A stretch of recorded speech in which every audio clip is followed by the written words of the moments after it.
Bismillahirrahmanirrahim. Assalamualaikum warahmatullahi wabarakatuh.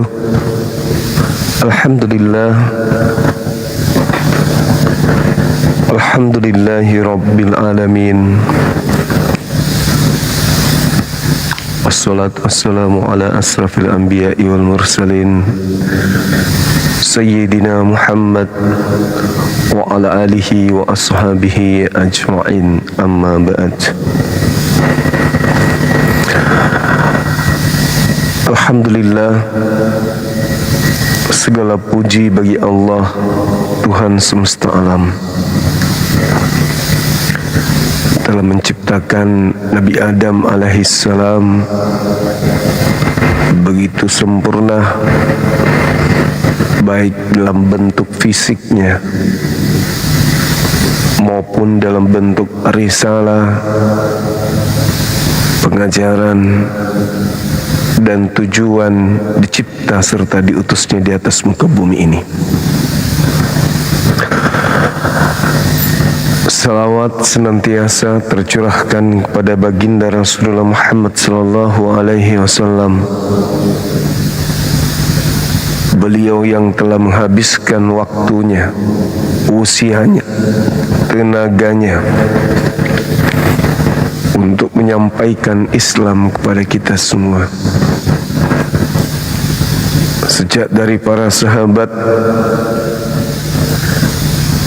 tabi'in, para tabi'in, sampai kepada kita umatnya. Alhamdulillah, kiranya kita semua kelak mendapatkan syafaat dari beliau. Amin. Amin ya rabbal alamin. Malam ini, sahabat yang dimuliakan oleh Allah, kembali kita mengundang saudara kita non-muslim untuk berdialog, berdiskusi, menguji kelayakan sebuah agama untuk dianut dalam perspektif pemahaman antar umat agama akan nilai sebuah kebenaran. Suaranya nggak jelas ya?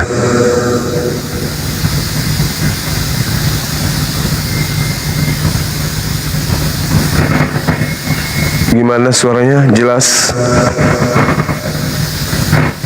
Ada noise?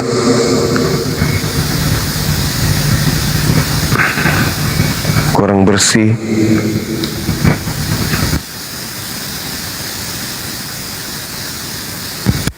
Pairing. Kalau gini teman-teman, aman ya? Bagus ya? Oke, baik. Kepada saudara non-muslim kami harapkan untuk naik ke atas ini jangan emosi, jangan tendensi kebencian. Kita benar-benar berdialog berdasarkan ilmu dan apa yang kita yakini, yang kita anggap adalah sebuah kebenaran. Kita urai kebenaran itu di depan orang yang berada di luar akidah atau agama kita. Waktu dan tempat disilahkan.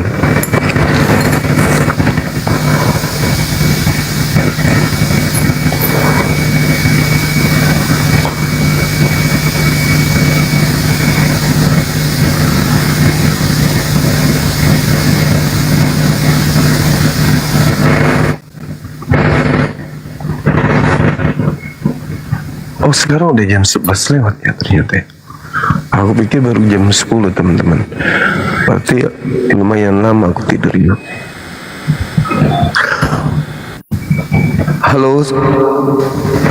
Kabur lagi, naik dan turun lagi.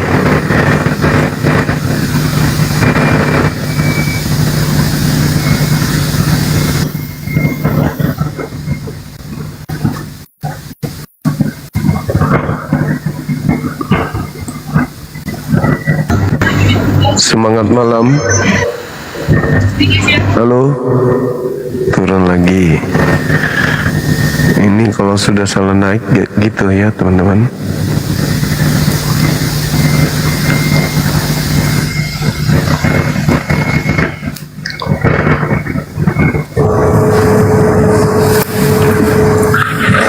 Selamat malam. Malam Bang Suki. Iya, silakan Abang, silakan. Seperti biasa kita buka kamera. Silakan. Begini Bang. Iya, silakan.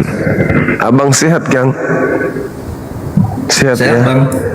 Saya juga perhatikan Abang Jumadi seger ya selalu. Alhamdulillah. Sehari 2 kali siang dan itu malam. saya mengharapkan sekali juga Bang.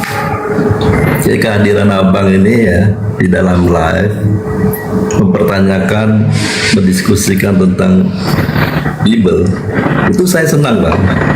Iya. Jadi ada tantangannya. Ada tantangan buat saya sebagai orang yang mempercayai Bible itu.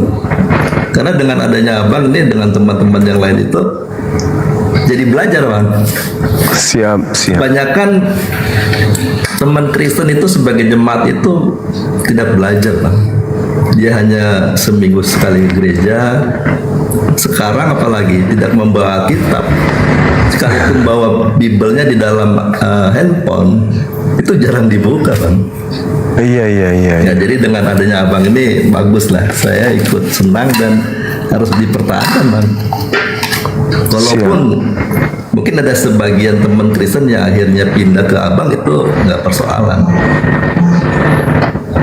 Ya sebab bagi saya, ya kalau ada yang mualaf itu, menurut saya mereka belum memahami secara benar tentang apa yang diberitakan di dalam Bible itu. Begitu Bang Suma. Iya, baik. Jadi rasanya live ini kalau nggak ada Bang Zuma sepi Bang. Iya, syukur, alhamdulillah. Karena Abang bukan hanya sebagai bisa memandu di dalam diskusi, bisa juga jadi hiburan. Jadi membuat penonton, pendengar ini senang juga. Abang punya karakter ya, dari suara, juga dari cara menyampaikannya itu. Ya begitu Bang. Oke, baik. Oh, ini yang noise ini AC-nya gitu. Terlalu kencang. Siap. Abang, kita diskusi mengurai tema kita ini terkait dengan fungsi daripada kebangkitan Yesus dari kematian. Silakan.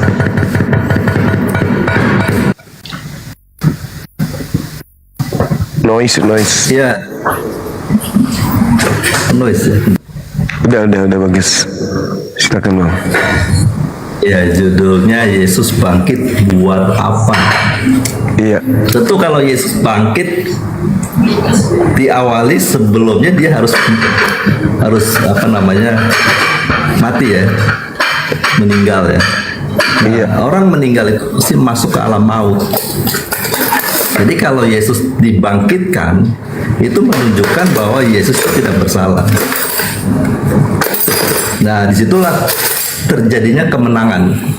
Jadi Yesus memenangkan atas cara hidup manusia atau makhluk yang diciptakan oleh Tuhan. Jadi kalau orang yang berdosa kan diawali oleh yang namanya malaikat itu yang telah jatuh, lalu dikatakan iblis, dan dia berkuasa atas dunia ini. Dan di dalam dunia itu ada manusianya, yaitu Adam dan keturunannya. Jadi sejak Adam dan Hawa jatuh dalam dosa, dunia itu penguasanya iblis. Dan untuk itulah Bapa mengutus anaknya ini yang tunggal untuk mengalahkan. Dan mengalahkannya bagaimana? Ya dia harus taat kepada Bapa sampai masuk ke dalam kematian. Nah setelah dia mati masuk ke dalam alam maut, lalu dibangkitkan, itu menunjukkan ada kemenangan. Dan yang kedua, itu memvalidasi bahwa dia benar-benar anak. Nah sebagai anak, tentu kalau saya membaca di dalam 1 Yohanes 3 ayat 9, setiap orang yang lahir dari Elohim tidak berbuat dosa lagi, sebab benih ilahi tetap ada di dalam dia, dan ia tidak dapat berbuat dosa karena ia lahir dari Elohim. Ya benar, memang Yesus diperanakan oleh Elohim, yaitu untuk membuktikan bahwa benar dia adalah anak. Seorang anak itu tentu dia melakukan apa yang bapaknya kehendaki, sampai dia mengatakan, aku tidak berkata-kata, tidak berbuat dari diriku sendiri. Itulah status sebagai anak. Ya, lalu yang ketiga itu kematian Yesus dan kebangkitannya adalah sebuah pengampunan dosa, karena di dalam hukum Taurat di sana ada meterainya dengan darah hewan. Tetapi perjanjian baru meterainya darah anak domba Elohim yang telah diberitakan oleh Yohanes Pembaptis, yang membuka jalan di hadapan Bapa di sorga. Nah, Bapa di sorga datang ke dalam dunia dengan jalan mengutus anak.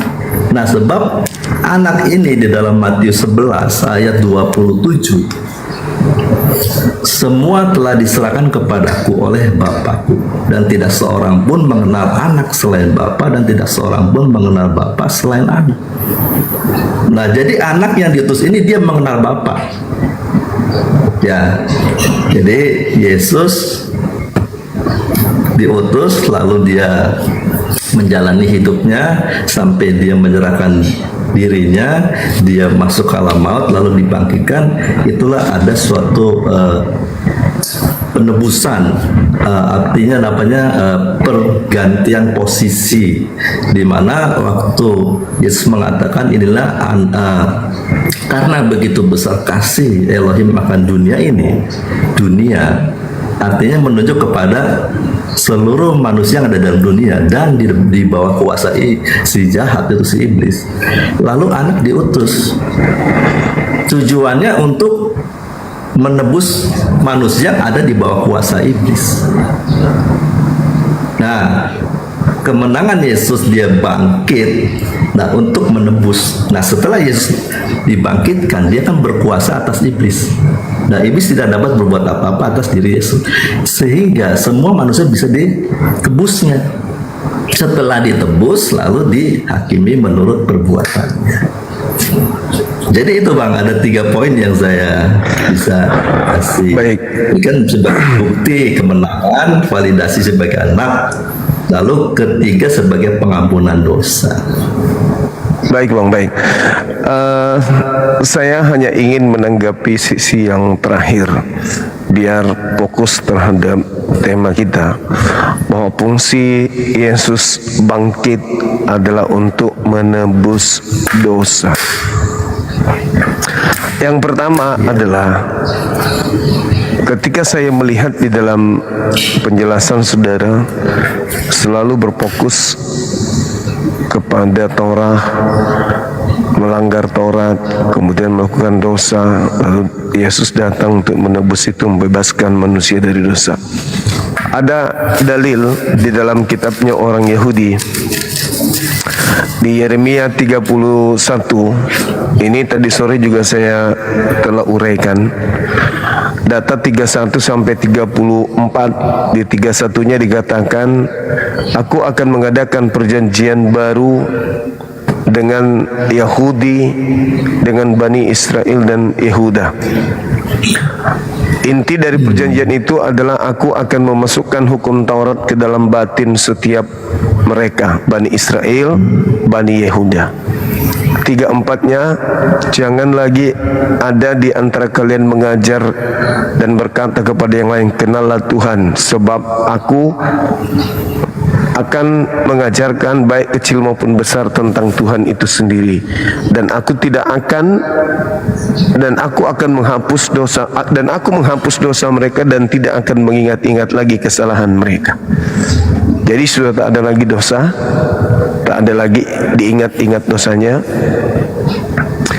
Lalu dosa apa yang kemudian Yesus tebus? Dan siapa pelaku dosa ini kok bisa ditebus Orang-orang Kristen, orang-orang Roma, orang-orang Katolik dalam hal ini, atau Protestan, atau orang Roma Yunani, itu tidak ada tertulis di dalam kitabnya orang Yahudi adalah orang-orang berdosa. Begitu juga orang Indonesia. Tidak ada dosa bagi orang Indonesia, tidak ada dosa bagi orang Roma, Yunani, Belanda. Ketika Tuhan berfirman kepada Nabi Musa alaihi salam, nanti dikategorikan orang itu berdosa ketika setelah datang kepada mereka seorang nabi dan rasul, lalu kemudian mereka tidak menjalankan perintah atau hukum yang dibawa oleh nabi dan rasul tersebut, barulah disebut berdosa. Kalau belum ada aturan, maka tidak ada dosa. Sama seperti Adam alaihissalam.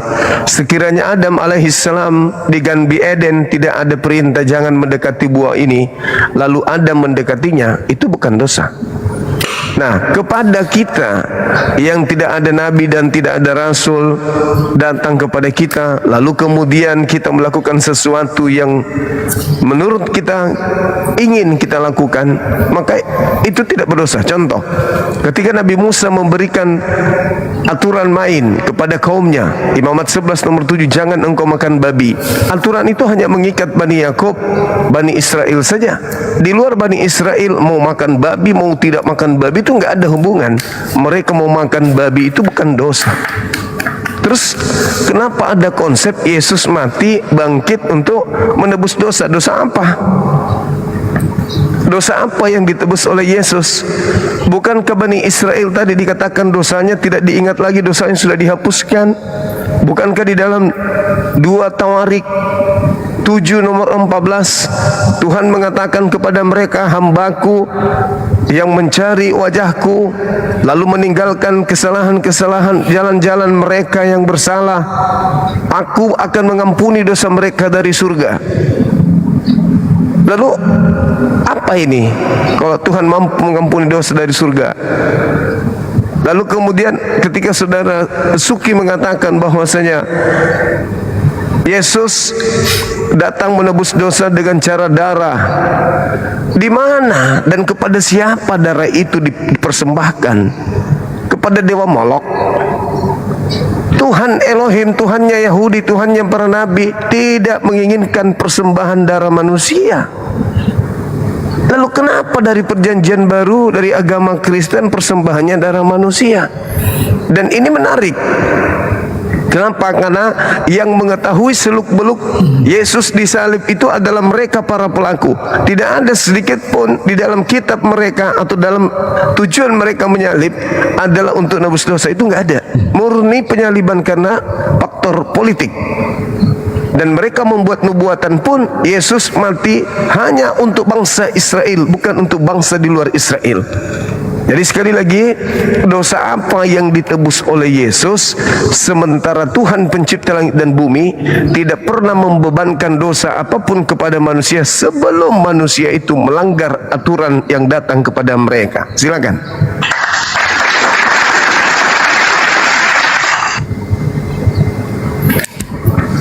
Saya mulai dari sini aja.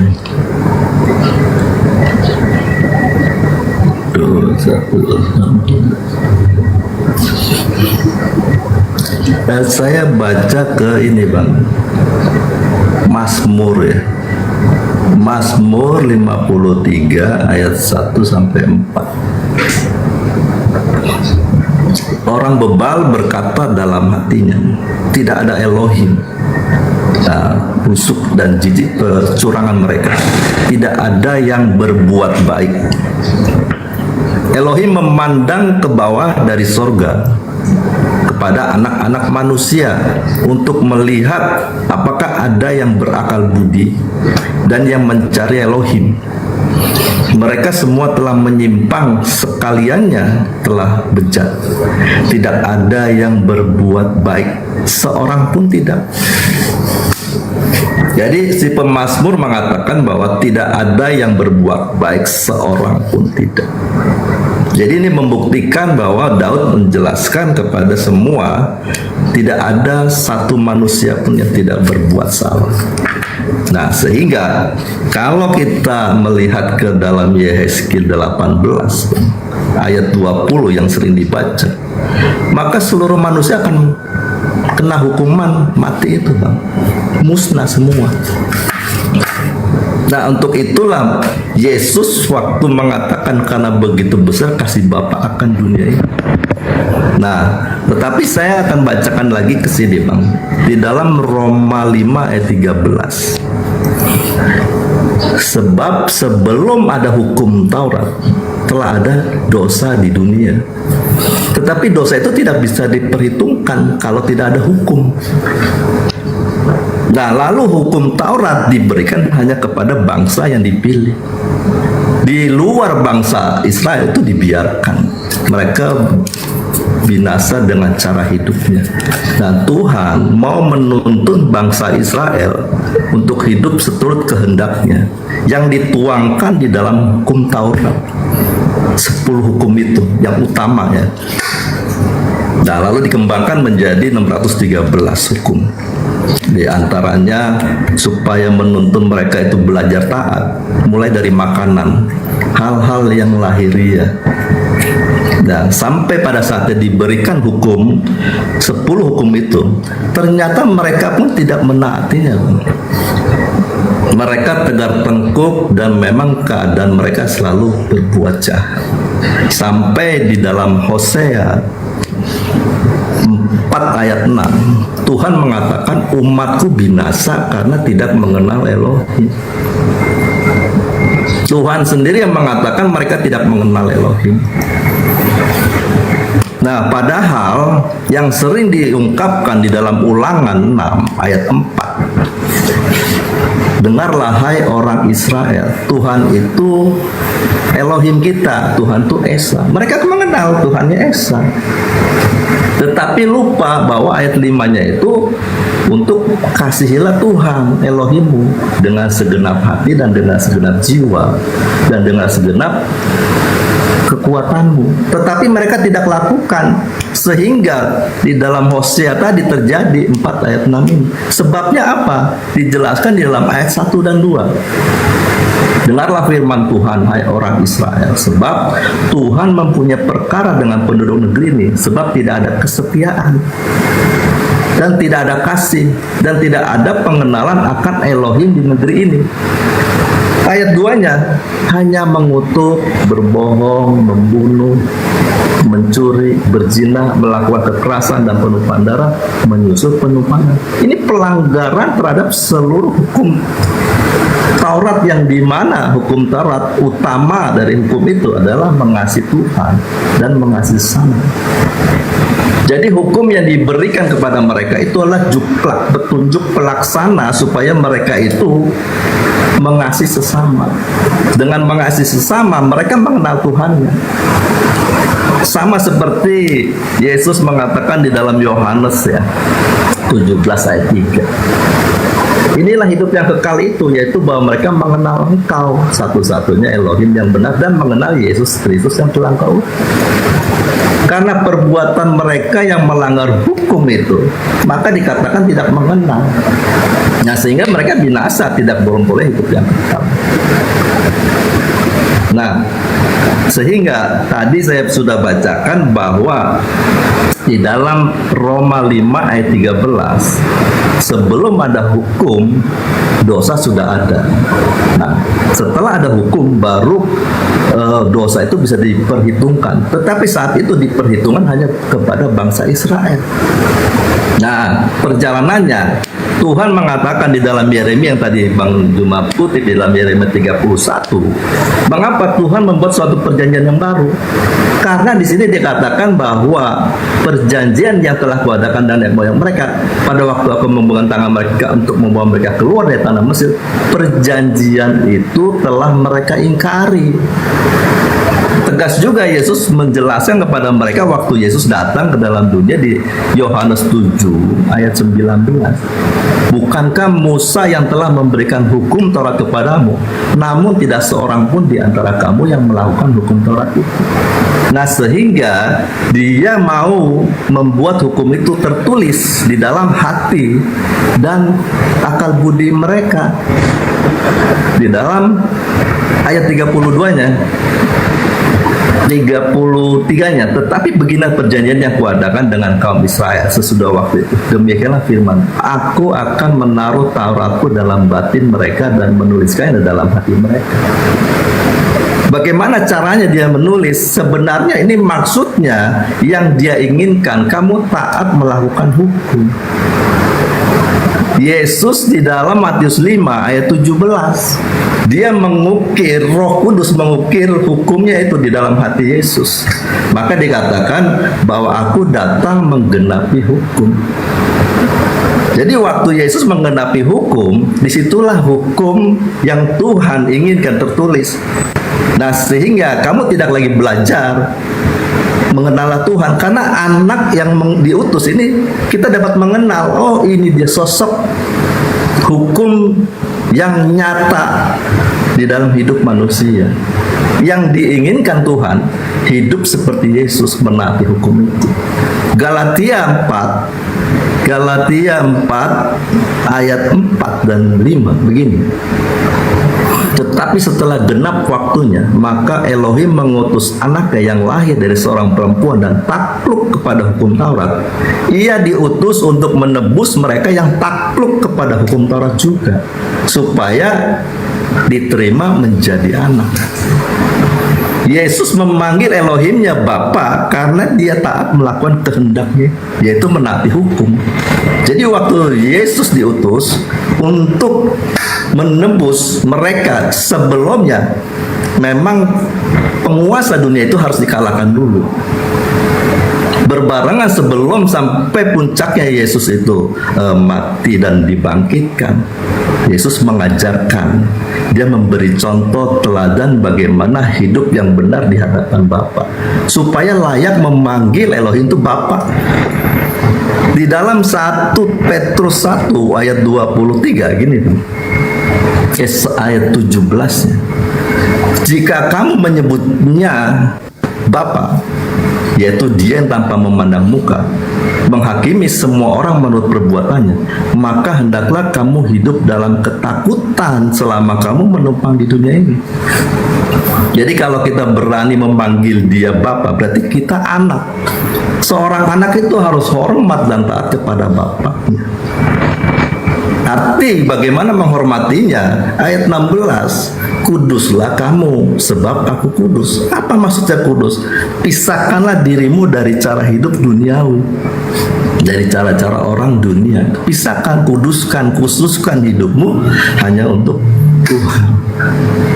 Jadi Yesus datang menebus manusia itu dengan kematiannya, karena ada suatu perubahan hukum di dalam Yohanes 1 ayat 17. Kalau kita baca begini sebab hukum Taurat diberikan oleh Musa. Jadi Musa itu hanya menerima kitab atau hukum yang ditulis di atas 2 loh batu. Tetapi kasih karunia dan kebenaran datang oleh pribadi. Datang oleh pribadi Yesus, yang makanya dikatakan aku datang menggenapi hukum. Dan Paulus menjelaskan dalam Roma 10 ayat 4. Ayat 4. Sebab Kristus adalah kegenapan hukum Taurat, sehingga kebenaran diperoleh tiap-tiap orang yang percaya. Waktu orang percaya kepada Yesus, dia percaya kepada hukum itu, Dan waktu orang percaya kepada Kristus ini, Bapa memberikan rohnya untuk membimbing orang itu menuliskan hukum yang Bapa inginkan di dalam Yeremia 32 itu. Tertulis di dalam hatinya. Waktu Bapa menulis dan orang itu turut ditulis hukumnya di dalam hati, dia menjadi anak. Itulah tadi saya bacakan di dalam Galatia 4 ayat 5-nya. Dia diutus untuk menebus mereka yang takluk juga kepada hukum Taurat. Ya begitu dulu Bang Juma. Alhamdulillah. Saya pikir abang lupa kalau kita lagi diskusi. Kupikir abang merasa lagi ngantuk. sebentar. 20 menit. Yang 20 saya menit mendengarnya lalu. kosong. Nggak Iya, terasa, Anda berbicara lalu Anda tanggapi sendiri omongan Anda, habis itu Anda bawa dalil, Anda tanggapi sendiri, Gitu ya. muter-muter kayak gasing gitu. Yang saya tanya tadi kan benar-benar. dosa apa yang ditebus oleh Yesus kan itu. Tapi Anda tidak mengurai, Anda hanya memamerkan kelincahan berkhotbah di depan jemaat. Tapi tidak bisa membedakan antara berhadapan dengan non-Kristen. Ketika saya bertanya, dosa apa yang ditebus Yesus pada saat kebangkitannya? Anda tidak memberikan data sedikit pun. Karena di luar Yahudi tidak pernah dihitung berdosa gitu. Di luar Yahudi tidak pernah dihitung berdosa. Orang Yahudi saja yang dihitung berdosa ketika mereka melakukan satu pelanggaran dari aturan Tuhan yang datang kepada mereka. Contoh, ketika ada perintah jangan makan babi. Saya ulang lagi, orang Roma makan babi, apakah orang Roma dihitung berdosa? Mana dalilnya? Tidak ada dalil. Di luar Yahudi ketika makan babi dihitung dosa? Enggak ada dosa. Bahkan kalau kita melihat ulangan 5, hukum Taurat itu tidak mengikat nenek moyang daripada Bani Israel, hanya mengikat orang-orang yang hidup sesaman dengan mereka. Coba Anda baca di data nomor ulangan 5 nomor 3 itu, atau nomor 2 dan sampai nomor 3. Di situ dikatakan Tuhan Elohim kita yang telah mengangkat perjanjian dengan kita di Horeb. Bukan dengan nenek moyang kita Tuhan mengikat perjanjian itu, tetapi dengan kita yang ada di sini pada hari ini, kita semua yang masih hidup. Jadi tidak ada hubungannya dengan Kristen. Hukum Taurat itu nggak ada hubungan. Kalaupun Yesus turun ke bumi menebus Torah, ya nebus yang pemilik Torah, bukan kepada di luar Yahudi. Kristen ini adalah sekte baru yang disebut mereka sebagai Abu Dazarah atau bidat, yang mengambil hukum Taurat lalu mengikatkan kepada diri-diri mereka, padahal hukum Taurat itu bukan untuk mereka. Sibuk sendiri. Tidak ada hubungannya. Sekali lagi saya katakan, Tuhannya Yahudi tidak pernah kemudian ada ajaran apabila kau melanggar hukum Torah maka persembahkan salah satu dari kalian untuk menebus dosa Torah itu enggak ada. Mereka punya aturan sendiri, mereka punya kondisi keberagamaan di mana mereka kemudian diperlengkapi dengan cara mengabdi dan cara menghapus dosa pada saat mereka lalai mengabdi. Untuk itulah Yesus datang. Apa tujuannya? Untuk mengembalikan kejatuhan Bani Israel dari hukum Tuhan yang begitu memanjakan mereka, yaitu Taurat. Yesus datang tidak pernah kemudian untuk bangsa lain, itu enggak ada. Bahkan orang yang menyalib dia pun tahu bahwa Yesus mati hanya untuk kaumnya Bani Israel. Nubuat Kayafas di dalam Yohanes 11, Yesus harus mati untuk bangsa kita dan untuk mempersatukan anak-anak Elohim yang sudah bercerai-berai. Adapun Yesus mati diceritakan oleh orang-orang Kristen. Sekali lagi saya katakan, yang keluar dari kubur itu bukan Yesus. Bukan Yesus, tetapi oknum lain yang kemudian hanya Kristenlah yang punya cerita tentang kebangkitan dari kematian. Hanya Kristenlah yang punya pola orang mati keluar dari kubur jadi Tuhan, menembus dosa, untuk menyelamatkan, untuk mengalahkan maut. Maut apa yang dikalahkan?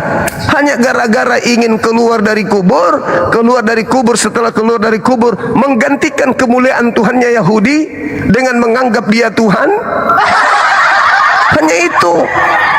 Sebenarnya kalau panjang lebar Saudara Suki itu menjelaskan, ingin mempromosikan yang keluar dari kubur itu Tuhan, sembah dia Tuhan ini.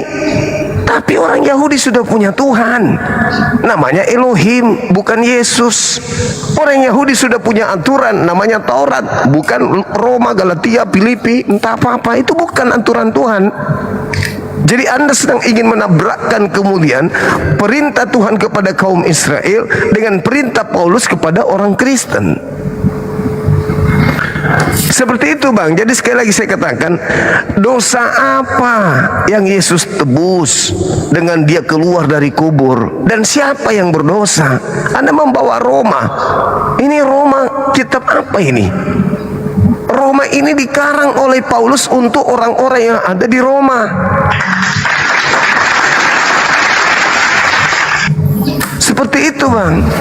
Jadi Kristen ini cuma menempelkan diri kepada tragedi penyaliban yang dijual oleh orang-orang Farisi untuk membuat orang-orang di luar Yahudi yang tidak punya agama, yang tidak punya Tuhan, yang tidak punya kitab, untuk kemudian menjadikan pola yang dibangun oleh Paulus in the gang ini adalah sebuah kedikdayaan untuk menyelamatkan. Padahal itu tidak ada dalam kitabnya orang Yahudi. Nah, supaya Pak Suki, Bang Suki tidak berpanjang lebar kesana kemari mengkhotbahi dirinya sendiri, tolong tunjukkan di mana tertulis di dalam kitabnya orang Yahudi bahwa ada Tuhan masuk ke dalam kubur lalu keluar. Dalam arti bahwa ada enggak nubuatan tentang kebangkitan di dalam kitabnya orang Yahudi? Bahwa ada Tuhan mati bangkit. Ini yang saya maksud ini. Apa fungsi kebangkitannya? Anda mengatakan untuk menghapuskan dosa, untuk menebus dosa. Tolong tunjukkan di kitabnya orang Yahudi. Kalau ini bukan murni karangan dari orang-orang di luar Yahudi, tolong tunjukkan di kitabnya Yahudi. Di mana bercerita tentang kebangkitan pada hari ketiga itu? Karena kebangkitannya adalah untuk menghapus dosa dunia. Kalau ini adalah sesuatu yang benar, maka sudah pasti Nabi Musa, Nabi Daud, Salomo, Sulaiman, Abraham sudah menceritakannya bahwa bangkit dari kubur untuk menebus dosa dunia. Di mana tertulis di kitabnya orang Yahudi ada tentang kebangkitan orang mati dibunuh, bangkit pada hari ketiga? Itu di mana tertulis? Karena ini hanya obat kuping dari Kristen saja. Silakan.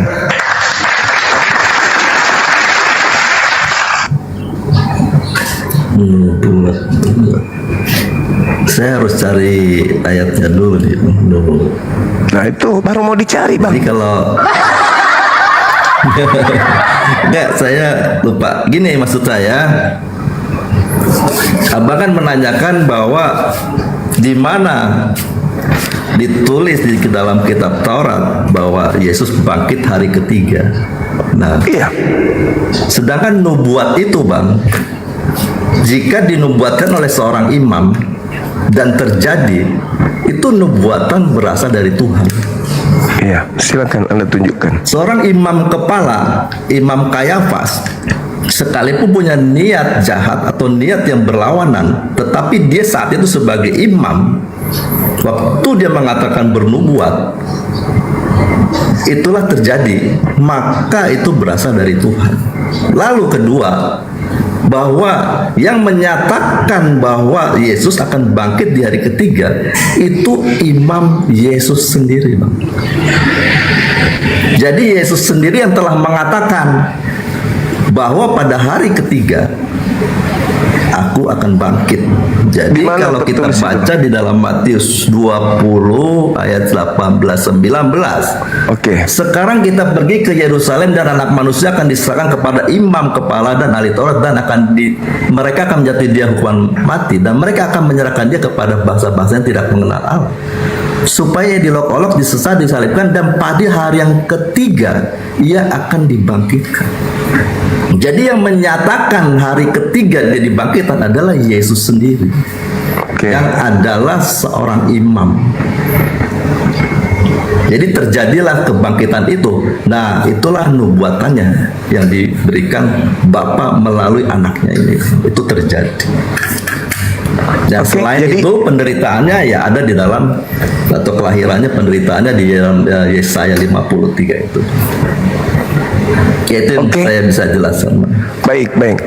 Jadi begini Bung, kalau saudara bercerita tentang Matius 10 ya, terkait dengan menubuat katanya. Di situ dikatakan sekarang kita pergi ke Matius Yerusalem. 20. Iya, Matius 20. Iya, Matius 20. Sekarang kita akan pergi ke Yerusalem, anak manusia kemudian akan diserahkan, dijatuhi hukuman mati, dan mereka akan menyerahkan dia ke bangsa-bangsa yang tidak mengenal Tuhan, supaya ia diolok-olok, disesat dan disalibkan, dan pada hari ketiga ia akan dibangkitkan. Di sini masih ambigu, Bang. Kenapa saya katakan masih ambigu? Karena di situ dia tidak mengatakan aku. Dia mengatakan anak manusia. Anak manusia itu siapapun bisa duduk di sana. Dia menyerahkan, dia menyesah, dia menyiksa dan seterusnya.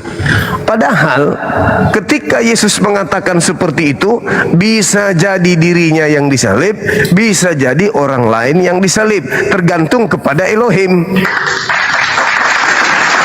Atas kehendakmu bukan atas kehendakku. Sementara kalau kita membaca Yohanes 13, di situ jelas sekali di Yohanes 13, Anda baca di data 31, Yesusnya bercerita tentang Yudas.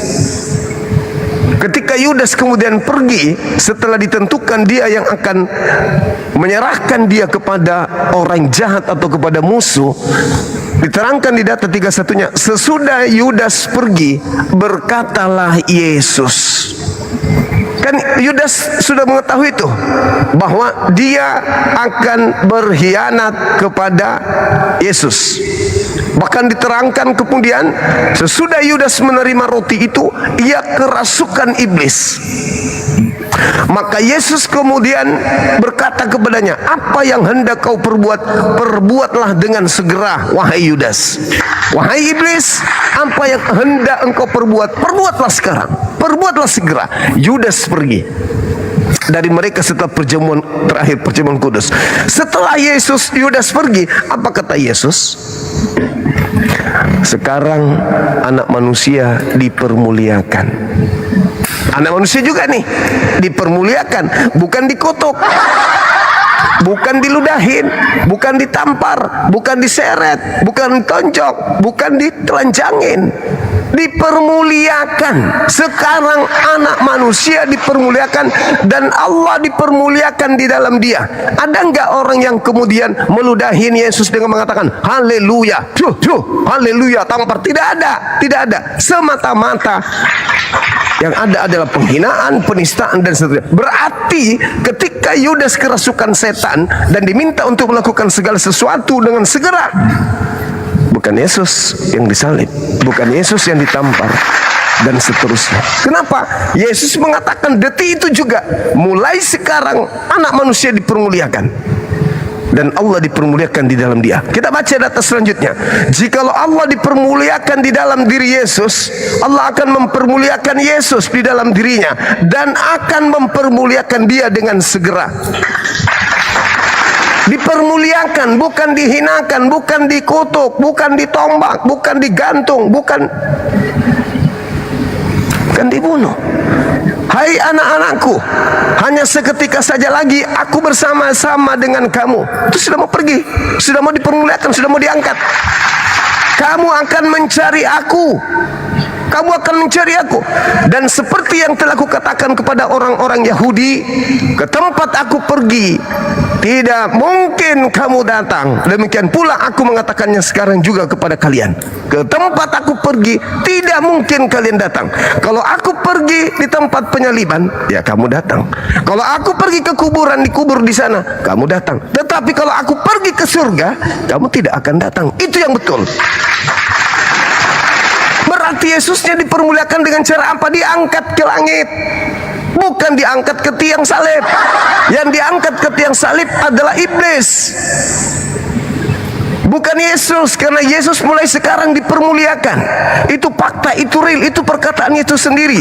Aku memberikan perintah kepada kamu, yaitu supaya kamu saling mengasihi, sama seperti aku telah mengasihi kalian, demikian juga kalian harus saling mengasihi. Lalu dikatakan lagi oleh Yesus, dengan demikian semua orang akan tahu bahwa kamu adalah murid-muridku, yaitu jikalau kamu saling mengasihi. Apakah Yesus setelah berkata seperti itu lalu kemudian disalib, diludahin, ditampar? Oh tidak. Yesus tidak tersentuh sedikit pun hal-hal yang diinginkan oleh iblis dan orang Kristen. Maka saya katakan kepada saudara, ketika Anda membaca Matius 20, maka anak manusia yang dimaksud di sana diserahkan itu bukan Yesus, tapi Yudas. Coba Anda telah. Sekarang juga kata Yesus, anak manusia dipermuliakan dan Tuhan Elohim dipermuliakan di dalam dia. Tuhan Elohim dipermuliakan di dalam dia. Jikalau Allah dipermuliakan di dalam dia, maka Allah akan mempermuliakan dia juga di dalam dirinya dan akan mempermuliakan Yesus dengan segera. Kok malah dibunuh? Katanya dipermuliakan. Dan kamu tidak akan melihat aku lagi. Kamu tidak akan melihat aku lagi. Kemana aku pergi kamu tidak akan datang. Kemana itu aku pergi? Kalau aku pergi ke kuburan, nah kamu datang menziarahi kubur. Tapi kalau aku pergi ke langit, kamu tidak akan pergi. Maka itu lebih tepat kemudian. Jadi saudara, saya masih minta di mana dalilnya di dalam kitabnya orang Yahudi tentang kebangkitan dari kubur ini. Karena ketika Anda membawa Matius 20 itu masih ngambang, karena Yudas juga anak manusia. Anak manusia. Dan Anda pernah membaca di dalam Yohanes 7, apa kata Yesus? Tidak ada seorang pun yang bisa mengambil nyawaku. Tidak ada yang bisa. Sedangkan kalau kita membaca Markus 9, mereka akan membunuh dia. Dan setelah mereka membunuh dia akan dikubur, dan pada hari ketiga dia akan bangkit. Dia, bukan aku, dia. Dan aku tidak akan pernah bisa dibunuh. Sementara Yesus mengatakan di Markus 9, dia akan membunuh mereka. Mereka akan membunuh dia. Loh, berarti bisa dong Yesus dibunuh? Katanya nggak ada. Berarti jelas sekali, Bung, ketika Anda tak mampu menunjukkan kemudian di kitabnya Yahudi adanya kebangkitan dari kematian, maka ini gugur. Yang keluar dan yang disalib bukan Yesus, yang keluar dari kubur bukan Yesus, dan yang Anda sembah juga bukan Yesus. Seperti itu. Silakan. Ya, jadi pendapat Bang Zuma bahwa yang dibangkitkan atau yang disalib itu Yudas ya. Iya. Tapi saya akan menjelaskan sebenarnya itu anak manusia menunjuk kepada Yesus sendiri. Tadi dimulai dari Yohanes 17 ayat 1 ya. Bapa, telah tiba saatnya permuliakanlah anakmu supaya anakmu mempermuliakan engkau. Lompat ke ayat 4. Aku telah mempermuliakan engkau di bumi dengan jalan menyelesaikan pekerjaan yang engkau berikan kepadaku untuk melakukan. Pekerjaan yang mana? Dia ada di dalam Matius ya, 20 ayat 28. Sama seperti anak manusia datang bukan untuk dilayani, melainkan untuk melayani dan untuk memberikan nyawanya menjadi tebusan bagi banyak orang. Jadi kata anak manusia itu menunjuk kepada dirinya ya. Lalu dilanjut kepada Yohanes 10 ayat 17. Tidak 18. Tidak seorang pun Bapa mengasihi ayat 17. Bapa mengasihi aku oleh karena aku memberikan nyawaku untuk menerimanya kembali. Nah, untuk menerimanya kembali itu artinya dia dibangkitkan. Nah, lalu yang tragisnya di sini Matius 26 ayat 39 28.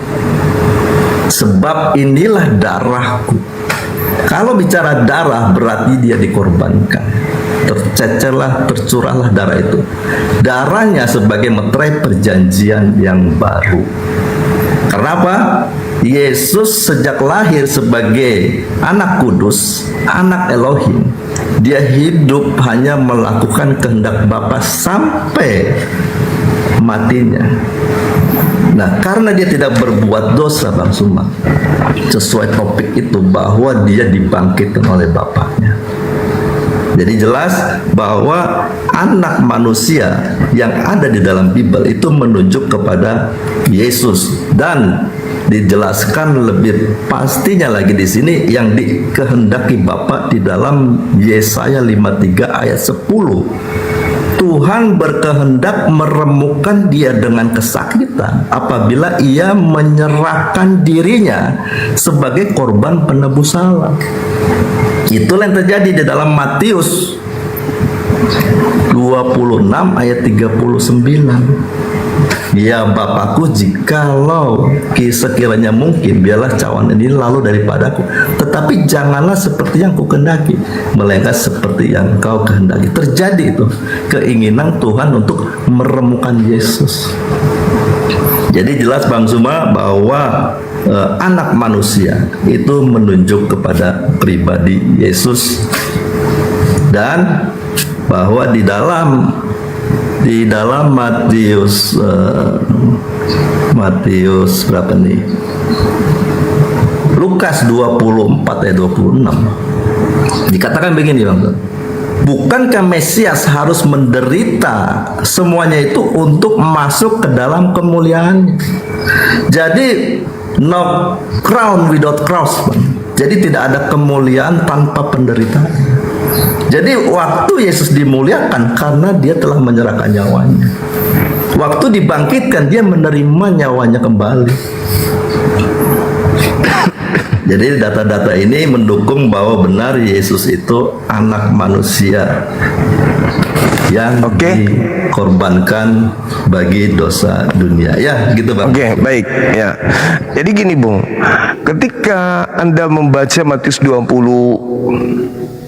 bahwa dia akan memberikan nyawanya, lalu dia akan mengambil lagi kembali demi untuk menyelamatkan orang banyak, menjadi tebusan bagi orang banyak.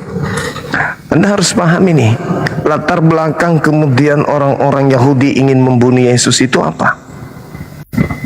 Kalau Yesus tidak dibunuh, maka bangsa mereka akan dirampas oleh Roma.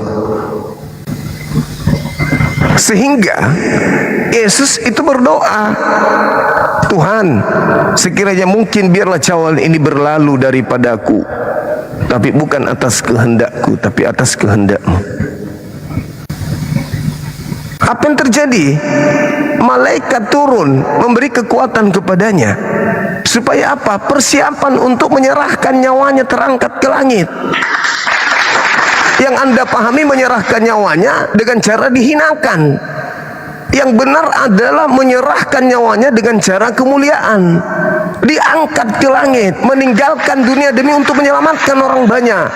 Karena kalau dia tetap di bumi, apa yang terjadi? Bangsa Romawi akan membinasakan bangsa Israel. Imam kepala Mahkamah Agama mengatakan, jika kita biarkan Yesus, maka bangsa kita akan dirampas, akan dikuasai oleh bangsa Romawi. Maka Yesus demi untuk itu dia rela berdoa kepada Bapaknya, Tuhan, jika sekiranya mungkin aku serahkan kepadamu, mana yang harus terjadi, mana yang tidak terjadi. Diangkat ke langit untuk kenapa? Untuk membebaskan orang banyak dengan memberikan nyawanya kepada Elohim. Bukan memberikan nyawanya kepada mereka, tapi memberikan nyawanya kepada Elohim. Jadi orang Kristen yang sudah terdoktrin tentang kebangkitan bla bla bla akan menilai dengan poin seperti itu.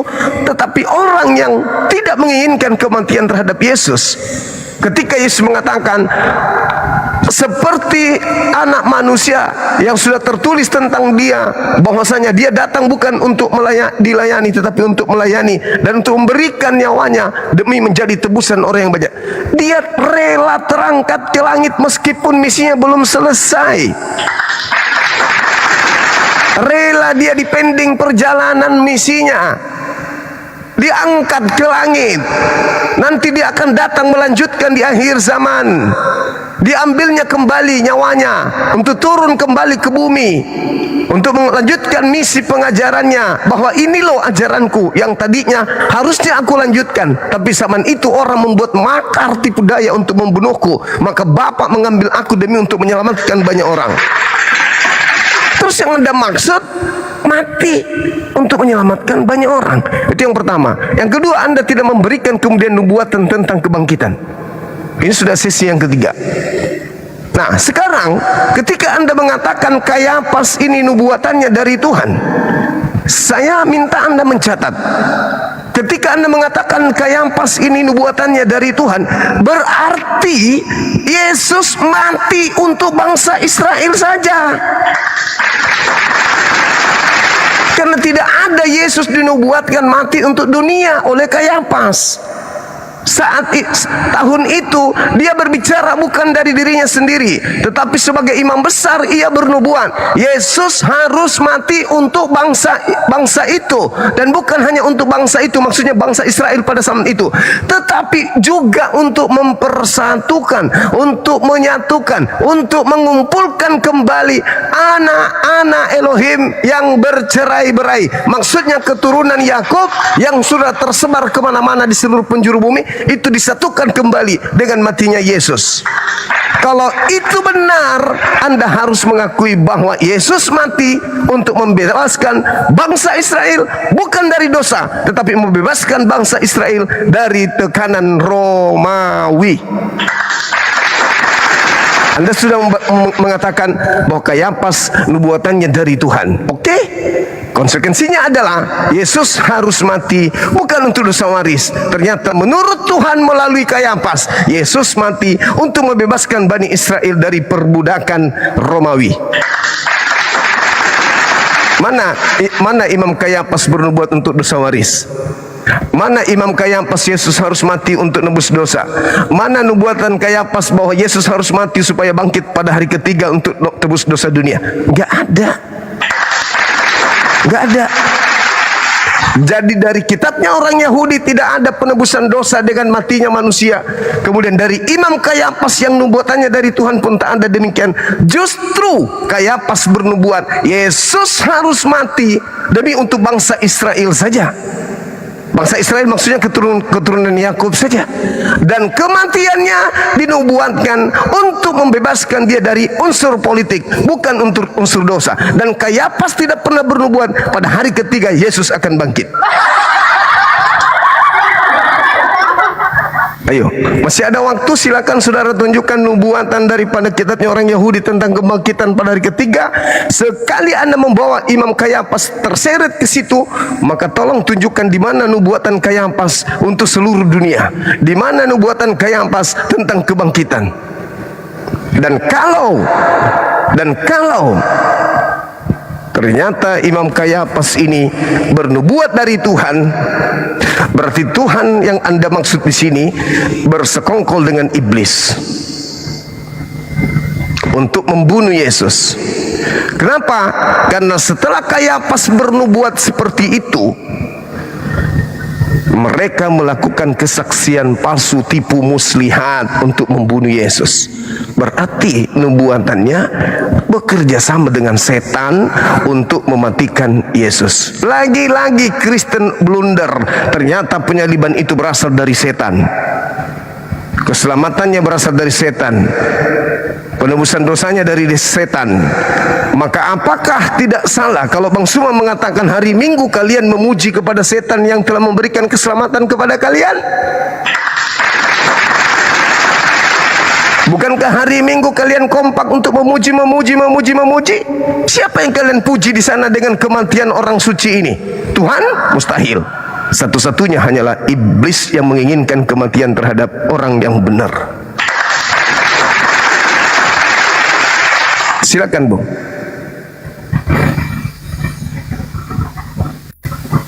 Ya, Bang Zuma ya.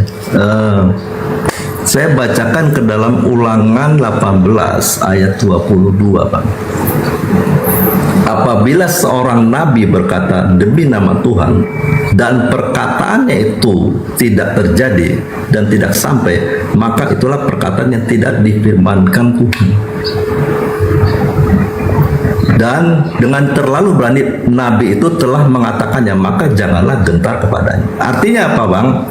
Kalau seorang nabi atau seorang imam berkata lalu perkataannya terjadi, itu berasal dari Tuhan.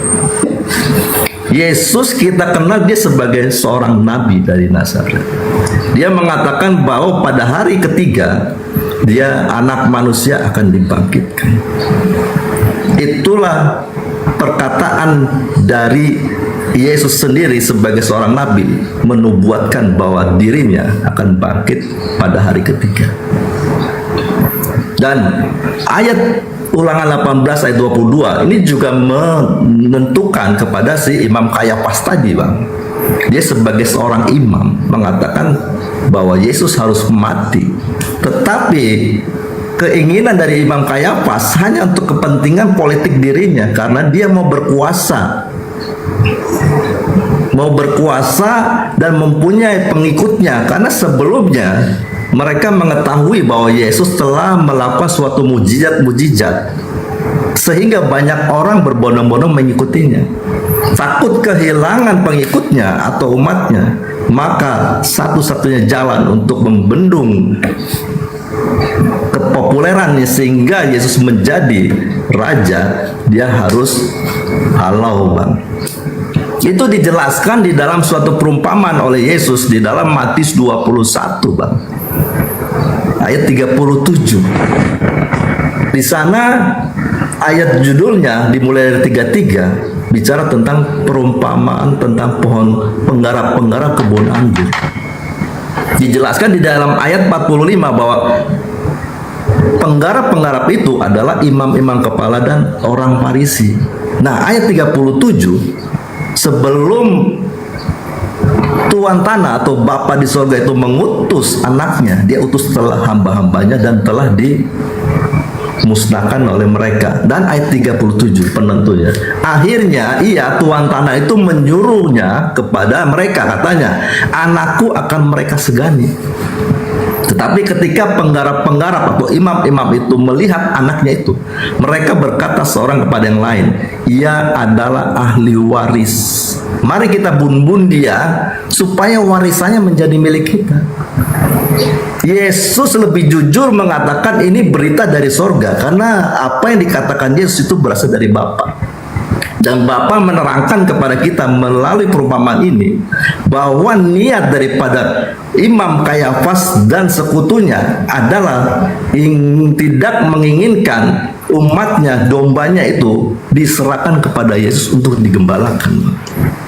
Karena di sana mereka bisa merasakan suatu kehormatan, bisa mengambil suatu keuntungan dari umat yang dipimpinnya. Nah, mereka tidak mau, tetapi dengan alasan lebih baik satu orang mati. Tetapi nubuatan yang dinyatakan itu adalah tujuan Tuhan mengutus anaknya, Bang, digenapi melalui mulut Imam Kayafas, di mana di dalam jiwanya, dirinya adalah mereka-mereka yang telah melanggar hukum Taurat. Bagaimana saya bisa mempercayai imam kepala ahli Taurat dan orang Farisi yang dikatakan Yahudi diberikan hukum tapi mereka tidak melakukannya?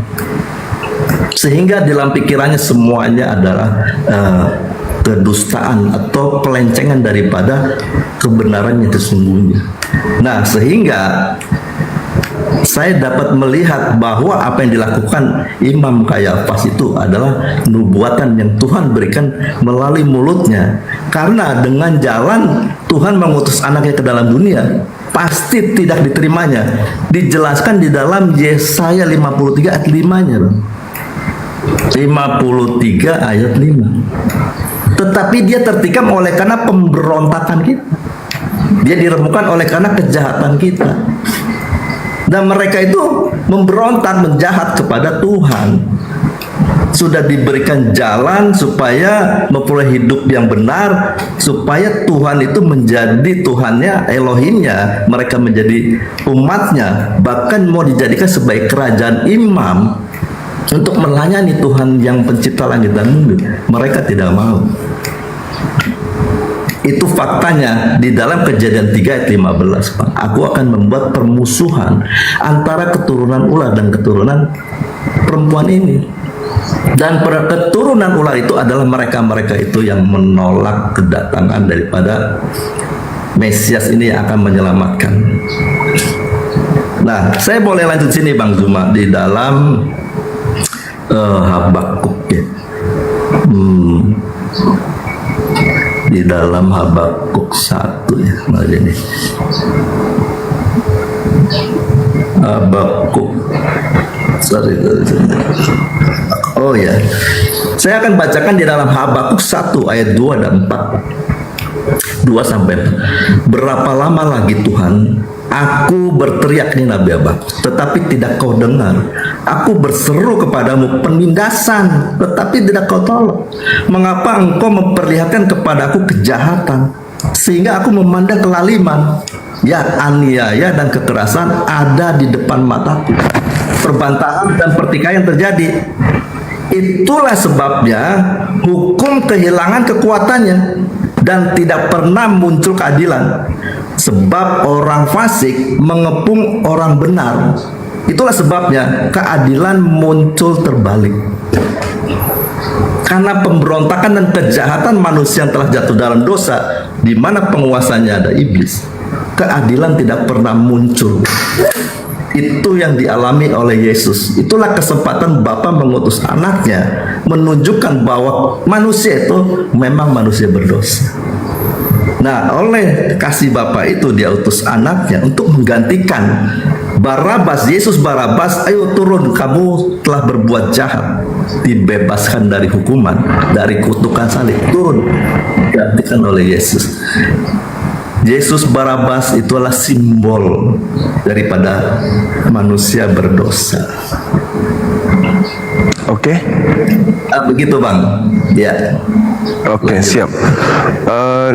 Lagi-lagi saya tidak menemukan arah dialog kita ini sesuai dengan tema dan berlandaskan kepada dalil, kecuali hanya asumsi dan sambung menyambung dalil satu dengan dalil yang satunya lagi, meskipun itu tidak bisa menolong sedikit pun.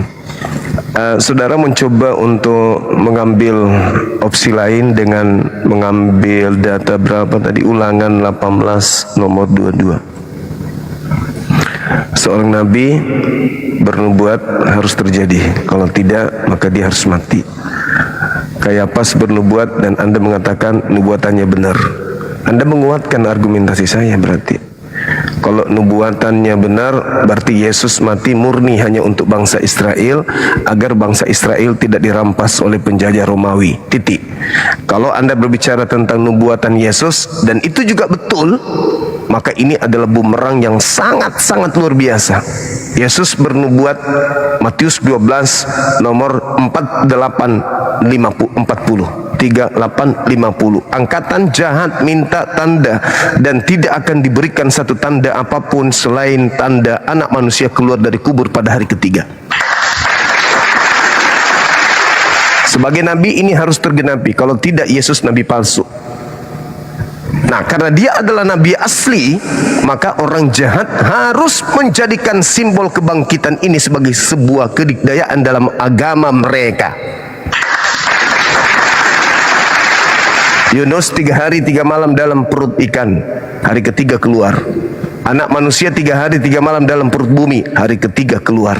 Keluarnya anak manusia dari perut bumi adalah simbol, adalah tanda untuk orang-orang jahat.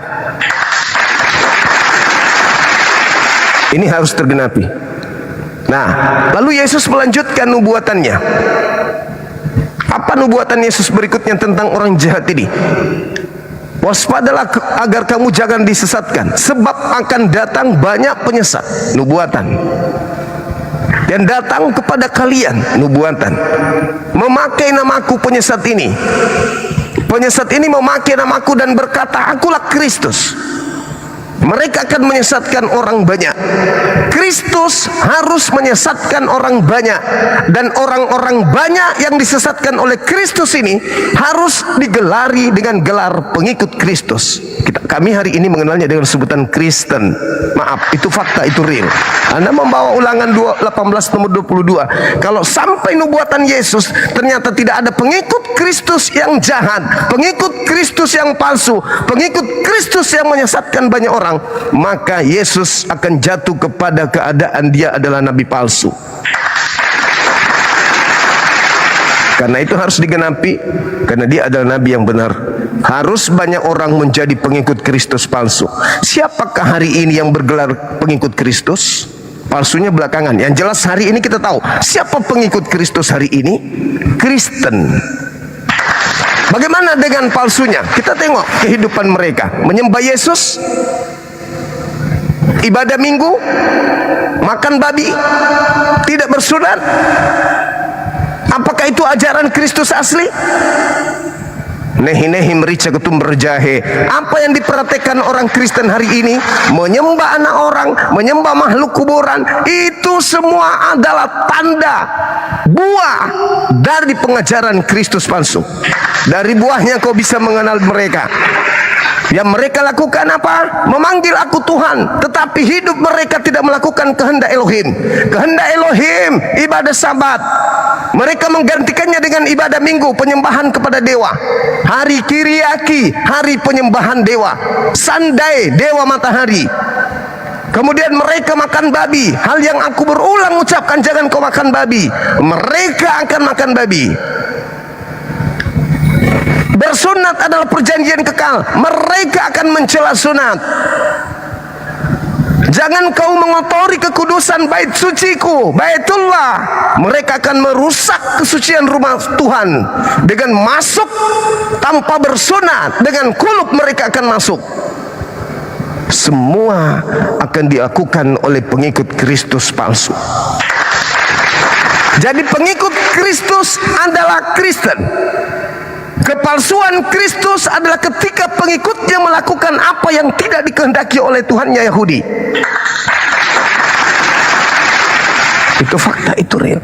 Maka saudara keteteran mencari mana datanya nubuatan tentang kebangkitan hari ketiga dari kitab orang Yahudi. Tidak ada. Saya pun sempat terkecoh tahun 2019 sampai tahun 2020.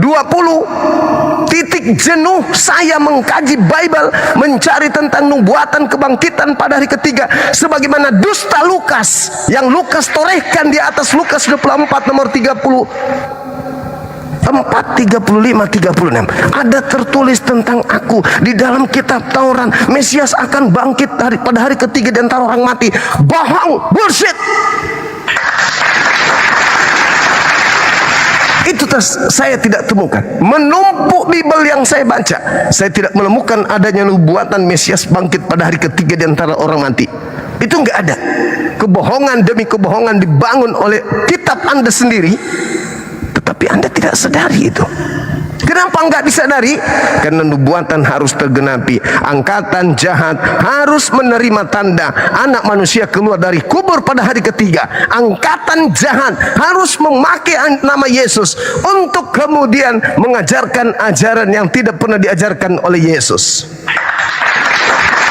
Simpulnya, kalau hari ini di dunia yang serba internet, kita membaca dalil demi dalil, ucapan-ucapan Yesus dari A sampai Z, kita susun lalu kita praktekkan, tidak akan bisa menghantarkan kita masuk ke gereja. Tapi kalau kita susun ucapan Paulus lalu kita praktekkan, maka haram hukumnya kita menginjakkan kaki ke rumah ibadahnya orang Yahudi, karena sudah bertentangan.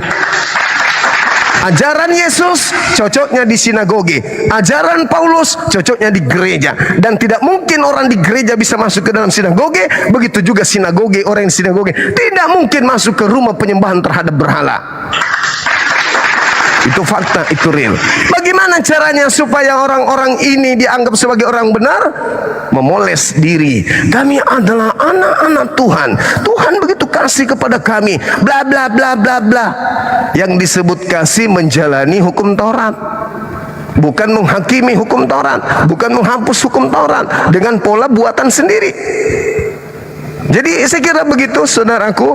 Ketika Anda mengatakan Kejadian 3 nomor 15, ingat, Tuhan mengadakan permusuhan terhadap Adam dan keturunan Adam, terhadap iblis dan keturunan iblis. Coba tunjukkan kepada saya, di mana Elohim mengutuk Abraham? Di mana Elohim menetaskan dosa kepada keturunannya? Di mana Elohim mengutuk Adam dan keturunannya? Tak ada. Di mana Elohim mewariskan dosa? Tak ada. Tapi Kristen hari ini melalui bisikan Kristus yang datang kepada mereka, Kristusnya mereka berani memfitnah Adam alaihissalam. Siapa yang memfitnah Adam berarti dia membenci Adam. Siapa yang membenci Adam berarti dia memusuhi Adam. Siapakah yang menjadi musuh Adam menurut Kejadian 3 nomor 15? Iblis. Berarti yang berbicara di dalam diri Anda itu bukan Anda, bukan juga Roh Kudus, tetapi yang berbicara di dalam diri Anda dengan mengatakan Adam mewariskan dosa sehingga harus Yesus turun mendamaikan dosa itu adalah iblis yang sedang berkarya. Wa iyaduna illa syaitanan marida wa ikhwanuhum yamuddunahum fil ghayyi tsumma la yuksirun. Nah, saya kira begitu, Bung. Kembali lagi, kalau memang tak ada data dalil dari kitabnya Yahudi bahwasanya ada nubuatan bangkit pada hari ketiga, saya rasa tidak perlu kita perpanjang lebar lagi. Kita berikan kesempatan kepada teman-teman kita yang lain. Silakan.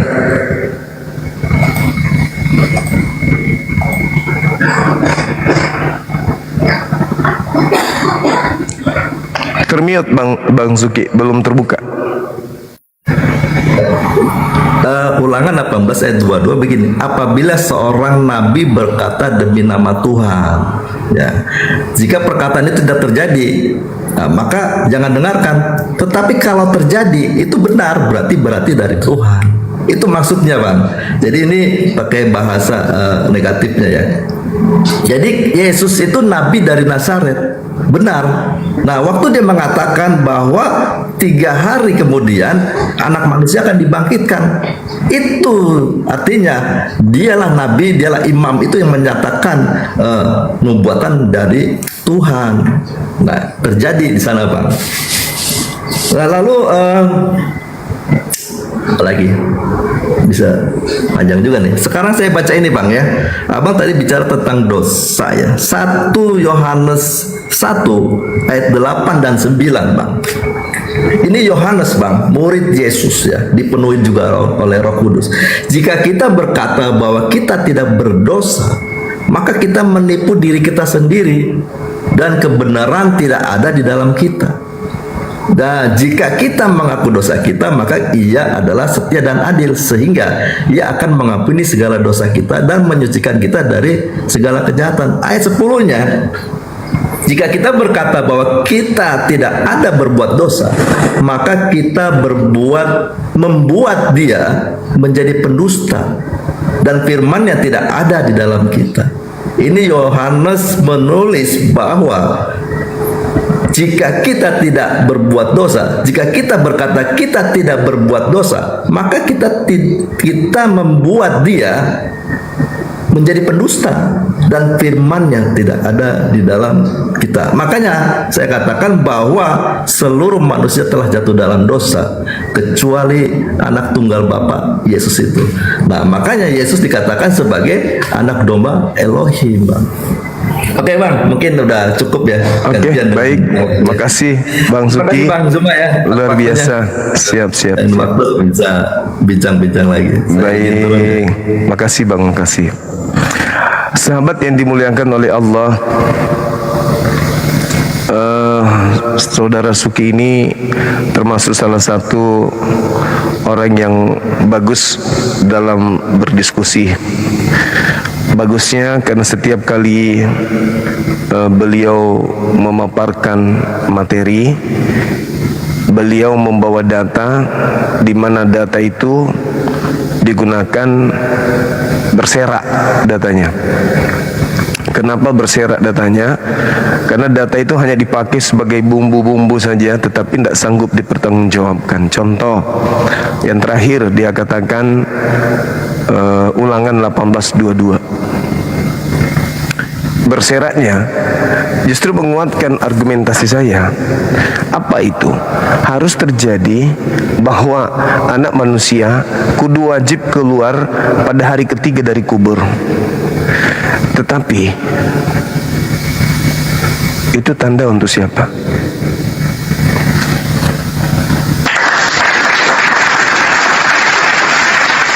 Harus terjadi, dan itu tanda untuk orang jahat. Siapa sekarang yang percaya tentang kebangkitan pada hari ketiga? Jelas bukan? Jelas. Menguatkan, berserak. Maka mending saya katakan lebih baik Anda turun. Karena memang Yesus bangkit untuk tanda kepada orang jahat, dan itu digenapi oleh oleh khotbah Petrus di Kisah Para Pewarta 2 nomor 36. Jadi seluruh orang Israel harus tahu dengan pasti bahwa Tuhan Elohim telah membuat Yesus yang kau salibkan itu menjadi Tuhan. Untuk siapa? Untuk siapa? Orang sudah punya Tuhan namanya Hashem. Untuk siapa Yesus yang dibuat menjadi Tuhan ini? Untuk siapa? Untuk mereka yang dinyatakan di dalam Matius 24 nomor 4, nomor 5, nomor 24, dan untuk Matius 12 nomor 38 sampai nomor 40. Untuk mereka orang-orang yang jihad.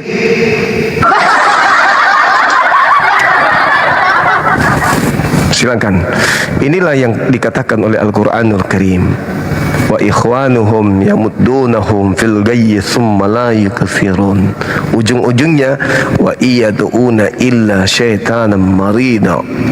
Makanya kita datang diutus oleh baginda Rasulullah Muhammad sallallahu alaihi wasallam untuk menjelaskan banyak dari isi kitab mereka yang menjadi perselisihan hampir kurang lebih 2000 tahun. Inna hadzal Qur'an yaqussu ala bani Israil aktsara alladhi hum fihi yakhtalifun.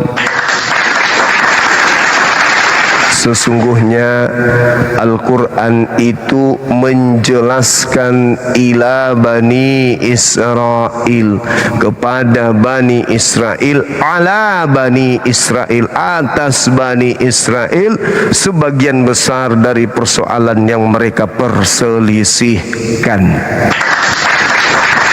Jadi saudara jangan marah kalau umat Islam membahas tentang kekristenan, jangan marah. Legalitasnya ada di dalam Al-Quran. Inna hazal Quran, sesungguhnya Al-Quran ini. Jadi Al-Quran datang untuk membahas tentang Bani Israel dan orang-orang zalim di antara mereka. Silakan lembutkan hati saudara-saudara.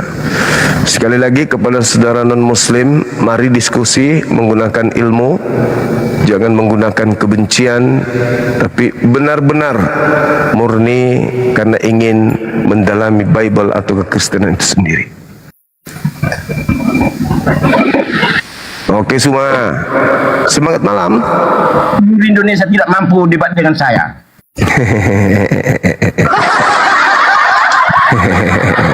Buka kamera, silakan. Saya ikuti arah diskusinya, silakan. Tidak mengatakan Al-Quran dan hadis bukan kitab suci. Silakan Anda buka kamera. Bisa saya buktikan. Silakan Anda buka kamera. Tema saya matikan, tema saya hentikan. Silakan Anda bahas Al-Quran, saya ikuti arah Anda. Buka kamera, silakan. bertanya ke jam. Anda yang bertanya tentang Quran, saya yang menjawab. Buka kamera. Buka kamera, Anda bertanya tentang Quran, saya menjawab tentang Quran. Buka kamera, saya menjawab, Anda bertanya. 1000 pertanyaan sampai jam 9 pagi pun bisa saya layani. Silakan. Buka kamera Anda, silakan Anda pertanyakan tentang Al-Quran saya. Tuhanmu adalah ulama, saya pernah nggak mengatakan. Buka kamera Anda, saya kasih kesempatan Anda bertanya 10 pertanyaan tentang Al-Quran dengan syarat buka kamera. Silakan. Saya dengan Christian Prince tidak pernah orang Arab meminta buka kamera karena mereka tahu berbahaya, teroris. Oh ya sudah, Anda dibawa kalau begitu Bang.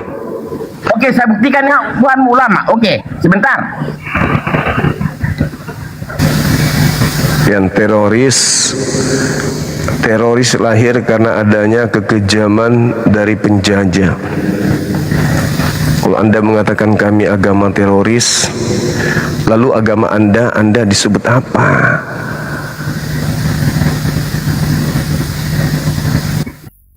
Kalau agama yang begitu damai, begitu sejuk, Anda katakan teroris, lalu kami harus mengatakan agama Anda ini yang menyebar ke seluruh penjuru bumi dengan cara kami harus menyebutnya dengan sebutan apa?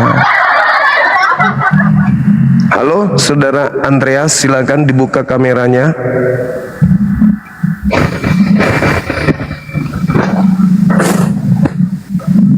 Silakan, Bang.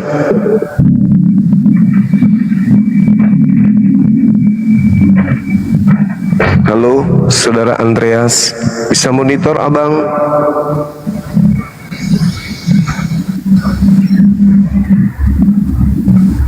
Halo.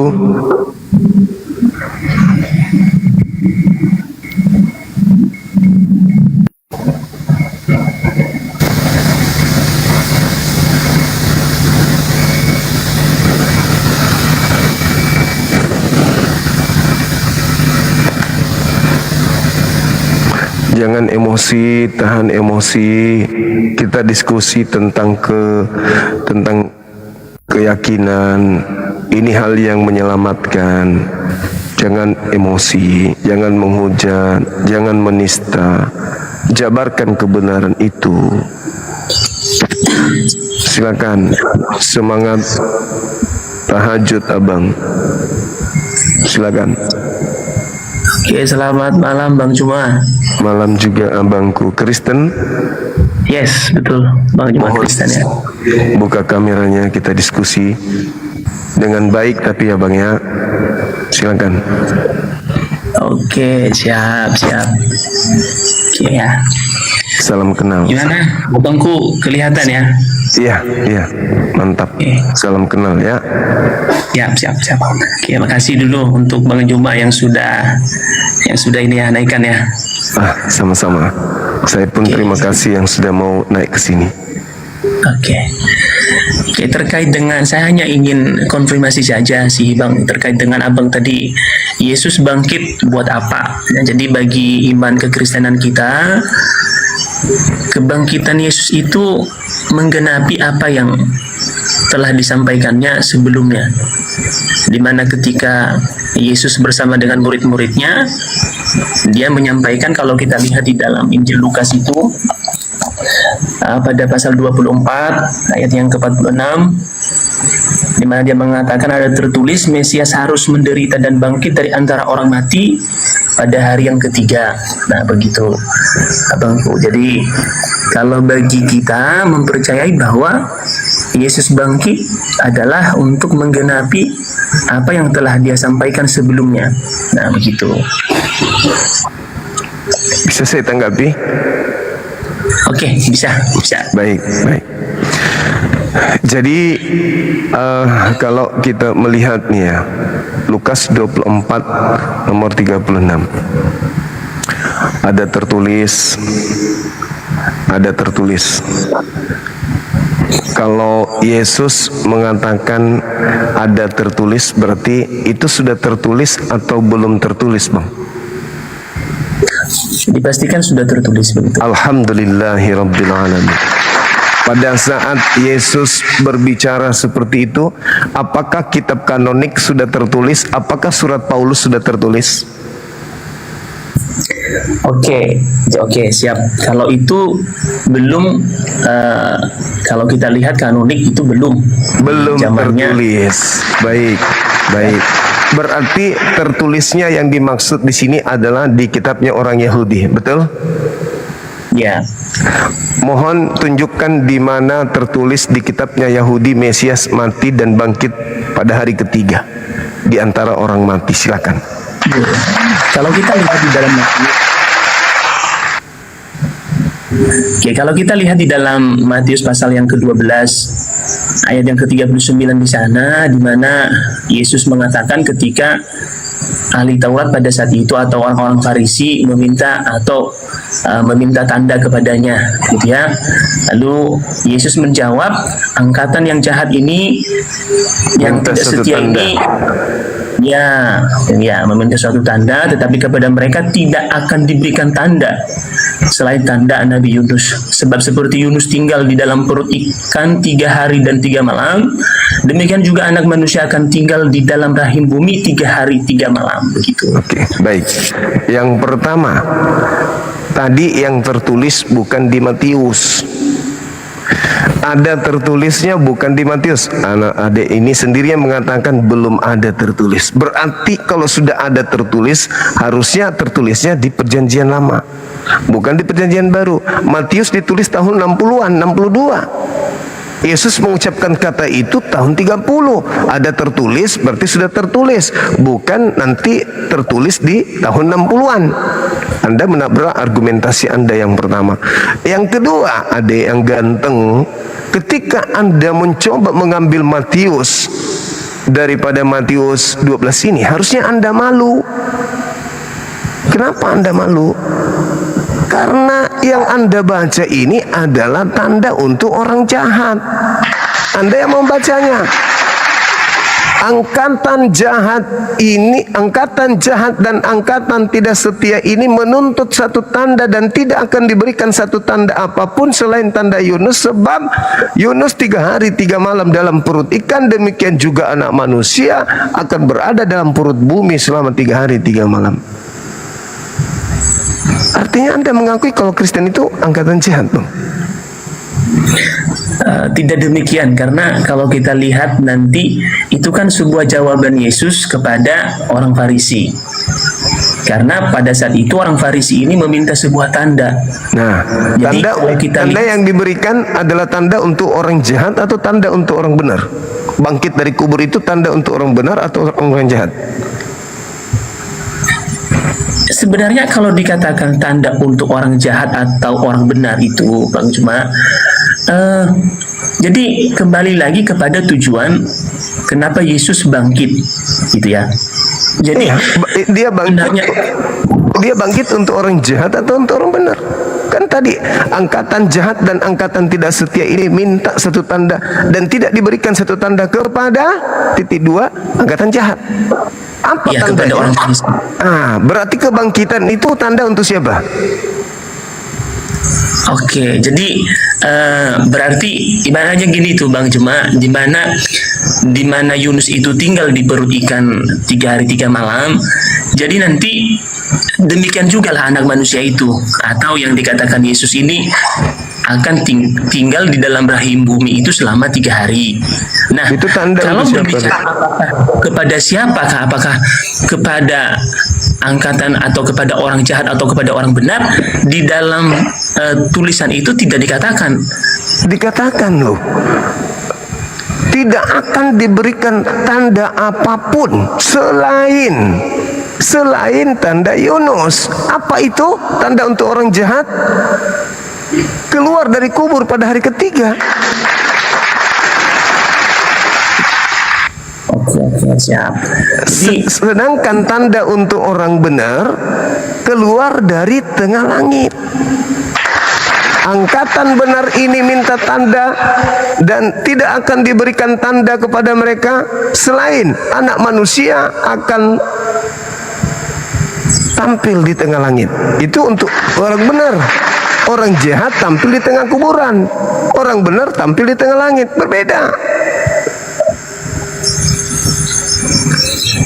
Jadi kembali kepada yang tadi, saudaraku, ketika Anda mencoba untuk menarasikan Lukas 24 nomor 30 ada tertulis, kita tinggalkan Matius. Karena itu hanya akan menjadi bumerang. Ada tertulis, saudara saya mengatakan sudah tertulis. Kitab 4 kitab ini belum tertulis. Surat Paulus belum tertulis. Kisah KPR belum tertulis. Petrus belum tertulis. Ibrani belum tertulis. Kisah para Rasul belum tertulis. Yang tertulis kitab Tanak. Di mana di kitab Tanak ada Mesias mati, bangkit di antara orang mati pada hari ketiga? Ada enggak? Oke. Silakan. Bang, bisa saya tanggapin ya Bang ya. Jadi terkait tadi dengan yang kembali tadi kepada Abang tadi bilang bahwa kebangkitannya untuk orang jahat atau untuk orang benar. Lalu tadi Abang jawab bahwa itu untuk orang jahat. Oke, jadi kita memang memiliki sebuah persepsi yang berbeda di sana. Karena kalau kita membaca ayat itu pun juga tetap terarah apa tujuannya Yesus mengatakan hal demikian. Nah, kalau seperti yang tadi kepada angkatan yang jahat, ya artinya yang meminta tanda itu adalah orang Farisi pada saat itu, dan itu kepada mereka lah Yesus mengatakan bahwa angkatan jahat. Nah, begitu ya. Nah, itu kita agak berbeda dalam mengartikan ayat itu, Bang Juma. Nah, kemudian kalau tadi Abang bilang di mana di dalam kitab Perjanjian Lama tertulis bahwa Mesias. Oke. Lebih spesifik memang kalau kita lihat tidak ada tertulis ayat yang, katanya, Bang. Oke.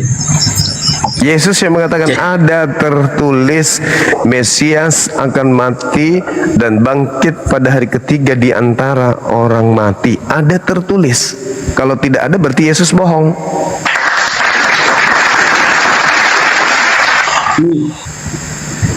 Kalau kita ini juga Bang Juma, mungkin kalau kita lihat dalam sebuah dalam mengertikan rencana Allah di dalam kehidupan umat manusia ini, ya kita melihatnya dalam sebuah di mana rencana Allah itu pasti akan tergenapi. Nah, begitu. Iya, ada tertulis di mana, Bang? Kan Ya, sudah dikatakan kalau ada tertulis. Oke, kalau kita tadi kembali ke dalam yang saya tadi kutip dengan Abang tadi, itu kan sebuah yang dikonfirmasi oleh Yesus, dan memang bukan berarti ketika Yesus mengatakan itu lantas seperti Abang tadi bilang lalu berbohong. Kenapa kita mengatakan bahwa tidak mungkin Yesus berbohong? Karena memang hal itu benar-benar tergenapi sesuai dengan apa yang dikatakan oleh Yesus pada saat itu. Lalu tertulis di mana, Adek? Kalau dia tidak berbohong, berarti Lukas, pengarang Lukas ini bohong, ngarang cerita. Karena harus ada tertulis. Ketika kita ada tertulis, ya tertulis di mana? Coba baca nomor 34. Aku memang harus pergi seperti apa yang telah diceritakan tentang aku di dalam Taurat, di dalam kitab Nabi-Nabi dan kitab Mazmur. Bahwa Mesias akan bangkit pada hari ketiga di antara orang mati. Mana tertulis di Taurat aja dulu. Di mana di Taurat ada Mesias mati bangkit hari ketiga? Kalau tidak ada, bukan Yesusnya yang berbohong, tapi pengarang kitab Anda yang asal ngomong. Sekarang gini, Bung, ketika Anda disuguhkan sebuah pemberitaan, ada tertulis di dalam Taurat, tetapi ternyata nggak ada tertulis, bohong nggak pengarangnya ini, penulisnya? Menurut Anda, jujur.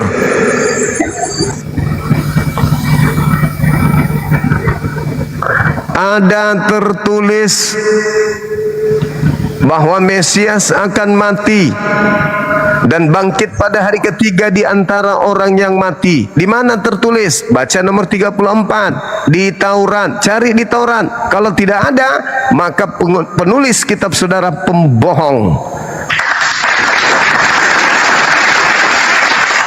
sebuah kitab buku yang ditulis oleh seorang pembohong, kalau ada yang mengimaninya sebagai kitab suci, berarti orang itu bermasalah.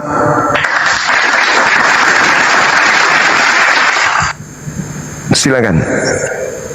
Oke, jadi tadi kan Bang Juma tadi sudah bilang bahwa kitab, contoh misalnya seperti Lukas itu ditulis kayak Matius tadi di sekitar tahun 60-an, ya.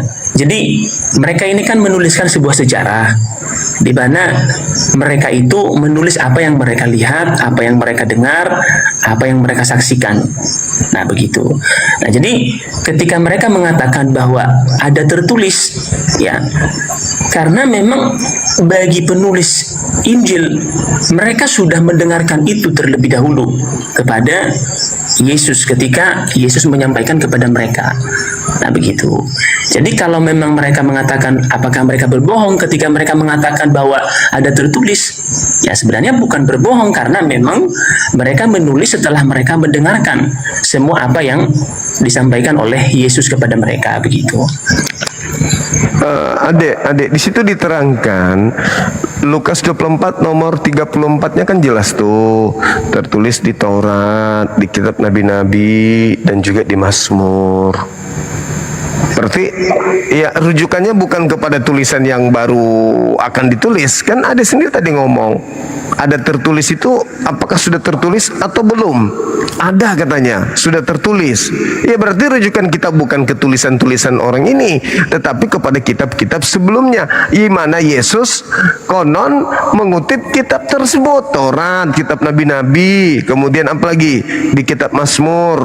Mana tertulis Mesias akan mati dan bangkit pada hari ketiga dan orang mati? Kalau nggak ada, ya Yesus harus kita bersihkan dong. Yesus bukan Yesus yang berkata seperti itu, tapi pengarangnya. Berarti si Lukas asisten Paulus ini pendusta, pembohong. Jangan dipaksakan untuk menjadi benar. Kalau memang pembohong, ya pembohong. Karena Al-Quran saya memang sudah mengatakan itu. Famailul lilladzina yaktubunal kitaba biaidihim summa yaquluna hadza min indillah. Itu Al-Quran saya mengatakan. Bahkan di atas sebelumnya dikatakan mereka hanya berangan-angan. Nah, kalau angan-angan berarti nggak ada fakta real, hanya angan-angan saja. Mereka nggak tahu menahu tentang kitab sebelumnya, hanya berangan-angan saja. Nah, sekarang kalau Al-Quran keliru, berarti pengarang Lukas bisa membuktikan bahwa memang ada tertulis di dalam Torah. Mana tertulis di Torah? Ada? Tidak ada, berarti pengarang pembohong. Ada tertulis di Taurat, dibuka Taurat ternyata nggak ada, ya pembohong.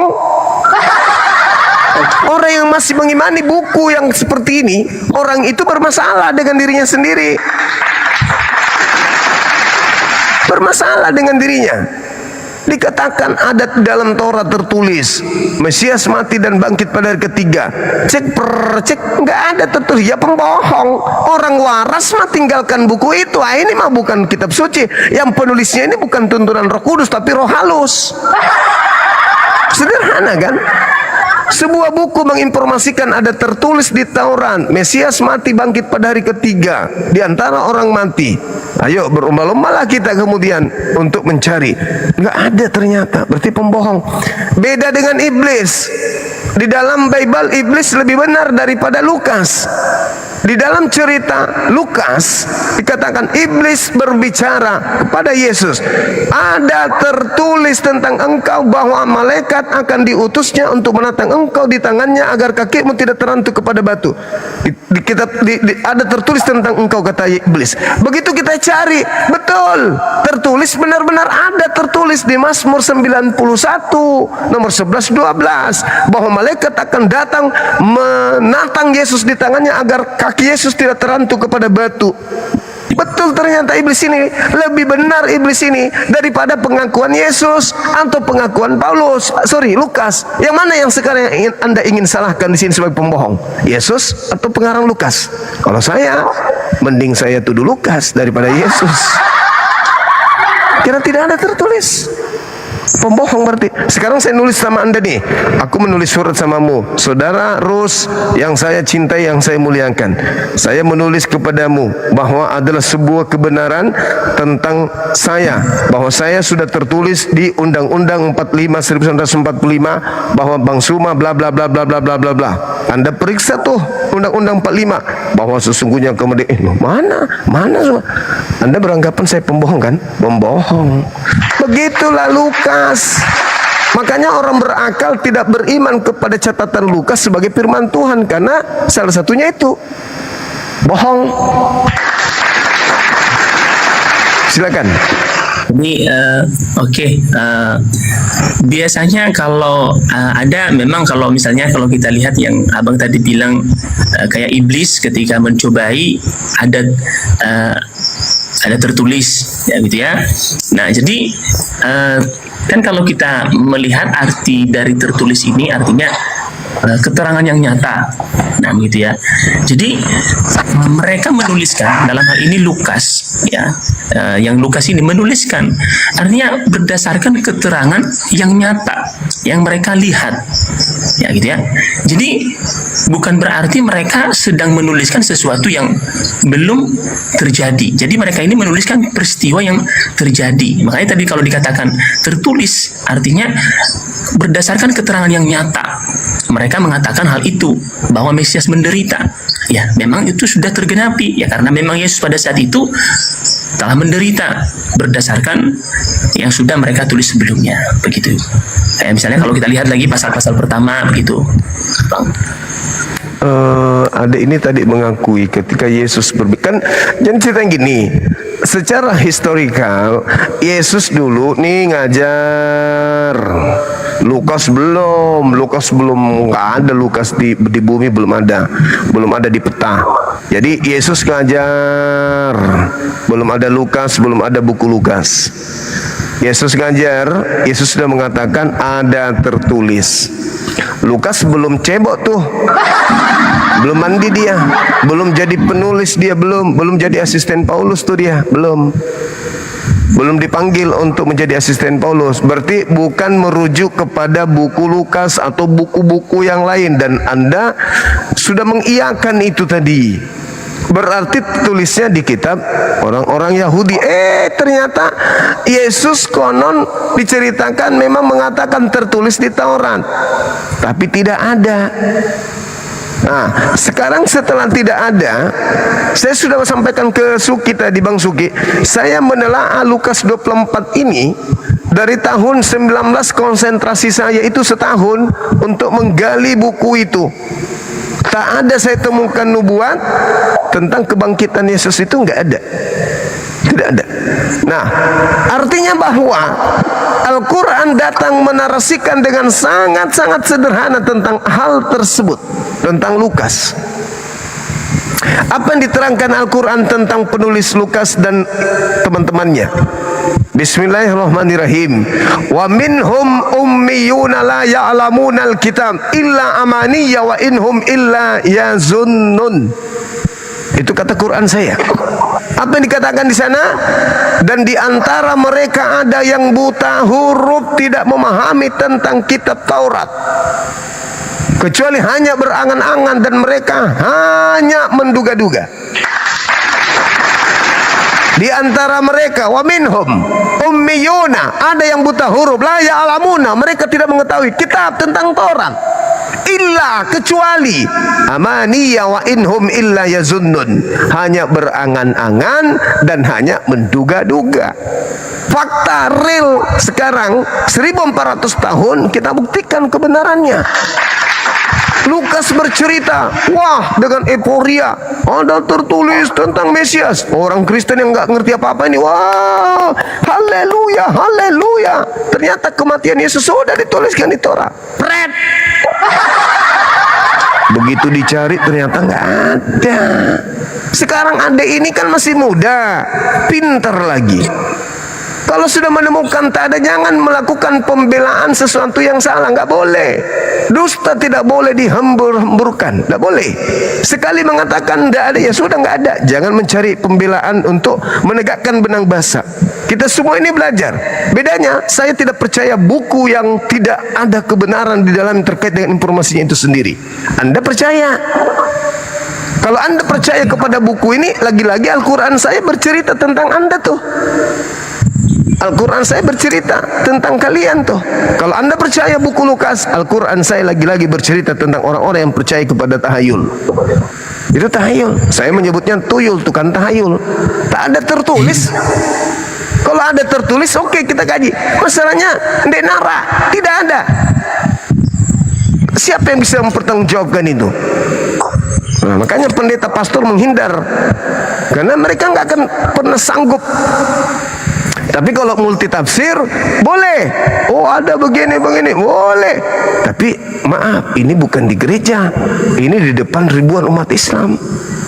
Umat Islam itu harus tertulis. Kalau dikatakan kita harus wajib melaksanakan zakat, mana dalil? Umat Islam itu begitu. Kita harus berpuasa, mana dalil? Itu umat Islam begitu. Harus berdasarkan dalil. Kalau tidak ada dalil, apapun bisa dilakukan manusia. Manusia itu makhluk yang paripurna. Jangankan kemudian makan makanan yang sudah disiapkan, aspal mentah dan aspal mendidih pun bisa ditelan oleh manusia. Maka supaya benar manusia itu harus ada dalil. Kalau tidak ada, yaitu tadi, anak orang pun bisa jadi Tuhan. Sekira begitu, adik. Oke, jadi pertanyaan saya berarti berdasarkan tadi yang ada di Lukas pasal 24 ayatnya yang ke-46 itu, bahwa Mesias harus menderita dan bangkit. Oke, kalau memang kita lihat dikatakan di situ ada tertulis. Nah, menurut Bang Juma berarti Abang tidak mempercayai bahwa Mesias itu menderita. Nah, begitu. Berarti Abang tidak mempercayai keterangan daripada Lukas ini yang mengatakan bahwa Mesias itu menderita dan bangkit pada hari yang ketiga. Berarti kira-kira kalau menurut Abang yang bangkit pada hari yang ketiga itu kira-kira siapa menurut Abang? Iblis. Pertanyaan yang bagus. Iblis alias manusia yang digunakan oleh iblis untuk menyesatkan manusia dalam nama Yesus. Kenapa saya bisa mengatakan itu? Yang pertama, Al-Quran surah Al-Ma'idah ayat 33. Yang disalib adalah orang yang membenci Allah, membenci Nabi Isa, membuat kerusakan di atas muka bumi. Dari Bible sendiri, pernyataan Yesusnya. Apa kata Yesus? Banyak pengucapan Yesus. Yang pertama, Yohanes 13 nomor 2. Yudas kerasukan iblis. Yang kedua, Yohanes 6 nomor 70. Iblis, Yudas adalah iblis. Yang ketiga, Lukas 4, Matius 4 nomor 6 nomor 7, nomor 8. Apa yang tertulis di sana? Iblis mengatakan, Yesus, kalau kau sembah aku, maka segala kuasa dan kemegahan dunia serta kerajaannya akan aku berikan kepadamu. Sebab aku iblis berkuasa memberikan kepada siapapun yang aku kehendaki. Yang keempat, Yesus berkata di dalam Lukas 22 nomor 4344. Apa yang dikatakan di sana?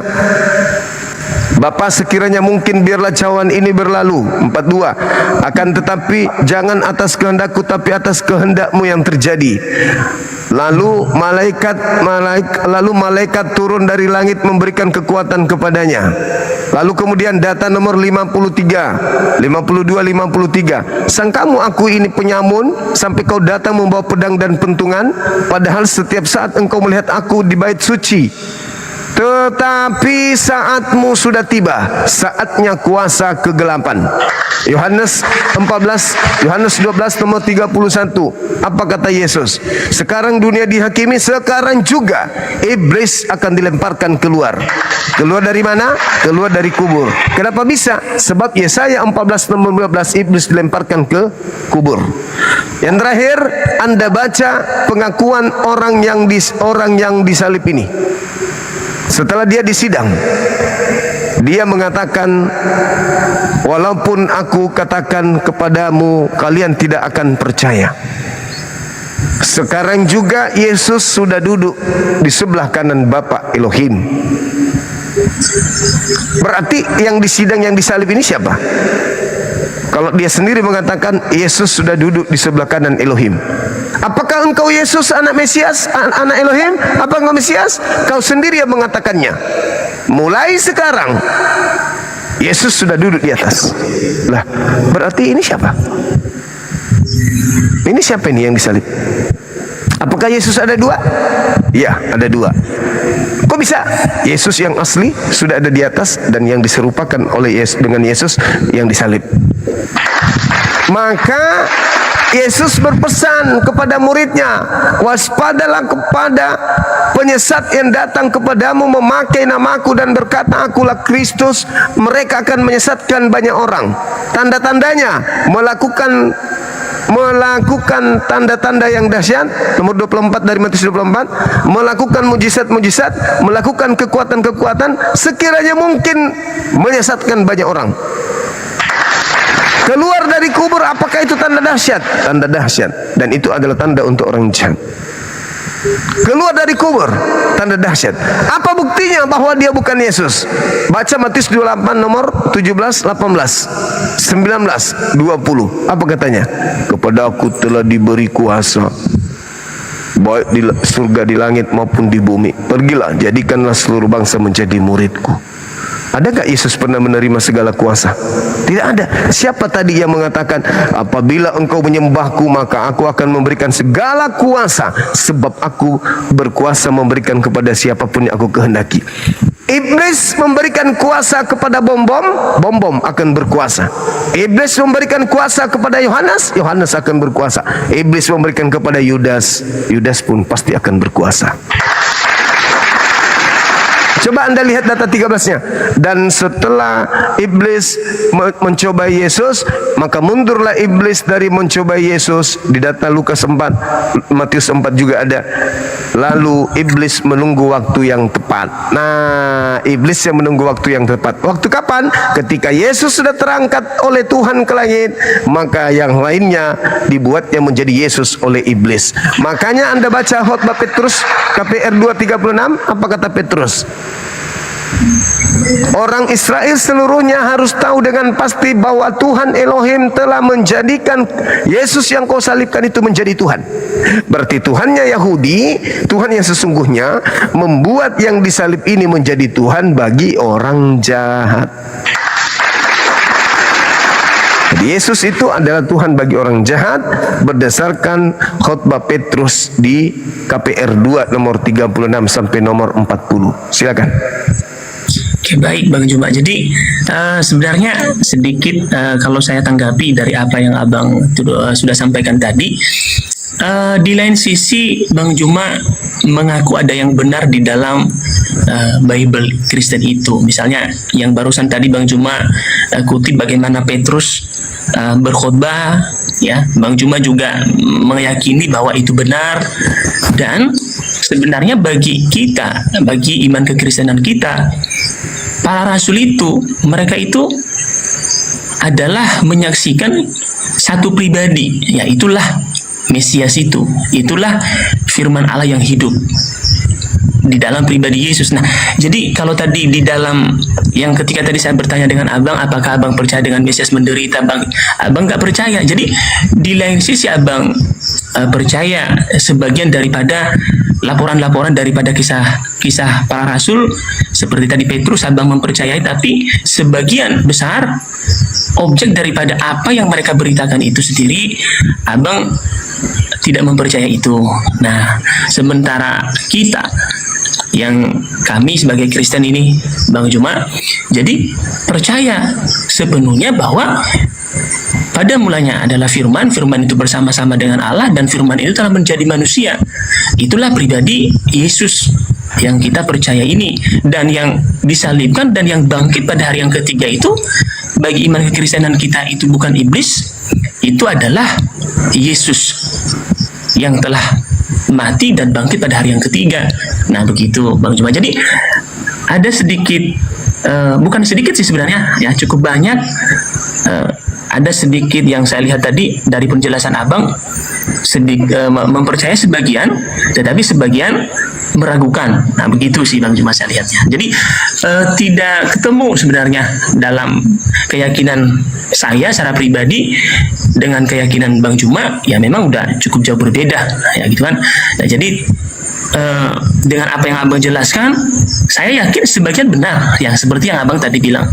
Namun kalau saya lihat juga ada yang banyak, kalau saya katakan itu meleset gitu Bang.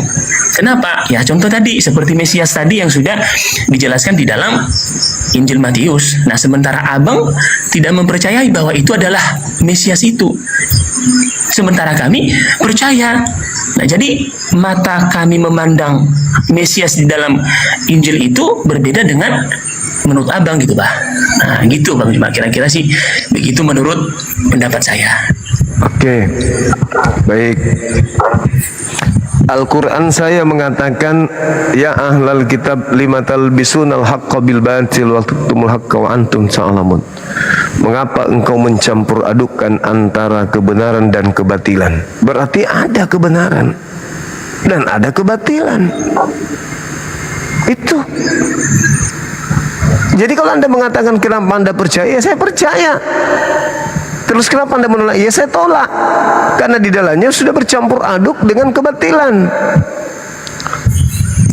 Itu.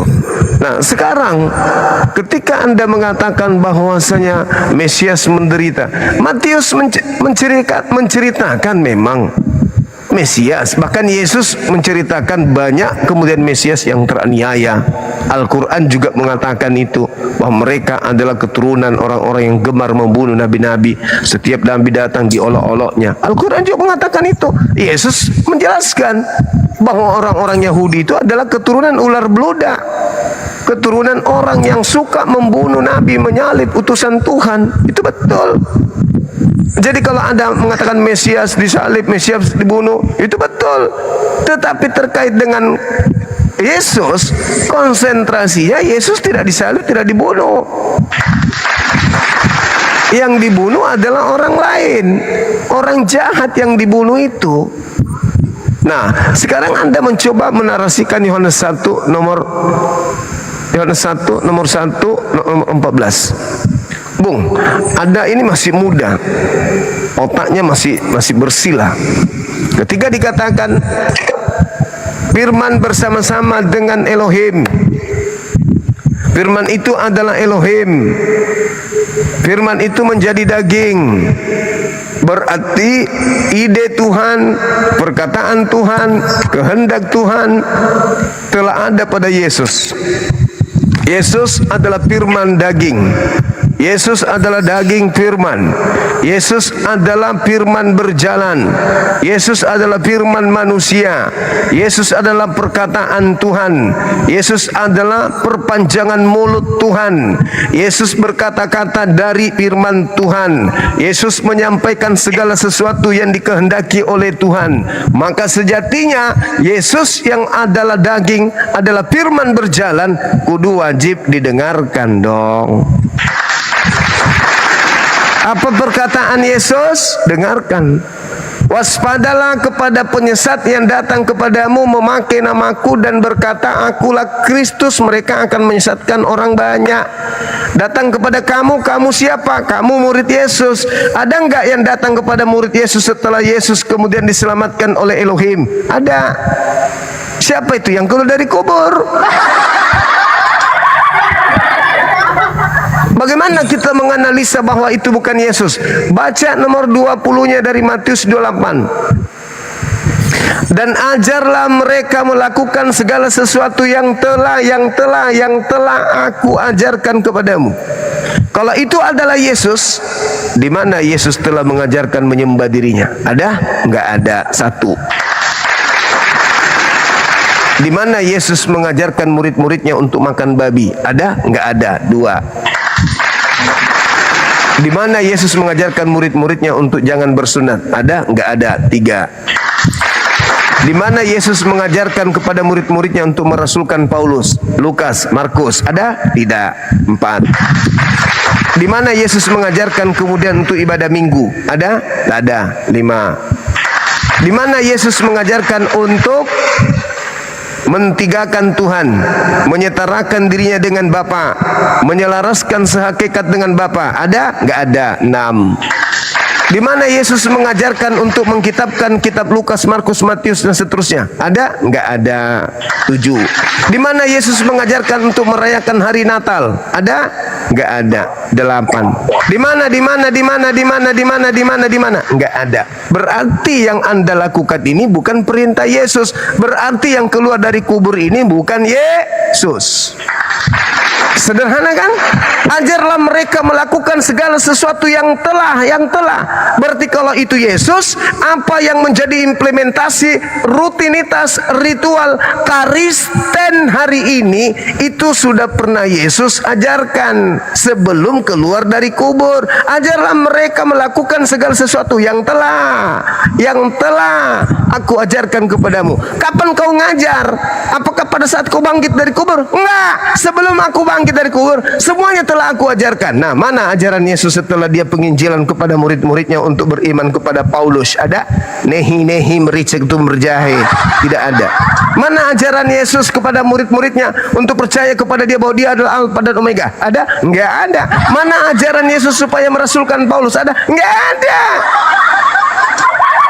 Berarti yang keluar dari kubur ini ya bukan. Contoh sederhananya, Adik.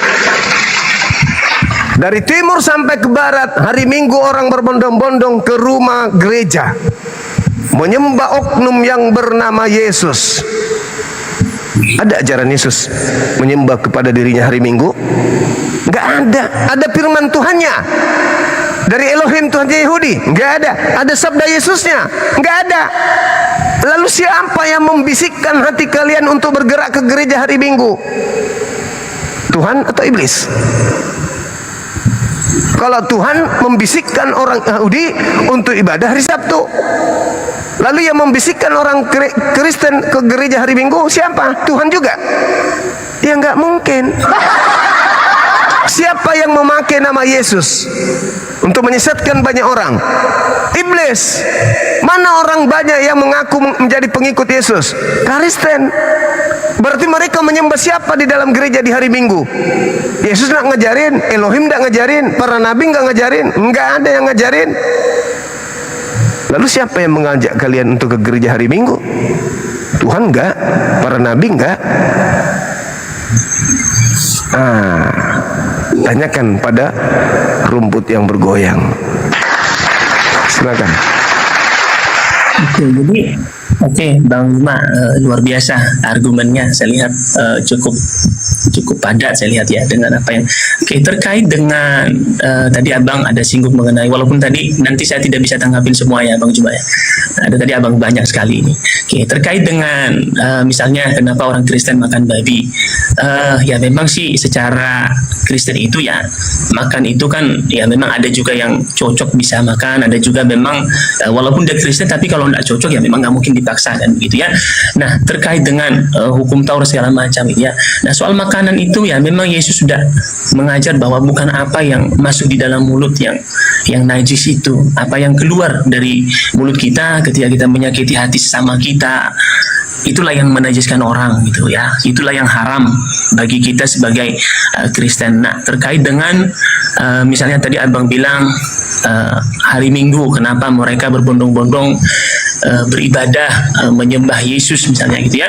Nah jadi bagi Kristen itu mereka beribadah di hari Minggu ya, yang pertama ya karena memang kita berdasarkan Injil pada pagi-pagi Minggu itu, jadi hari Minggu Yesus itu bangkit dari kematian. Nah itulah sebabnya mengapa sekarang ini Kristen beribadahnya hari Minggu. Tapi bukan berarti kita tidak bisa ibadah di hari-hari biasa. Artinya ibadah itu kan bakti kita kepada Tuhan. Kita berbakti kepada Tuhan sebenarnya tidak tergantung hanya pada hari-hari tertentu.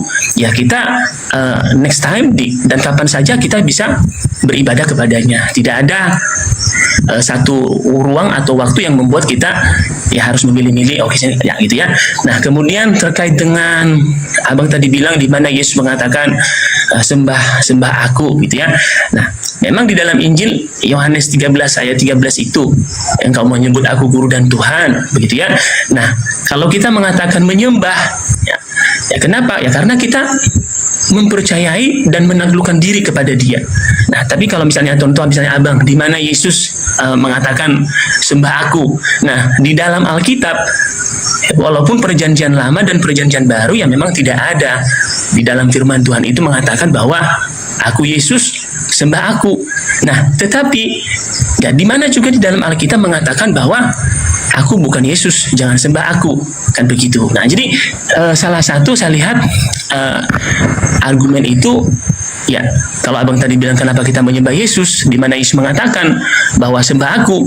Nah, itu tadi kalau saya juga misalnya contoh tanya dengan abang lah misalnya kan, di mana Yesus mengatakan di dalam Injil itu aku bukan Mesias, jangan sembah aku, kan begitu, kan tidak ada juga. Nah, begitu kira-kira tanggapan saya begitu, Bang Cuma. Ya, baik. Jadi kalau Anda menunggu ungkapan Yesus jangan menyembah aku, ya harus ada yang mempertuhankan Dia dulu dong. Kan tak ada yang mempertuhankan Yesus pada saat itu. Orang-orang Yahudi semacam murid-muridnya Pilatus, Simon, Petrus, Andreas, Yakobus, mana ada dia meninggalkan menyembah Elohim. Mereka menghormat kagum kepada Yesus, proskeneo dalam bahasa Yunani, iya betul. Kalau Anda menunggu ucapan jangan kau sembahku, ya kudu harus ada mempertuhankan Dia dulu lah. Berarti Yesus itu sapam. Berarti Yesus itu adalah seorang Polri. Dia adalah TNI berarti. Karena dia tidak pernah mengatakan aku bukan TNI, aku bukan security. Yesus berbicara berdasarkan konteks pada zaman itu. Coba Anda pada zaman hidupnya Yesus, lalu Anda bikin gereja, lalu Anda nyembah Yesus, kalau tidak datang Yesus meluluhlantakkan gereja Anda itu. Coba aja. Andai saja Yesus hidup pada zaman itu, terus ada Kristen membuat patungnya, membuat tempat ibadah mengatasnamakan Yesus, oh Yesus Tuhan kami. Oh, Yesus datang meratakan tempat ibadah kalian itu. Yesus mana ada mau dituhankan. Hidup kekal itu adalah mereka mengenal Engkau satu-satunya, sici, bukan loro, bukan telu, bukan sici-sicinya, satu-satunya. Kalau satu-satunya itu enggak dua, enggak tiga. Itu, dan mengenal Yesus yang kau utus. Boleh dong saya mengatakan, oh Yesus itu security loh, dia adalah pilot. Mana buktinya? Tunjukkan kalau Yesus mengatakan aku bukan pilot. Mana buktinya kalau Yesus itu bukan algojo, Yesus itu tukang tinju. Mana judul, mana dia pengakuannya aku bukan guru tinjunya Mike Tyson. Nah, mana nggak ada kan? Nggak ada. Boleh dong saya mengklaim Yesus itu guru tinju? Nggak bisa begitu. Yesus mengatakan, jika engkau percaya kepadaku, kau akan melakukan segala pekerjaan yang aku juga kerjakan. Yohanes 12 nomor 12, Yohanes 12 nomor 21, Yohanes 14 nomor 12, Yohanes 14 nomor 21. Apa kata dia? Barang siapa yang memegang perkataanku dan melakukannya, dia mengasihi aku. Mana perkataan Yesus untuk ibadah minggu? Makan babi. Kalau Anda mengatakan yang masuk menajis, bukan yang menajiskan yang masuk ke dalam mulut, berarti narkoba bisa masuk, kencing onta bisa masuk, tai orang bisa masuk berarti. Anda harus memahami Matius 15, Matius 12 itu bukan berbicara mengenai babi, bukan. Itu berbicara mengenai cuci tangan atau tidak cuci tangan. Karena Kristen ini pemakan babi, maka dimaknainya, wah babi nih boleh masuk ke dalam mulut nih, sekalian aja masukkan kresek kaki. Gak ada menghalalkan babi situ, gak ada. Kenapa Tuhan mengharamkan babi? Karena makanan itu mempengaruhi karakter. Babi itu makan segala-galanya, apapun bahkan nya sendiri dimakannya. Orang yang makan makanan yang seperti ini mempengaruhi karakternya sehingga anak orang pun dianggap Tuhan. Bahkan orang yang keluar dari kubur yang orang normal, termasuk murid Yesus menganggapnya hantu, orang yang makan ini dianggapnya Tuhan. Coba Anda baca dalam Lukas 24 nomor 37. Murid-muridnya kaget dan ketakutan sebab mengira melihat hantu. Anda orang Kristen begitu melihat ada orang keluar dari kubur, hore, Tuhan keluar dari kubur, hore. Kalau orang waras lari, wah ada hantu keluar dari kubur, hantu. Kenapa bisa demikian? Ya karena karakter. Coba lihat karakter, mohon maaf, orang-orang dilarang makan babi ini. Ada nggak mereka sembarangan menyembah yang bukan Tuhan? Enggak. Orang Yahudi ada nggak menyembah kepada orang yang keluar dari kubur? Nggak ada. Sebinatang-binatangnya seperti kucing, nggak ada kucing makan taiknya, nggak ada. Nggak ada. Semonyet-monyetnya monyet, sekera-keranya monyet, kerah, tidak ada kemudian kerah memakan kotorannya sendiri. Sebom-bom-bomnya bom-bom. Tapi kalau babi, Bung, kalau dia lapar, dia ngeden supaya keluar nya, habis itu supaya dia makan, supaya dia kenyang. Itu babi. Nah, apa maksudnya ini? Babi itu apapun yang penting mengenyangkan perutnya, itulah yang dia sembah. Makanya ketika ada orang yang lebih mengutamakan perut, dikasih pilih Islam Kristen. Wah, kalau di Islam tidak boleh makan ini, nggak boleh makan itu. Tapi kalau di Kristen, kita harus masuk Kristen deh. Di Kristen bebas makan apa saja. Itu karakter apa itu? Yang suka makan segalanya. Karakter apa itu, Bang? Pikirlah itu. Sehingga bukan hanya makanan, Tuhan pun tidak difilter. Pokoknya saya dosa diampuni, saya dosa ditebus, saya masuk surga, saya bukan lagi hamba Tuhan, saya anak-anak Tuhan. Masuk ke situ. Makanya apa? Anda masih muda, aku bilang Anda cerdas, Anda gagah, Anda bisa membaca, Anda tidak menemukan adanya nubuatan. Apakah itu ngefek? Tidak.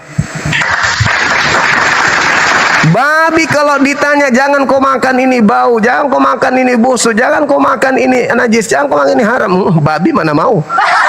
Makanya Yesus dalam Matius 7 nomor 6 apa katanya? Jangan kau berikan mutiara kepada babi, jangan kau berikan barang yang kudus kepada babi, jangan kepada anjing, jangan kau berikan mutiara kepada babi. Kenapa? Akan diinjak-injak. Percuma aja disampaikan kebenaran itu, masuk di sini, keluar di sini. Nggak ngepek di dalam kita begini. Contoh ya, seperti Suki tadi, saya sudah menjelaskan. Besok muncul lagi tuh berdebat, nggak berubah-berubah, percuma. Tapi kalau orang yang menghargai firman Tuhan, menghargai kemudian keselamatan dia, menghargai kemudian akal sehatnya, ketika dia menemukan sebuah kesalahan di hadapannya, meskipun itu di dalam buku yang mereka imani, maka mereka akan muncul kehati-hatian. Bahaya ini. Tapi kalau karakter yang saya katakan tadi, nggak peduli. Ada salah loh, GP yang penting saya kenyang. Nah, sekarang saya ingin sabar. Saya ingin tahu dari kesimpulan kita berdiskusi, adik. Apakah Anda sama seperti saya tidak menemukan adanya nubuatan di dalam Taurat, Mesias bangkit pada hari ketiga, mati dan bangkit pada hari ketiga di antara orang mati? Apakah Anda dan saya sama-sama tidak menemukan data itu? Ya atau ya?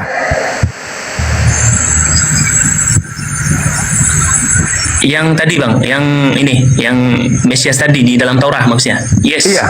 Apakah Anda menemukan atau tidak menemukan adanya Mesias mati dan bangkit pada hari ketiga? Ada atau tidak ada? Anda temukan atau Anda tidak temukan data itu? Coba tadi ini ya, Bang ya. Tadi saya konfirmasi dulu. Di dalam tadi Matius itu pun Abang kan tidak percaya bahwa itu Mesias ya. Tadi kan kita sudah ini ya. Abang tidak percaya sementara saya percaya. Sabar ya. dulu. Sabar dulu, adik. Ada tertulis, saya ulang lagi dari pertama. Ada tertulis. Pertanyaan saya, ketika Yesus mengatakan itu ada tertulis, apakah sudah tertulis atau belum tertulis?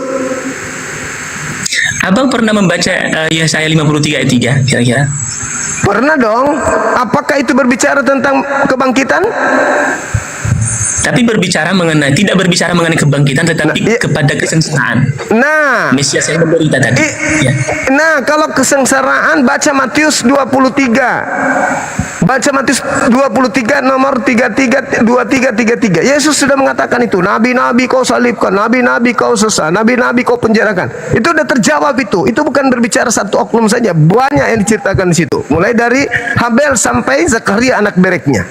Itu saya tidak tolak. Sekarang yang saya pertanyakan adalah, apakah Anda pernah membaca di dalam kitab perjanjian lama milik Yahudi ada Mesias mati dan bangkit pada hari ketiga? Tidak. Tidak ada. Apakah Anda masih percaya buku Lukas ini firman Tuhan?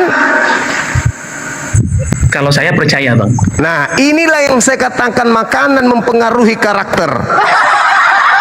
Apa bedanya Anda dengan babi? Maaf. Ya. Dengan hormat. Ya, Apa Bang, bedanya Anda dengan babi? Oke. Jadi kalau tadi Abang bilang ini ya tadi ya mengenai Abang. Makanya Abang Yesus tidak memberikan barang kudus kepada babi dan anjing, karena hanya akan diinjak-injaknya. Anda melihat kebenaran, EGP, makanya apa namanya? Tidak tertulis. Anda percaya? Ya papi. Oke. Sudah dibilang bau busuk, ini tai orang, ini tai sapi. Bahkan apa kata babinya? Jangankan tai lo, tai gue aja gue makan.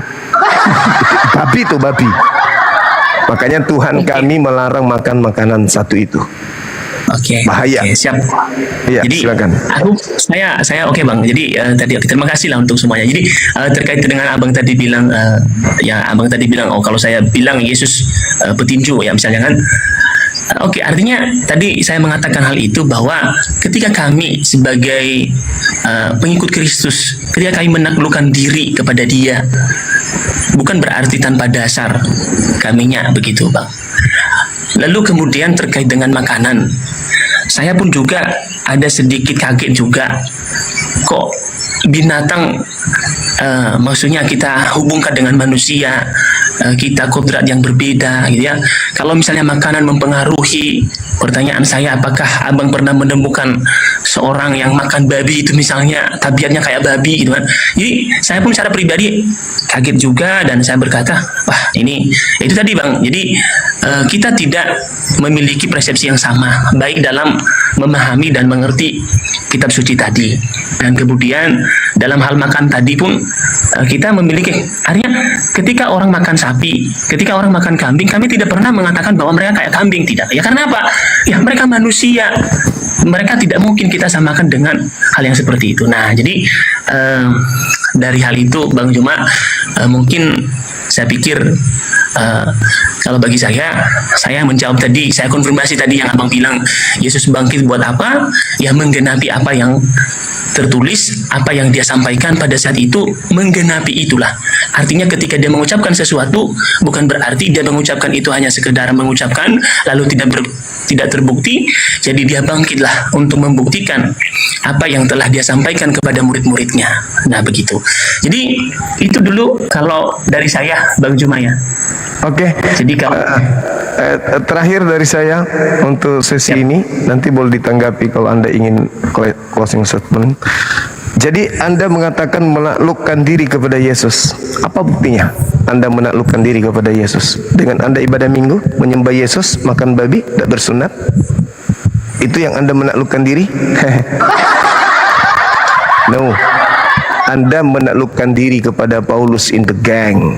Kalau Anda menaklukkan diri kepada Yesus, Anda akan cungkil mata, potong tangan. Ketika Anda melihat wanita dan mengingini dalam hati Anda, potong tangan, cungkil mata. Gak ada itu. Yesusnya mengatakan di dalam pengakuannya dia sendiri, Yohanes 10 nomor 27, aku mengenal muridku, muridku mengenal aku, mereka mendengarkan suaraku.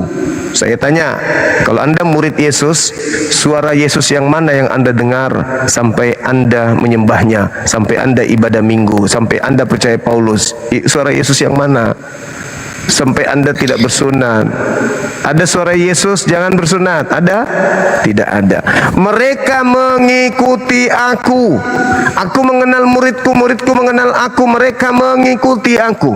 Aku ke sinagoge, muridku ikut ke. Aku bersunat, muridku mengikuti aku Aku sabat, muridku mengikuti Aku menyembah Elohim, muridku menyembah itu. Mengikuti aku. Itu yang pertama. Yang kedua, adik, Anda mengatakan saya kaget, saya baru mendengarkan ada orang dipengaruhi oleh karakternya makanannya. Lalu bagaimana dengan orang yang makan sapi? Nah, saya jelaskan sama Anda. Apakah sapi makan taiknya? Enggak. Apakah sapi makan tai orang? Enggak. Apakah sapi makan tai babi? Enggak.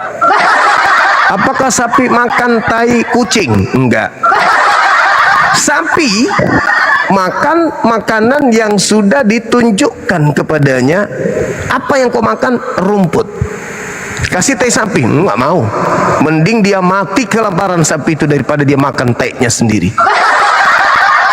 Itu makanannya orang Islam tuh. Lurus makanannya.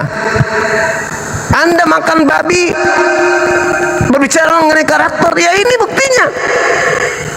Anda tadi tidak menemukan adanya nubuat tentang Mesias bangkit dari kubur pada hari ketiga di antara orang mati di Taurat. Sorry. Tapi Anda masih percaya? Ya, karakter apa itu? Taimu itu jangan kau makan. EGP. Yang penting gue kenyang. Ku bilang sama adek ini, babi kalau sedang lapar, ngeden dia supaya keluar taiknya. Untuk apa? Supaya dia makan lagi. Itu karakter, makanya Tuhan melarang. Imamat 11:7, jangan kau makan babi. Nah, tame itu bagimu, najis, haram itu bagimu. Jangan. Ada hikmah di balik itu. Kan mempengaruhi karakter. Kalau Anda mengatakan, berarti kau makan ikan.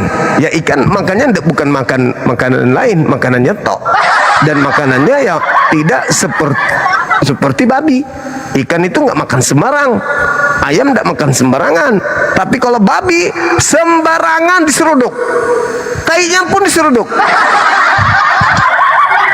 Ya wajar kalau Anda, ya bukan Tuhan juga disembah. Bukan hari ibadah yang benar juga digunakan. Bukan aturan juga dipakai. Ya namanya karakter. Maaf nih, maaf sekali lagi. Inilah kita buktikan hari ini, malam ini kepada saudara. Anda menemukan tidak ada apa yang diterangkan Lukas. Jelas kalau tidak ada berarti dia pembohong. Apakah Anda masih beriman kepada Lukas? Masih. Berarti apa bedanya dengan yang tadi yang kubilang? Apa bedanya? Sekira begitu, Bung.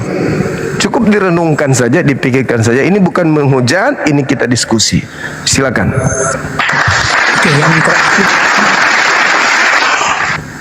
Oke, yang terakhir tadi Abang tadi berkata bahwa bagaimana menaklukkan diri kepada Kristus. Saya secara pribadi menaati ketika Yesus mengatakan kasihilah Tuhan Allahmu dengan segenap hati, dengan segenap akal budi, dengan segala kekuatan. Kami mengasihi Tuhan dan menjaga dan menaati perintahnya dalam kehidupan saya secara pribadi. Dan Yesus mengatakan, tolong tunjukkan, lanjutkan lagi menjelaskan.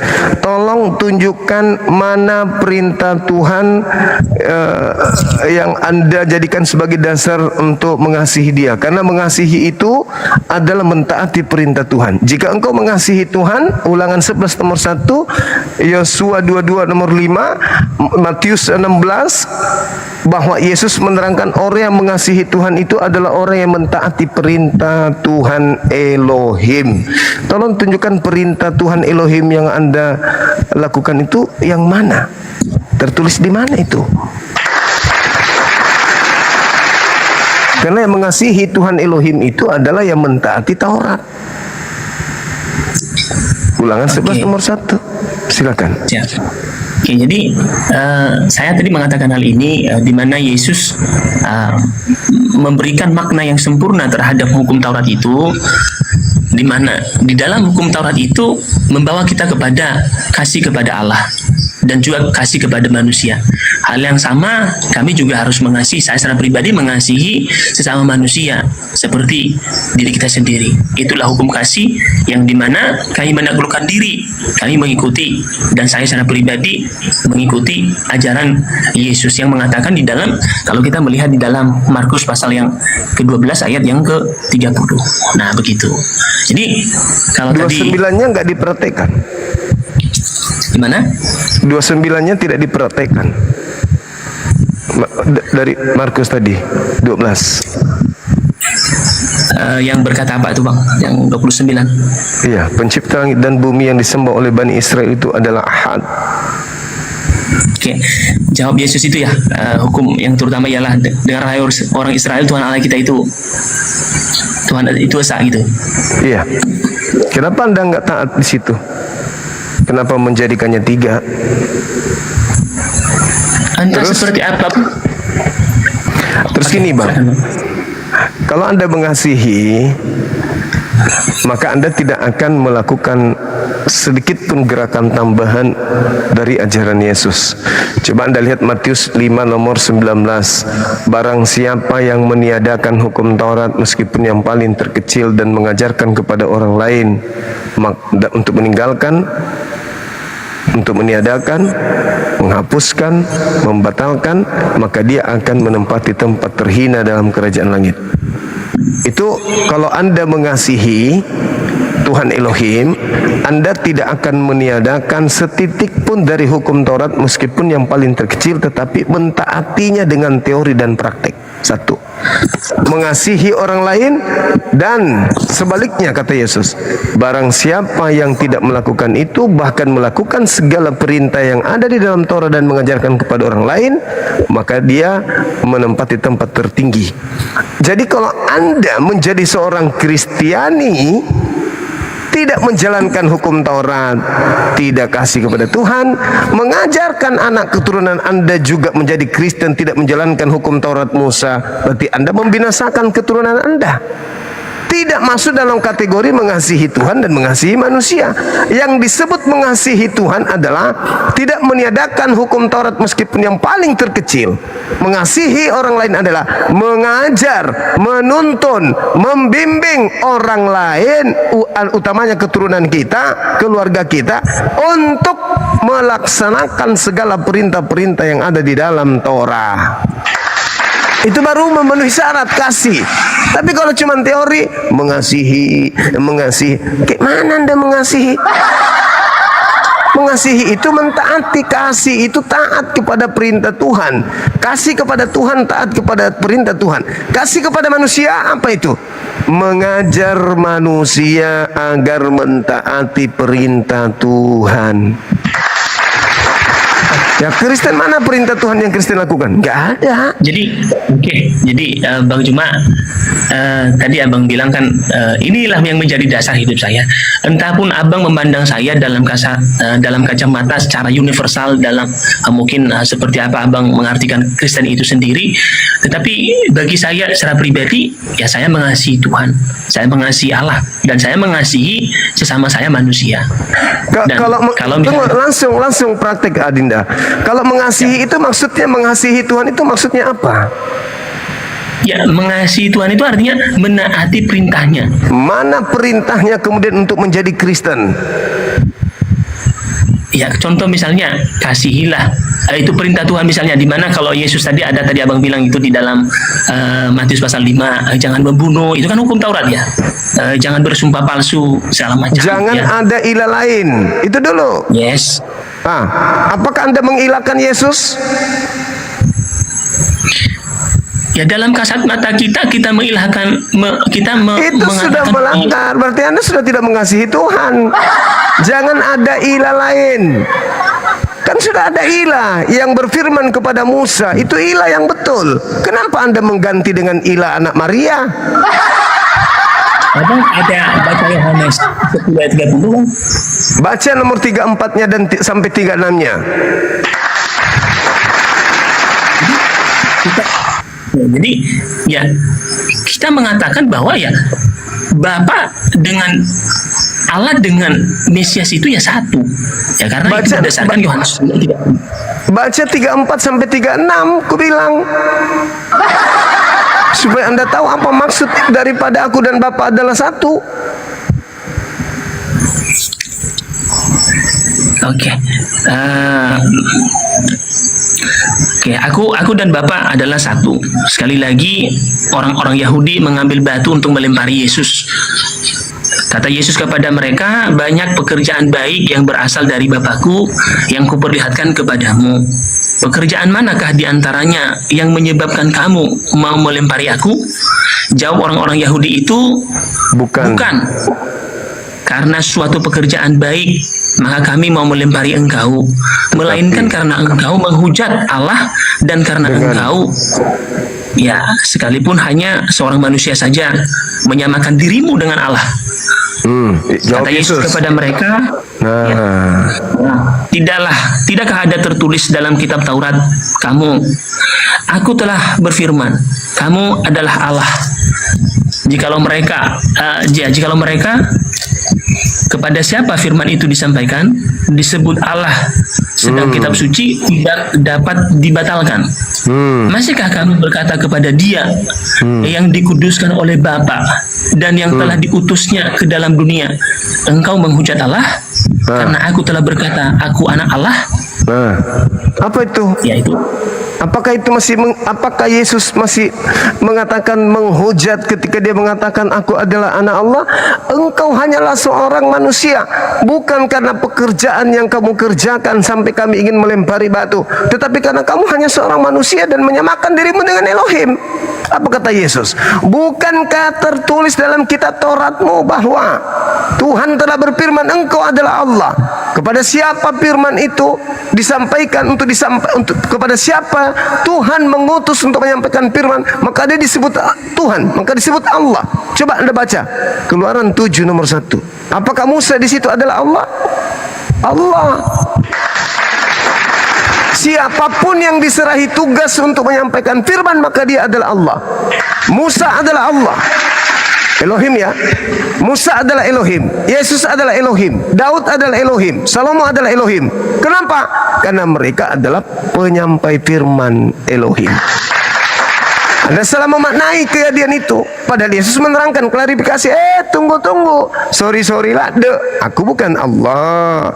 Tetapi tolong baca dulu di Tauratmu, bos, bahwa di situ dia tulis siapapun yang diserahi tugas oleh Allah untuk menyampaikan firman Allah, maka dia boleh berkata Allah. Al-Quran surat Taha ayat 14, apa kata Musa? Innani anallah. Kata Musa apa? Sesungguhnya aku ini adalah Allah. La ilaha illa ana. Apa kata Musa? Tidak ada Tuhan selain aku. Apakah Musa Tuhan? Tidak. Musa hanya menyampaikan firman.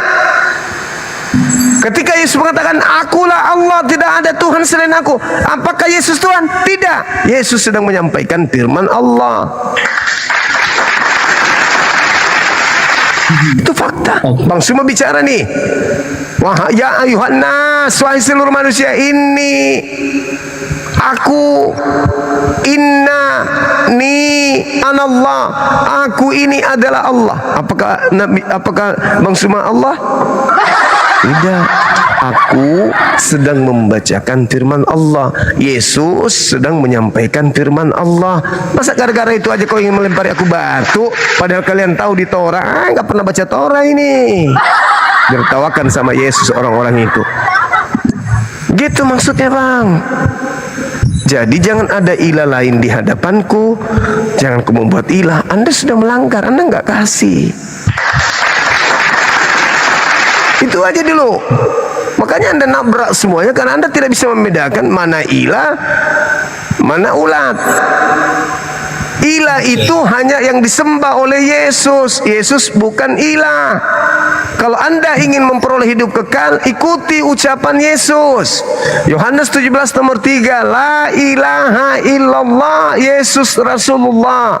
Hidup kekal itu adalah mereka mengenal Engkau, satu-satunya Tuhan yang benar, dan mengenal Yesus yang Engkau utus. Titik. Itu baru kasih. Di luar itu kaset rusak. Nah, silakan. Siap. Jadi ya itu tadi Bang Juma, kembali lagi tadi yang sudah saya bilang ya. Contoh misalnya kalau ada ayat itu abang percaya, sementara Mesias yang menderita yang bangkit itu abang tidak percaya. Jadi kalau saya katakan itu tadi kesulitan kita untuk bisa bertemu di satu titik tadi. Ya karena memang di lain sisi abang percaya di sebagian daripada Injil itu, tapi untuk semuanya tidak. Jadi itulah yang membuat kita, contoh tadi dalam di dalam Yohanes 10 ayat 30 tadi, aku dan Bapa satu. Ya, kami menyembah Allah yang satu. Ya karena Yesus mengatakan aku dan Bapa satu. Anda baca di dalam Yohanes 8 nomor 16, 17, 18. Aku dan Bapa adalah dua. Anda baca Yohanes 8 nomor 29, aku dan Bapa adalah dua. Itu dalil. Aku dan Bapa adalah satu. Saya sudah jawab, Yesus sudah jawab. Maksudnya apa? Anda tolak. Itulah makanan mempengaruhi karakter. Nabrak sana, nabrak sini. Terus Anda mengatakan, kenapa Anda percaya? Saya sedang menegakkan ajaran Yesus. Yang saya hancurkan tadi di Lukas itu adalah Lukas. Ini saya tegakkan ajaran Yesusnya. Saya katakan Yesus bukan pembohong, dia manusia suci. Maka yang berbohong dan berdusta dan menyesatkan di dalam buku Lukas 24 nomor 36, ya Lukas, pengarang bebas, penipu. Yesus enggak.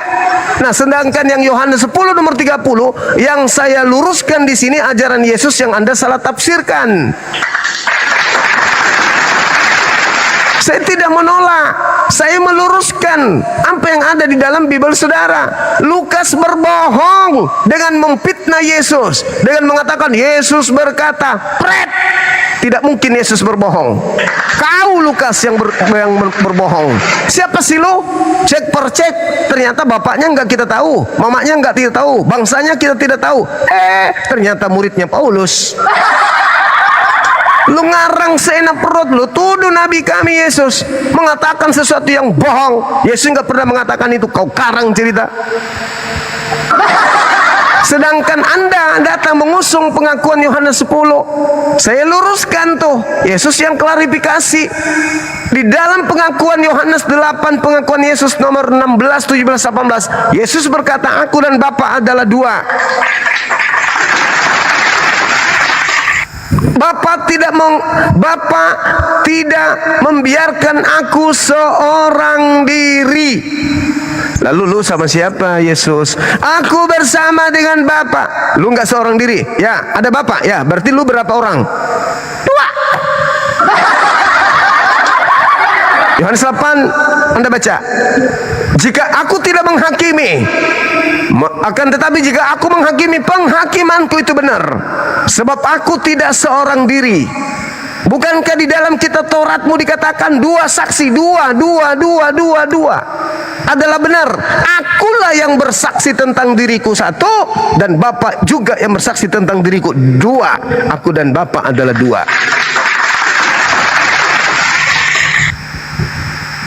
Sudah? Hati-hati karakter. Oke, jangan nak berat dalil. Silakan.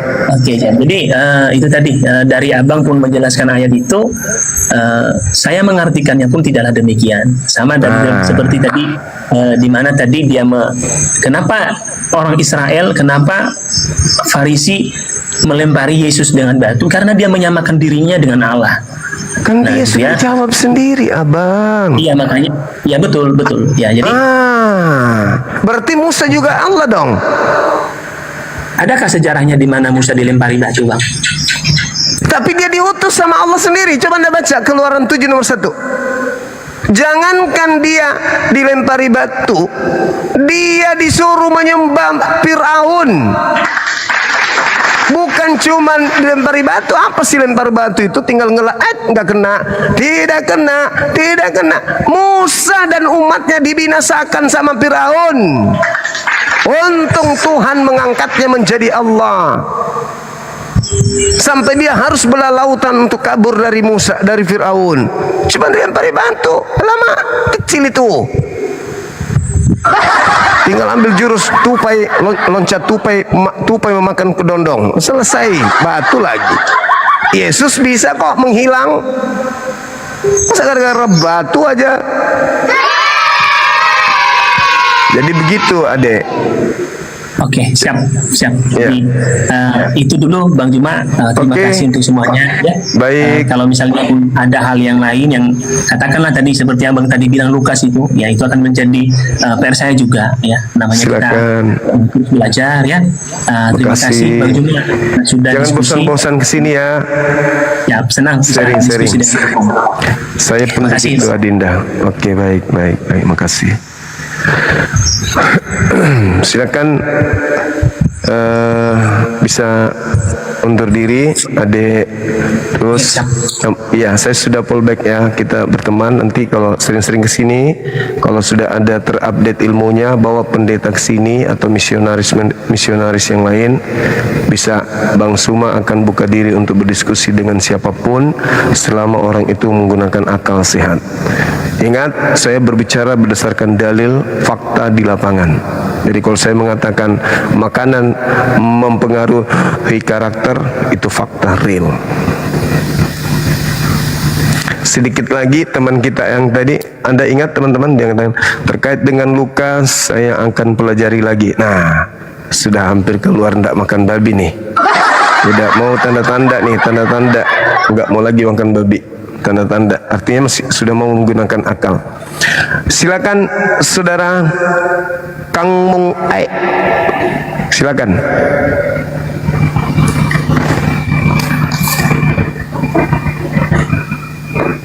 Halo. Halo. Halo. Oke, tidur dia tidur. Abang kita ini tidur.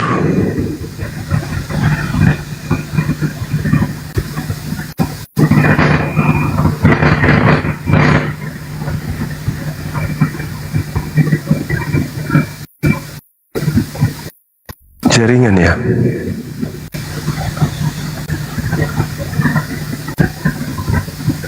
Kok nggak bisa naik ya? Aku sudah menekan 4-5 orang, kok nggak mau ya? Oke. Kang Mung, saya lemparkan ke kamar mandi ya. Bismillah. Ke puskesmas kalau benjol kepalanya. Halo, semangat malam. Halo, selamat malam. Buka karemanya. Oh ya, sebentar Silakan. ya Bang, bisa? Oke. Kalau tidak buka nggak apa-apa kah? Harus buka. Di sini diskusinya buka kamera. Waduh, banyak penonton ini malu lah. Nggak apa-apa. Malu lihat muka Bang. Kalau kita mengajarkan kebenaran, tidak ada malu. Pikul salib. Silakan. Sebentar ya, saya pakai ini dulu. Pakai kacamata dulu. Wis, mantap kali. Silakan. Silakan. Penasaran sih sedikit sebenarnya. Sedikit saja sih penasaran. Cuman malu sih mau buka kamera ini Bang, cuma bisakah? Buka aja, saudaraku. Apa-apa. Saya yang jelek ini aja Ini buka. guys, 10 juta lebih orang ini. Nggak apa-apa.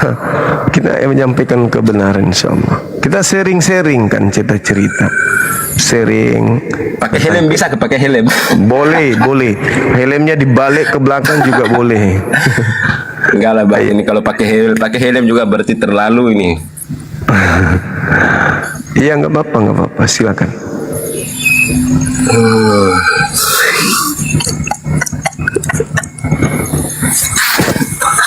Saya yang jelek rupa aja buka kamera Bang. Apalagi ada abang ini orang ganteng pasti.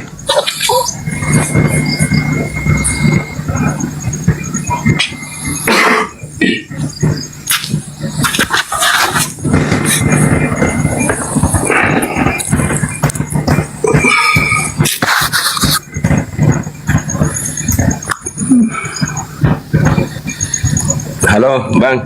Siap. Apa ya? Enggak jadilah, biarlah turun. Besok malam. Baik, baik Bang, baik. Makasih ya.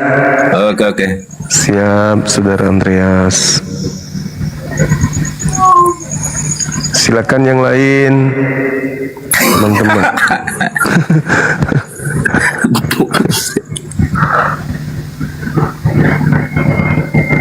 Silakan teman-teman yang lain, silakan. Andreas belum percaya diri buka kamera.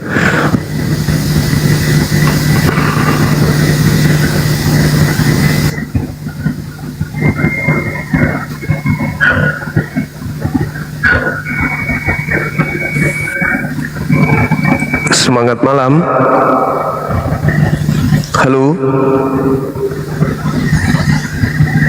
Oke.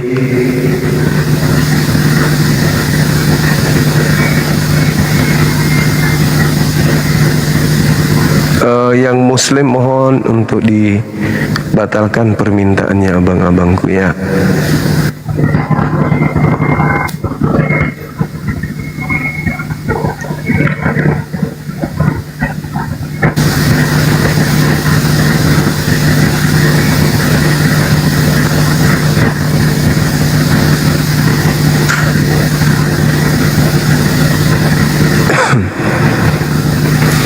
Banyak permintaan, yang mana yang non muslim?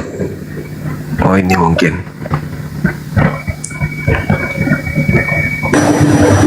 Halo, semangat malam. Aku Muslim, Bang. Oke, thank you. Salam kenal abang. Saya Palupu. Solat tak diomai, kan dia bobok lek. Solat tak lek, sampul lek, kan dia kapurung. Mantap. Wijat tolu. Oke, makasih saudara. Turun yang bos, Pak. Siap. Kasih teman-teman keluarga saya. Halo, semangat malam. Halo Yanti. Ini kan malam, besok baru Yanto. Yanti.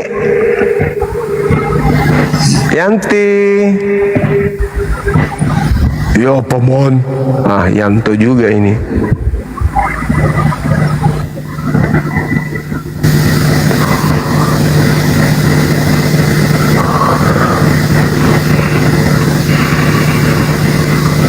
Non-muslim. Ini bagus kumisnya bang ini. Lebat, bisa jadi payung. Anti petir. Kumis anti petir. Halo, selamat malam. Halo. Oi.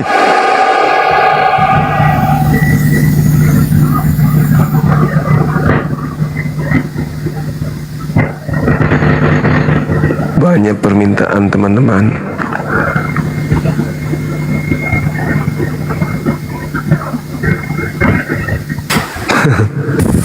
Halo, selamat malam. Selamat malam Bapakku, selamat pagi. Monggo buka kameranya dulu Mas. Silakan. Katolik. Fans Anda Pak Lukman. Oh, Masya Allah, makasih. Assalamualaikum. Waalaikumsalam warahmatullahi wabarakatuh. Oh ya, Lubis itu memang banyak mayoritas Islam memang.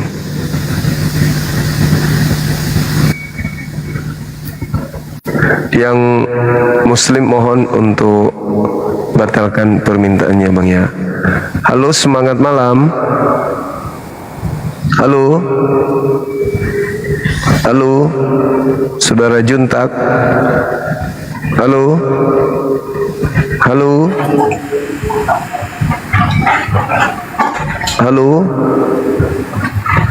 Ini kenapa ngetik Mikana semua di bawah ini? Kangen sama Mikana. Suruh ke sini. Halo, semangat malam.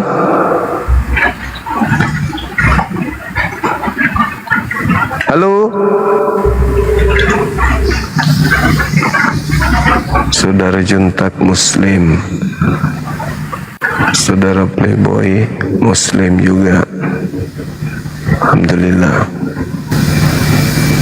Silakan teman-teman yang non-muslim ajukan permintaan.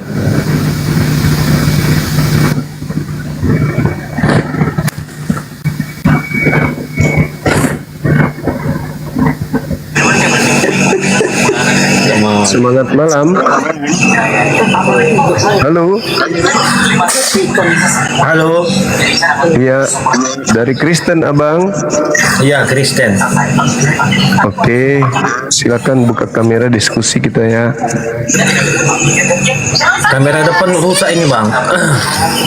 Yang kamera belakangnya aja. Susah lah, nggak nampak. Gak apa-apa bang, gak apa-apa. Kami rela dan ikhlas kok. Silakan. Gak usah lah bang, lain kali aja lah bang. Tunggu bagus kameranya bang ya. Oke, saudaraku Mufti. Silakan non-muslim yang lain yang kameranya bagus.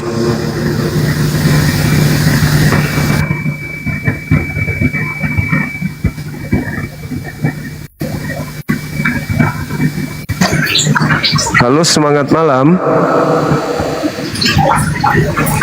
Halo. Assalamualaikum warahmatullahi wabarakatuh. Waalaikumsalam warahmatullahi wabarakatuh. Salam kenal aja bang, dari Bogor. Siap. Saya muslim bang. Makasih ya bang. Siap. Assalamualaikum. Waalaikumsalam warahmatullahi wabarakatuh. Halo, assalamualaikum bang, dari Madura. Salam. Iya, Madura ngefan banget sama sampean bang. kasih. Tegas di jalan Allah. Lanjut bang, lanjut bang. Lanjut Kasih. bang, semoga sukses dunia akhirat bang. Amin, amin. Kapan ke Madura bang? Belum ada jadwal abangku. Kita saudara bang, seiman. Siap. Makasih. Bang Edis di Rujak bang, di Rujak Cingur Madura bang. Iya. Oke, kita naikkan yang non muslim bang ya. Yuk, moga. Assalamualaikum. Waalaikumsalam warahmatullahi wabarakatuh.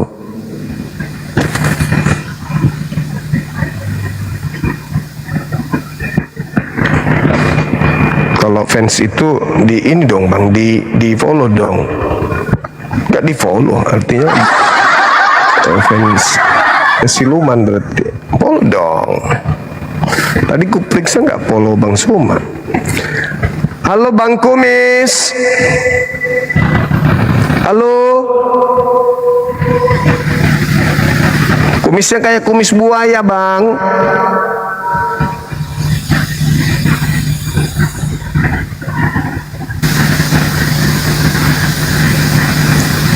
Ayo teman-teman, kita diskusi. Mari.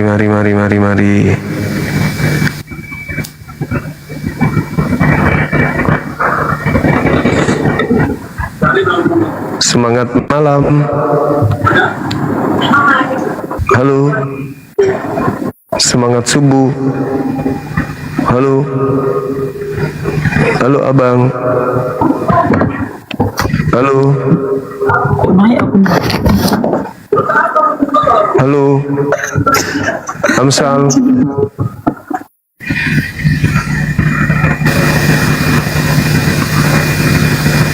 Mohon multi dibatalin teman-teman. Multinya dibatalkan. Kiranya mengerti bahasa Indonesia. Banyak kali bah. Halo, semangat malam. Semangat malam. Selamat malam. Halo, Katolik halo bang. Protestan. Katolik Protestan. Katolik Protestan. Abang lupa juga sama aku muslim. Abang yang lupa kalau ini Komal diskusi bukan aku. Ngapain pula aku ingat abang? Ini Komal diskusi. Masa tiap diskusi abang harus naik perkenalkan diri? Aku dari Aceh. Aku ngefans abang. Aku dari Manado. Aku pengen abang. Masa kayak gitu harus tiap malam dinaikkan? Udah tahu pun. Halo, semangat malam. Halo abang. Tiap hari mau perkenalkan diri dari Aceh, dari Aceh.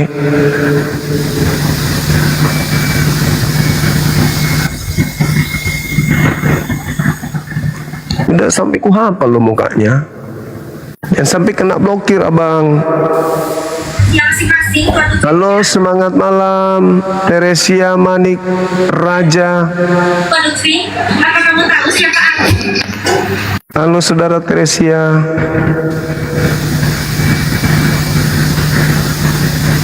Masa tiap malam harus perkenalkan diri bang.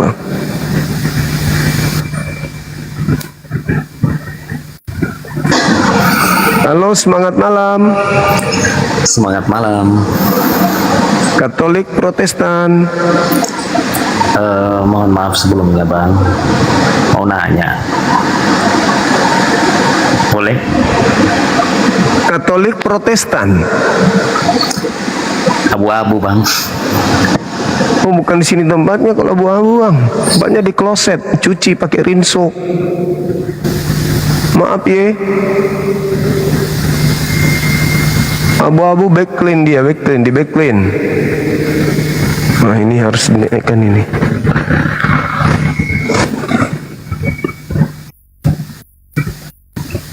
Bahaya kalau nggak dinaikkan ini. Halo, assalamualaikum. Waalaikumsalam, Sampul. Iya, masya Allah. Apa kereba? Mabalau, Sampul.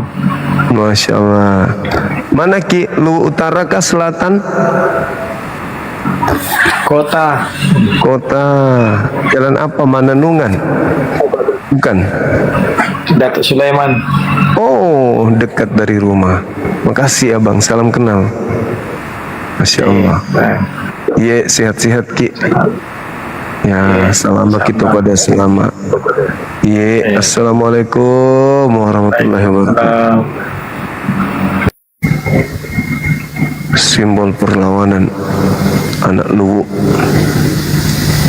Coba-coba teman-teman dimohon kesabarannya, pengertiannya untuk kita memberikan ruang kepada saudara non muslim agar naik ke sini biar kita berdiskusi.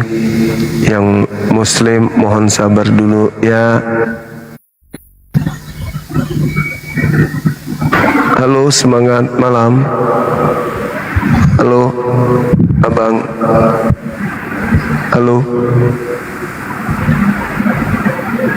Halo, abang.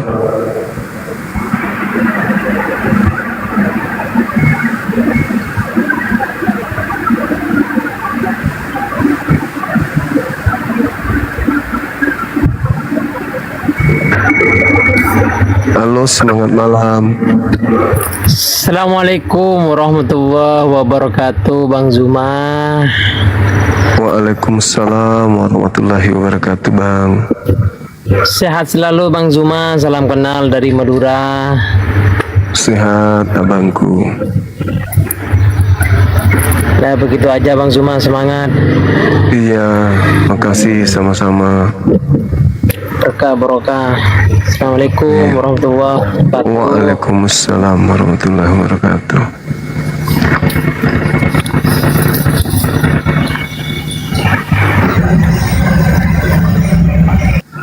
Halo, semangat malam.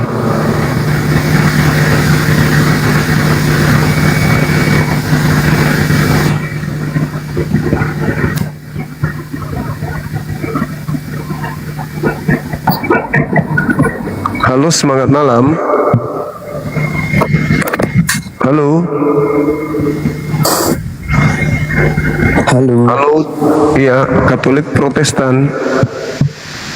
Alhamdulillah Muslim bang. Alhamdulillah. Halo bang. Iya. Halo juga. Enggak bang, cuma itu Salam dari Medan bang ya. Iya. Halo bang. Halo, salam kenal dari Batam bang. Iya, makasih. Ada tuh salah satu konten kreator Sehat selalu bang. Halo. Kayak abang tapi sehat bang. Ibu. Mantap bang.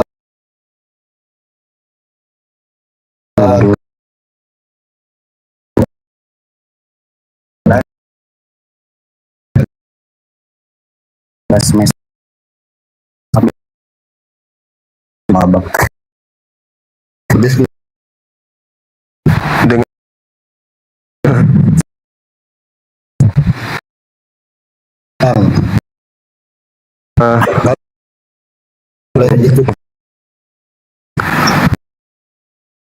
Bang, kalau Buddha boleh ikut diskusi atau gimana? Buddha bukan agama misionaris, bukan misi untuk membuat orang menjadi Buddhis. Jadi bisa diskusi pada saat-saat tertentu boleh. Anda Buddha? Alhamdulillah Allah, subhanallah. Maksudnya apa ini? Terima kasih selalu buat abang ya. Salam dari Medan bang. Makasih ya Bangku Horas. Sehat selalu. Oh anak Melayu nih bang, anak Melayu. Oh anak Melayu. Iya. Tuan rumah berarti.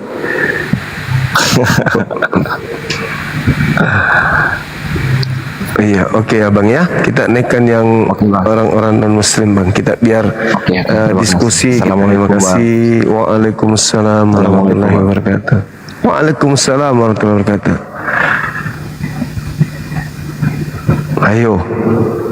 Ayo, muncul lagi. Ayo. Halo bang, aku dari Aceh.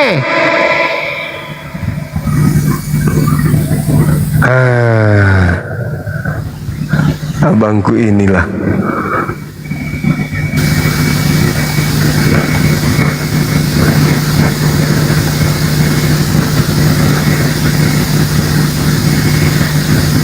Ayo teman-teman non-muslim, silakan ajukan permintaan. Halo, semangat malam. Halo. Assalamualaikum warahmatullahi wabarakatuh. Waalaikumsalam warahmatullahi wabarakatuh. Dari mana abang? Dari NTB bang. TB. Ya, Mataram. Katolik, Protestan, Islam bang. Alhamdulillah. Ada yang ingin disampaikan abang? Udah, silakan. Cuman ngucapin selamat berjuang saja. Oh iya, makasih. Semoga Allah memberkati lahir batin dunia akhirat. Amin, makasih. Assalamualaikum warahmatullahi wabarakatuh. Waalaikumsalam warahmatullahi wabarakatuh. Silakan yang lain, ada yang oten di sini. Silakan. Kan yang lain, ada yang oten di sini.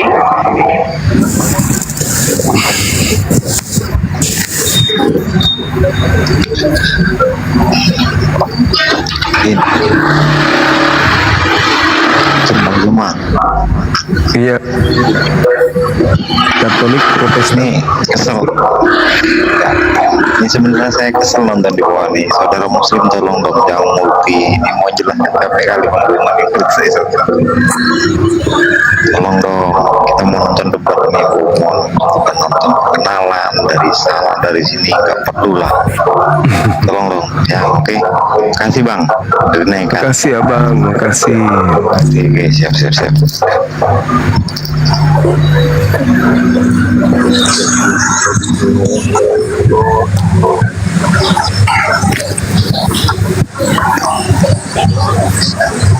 Halo, semangat malam. Dari mana ini? Katolik, Protestan. Halo.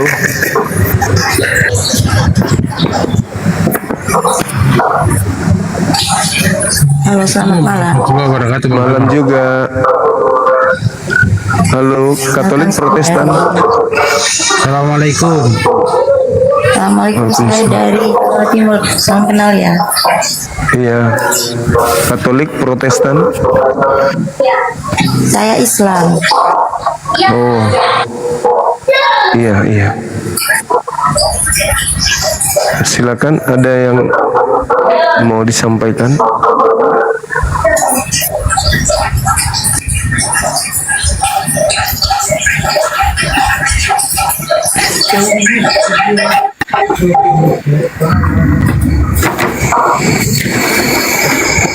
Selamat berjuang Bang. Terima kasih banyak edukasinya.